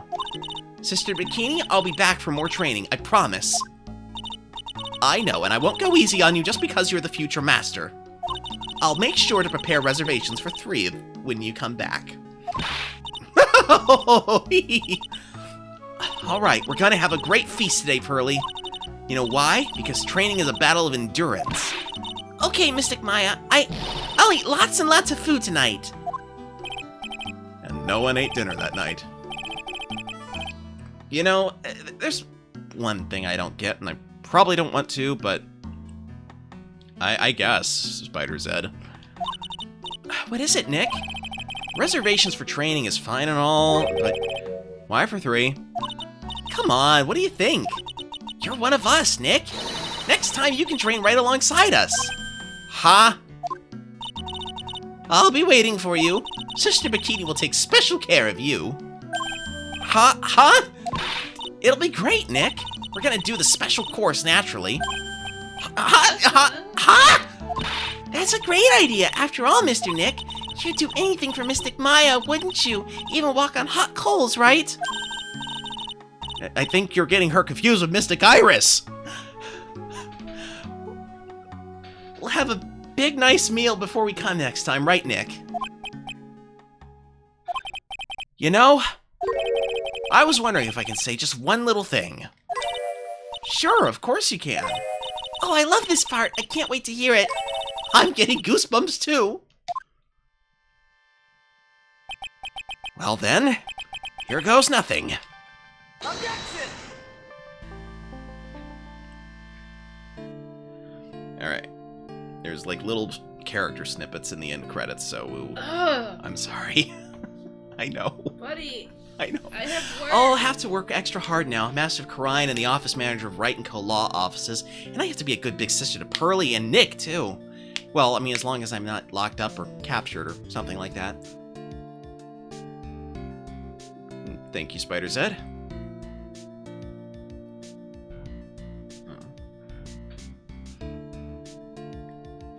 So it's true, Mr. Nick really is Mystic Maya's knight in shining armor. He went through with the special course all the way to the end. Actually, I heard there's a legendary extra special ultra course here too. I think I'll surprise the 2 of them by making them a secret reservation. The phone call, that was Godot. Yep.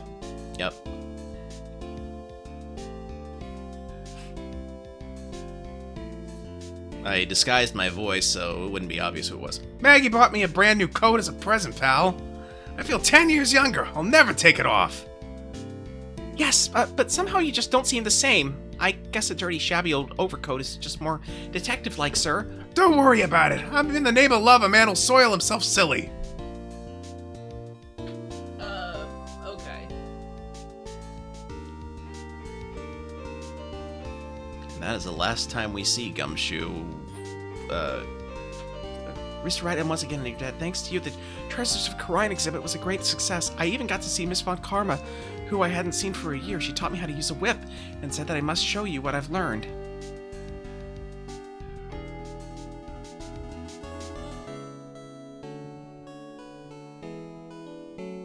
Why? Desi and I started a company called Mask to Mask Consulting. We're dedicated to stopping the evil plans of all the criminals in the city. Our motto is cut it out, please! Pretty cute, huh? Well, we also sell plans to the criminals as kind of a side business. I wonder if that's okay. Sometimes I think maybe we're the worst criminals. Why was that indifferent? Because it was showing him trailing off. Oh. I wanted to show you my appreciation to Mr. Wright for exterminating Don Tigre, so I lent him $500,000 and a tea set. A special thick tea, one I mixed with my own 2 hands. I bet he's drinking it now. Win through compromise.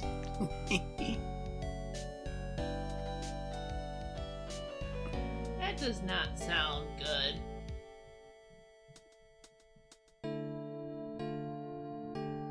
I'm just holding in the way. A wrinkly, grumpy, clown-nosed waste of flesh. At least that's what I thought. My grandkids had a birthday party for me the other day. Talk about embarrassing. 69 years old and I cried like a baby with a dirty diaper.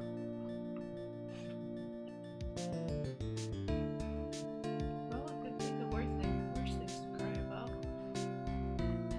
As usual, we have an abundance of work to do. We've hired a new programmer to replace Glenn Elk. I do hope everyone will get along. His name is Adam Mata. As soon as I heard his name, I knew our brain circuits would align perfectly.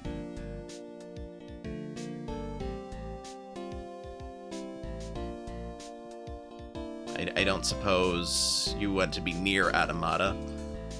My, more reporters. Since the murder, we've made so much money, I hardly know what to do. I think the magazines like us because I provide such a nice visual, especially in spring. I can hardly wait for Iris to come back.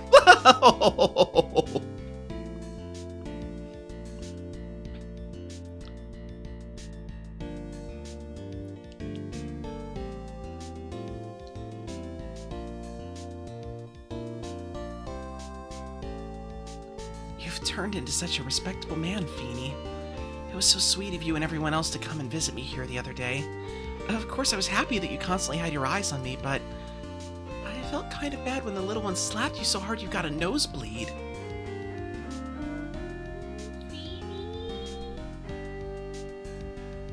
Objection!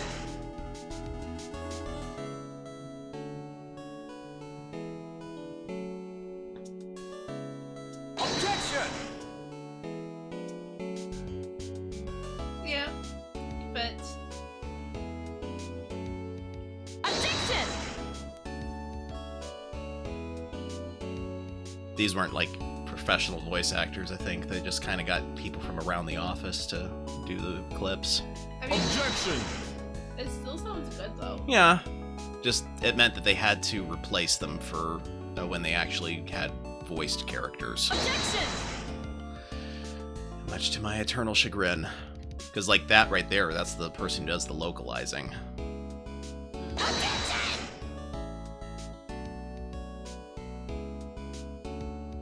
I don't like him. Nobody does. Just wait till you meet his brother, though. What's this? I'm back from a long and tiring vacation and no one's here to greet me. I guess while I was gone, my little whippersnapper buddy had quit, and now I've got no one. And what kind of lonely, crazy security room is this supposed to be anyway? What with all the flashing lights and switches? I feel like some sort of space alien. And now what am I going to do with all these macadamia nuts I brought back for everyone? I bring them over to Edgy Poo. I know exactly what it is. I really can't accept these. I'm afraid there's something that's faithful to this part. Oh, and will I ever find a gently fine lady?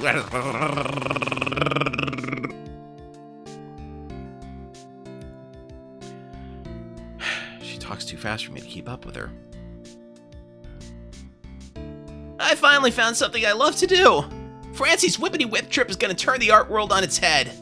I should have realized it sooner. Self-centered, lazy, antisocial.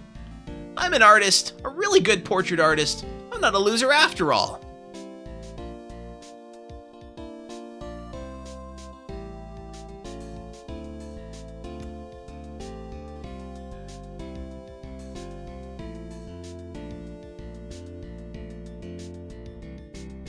Oh, that must be the portrait he drew of them.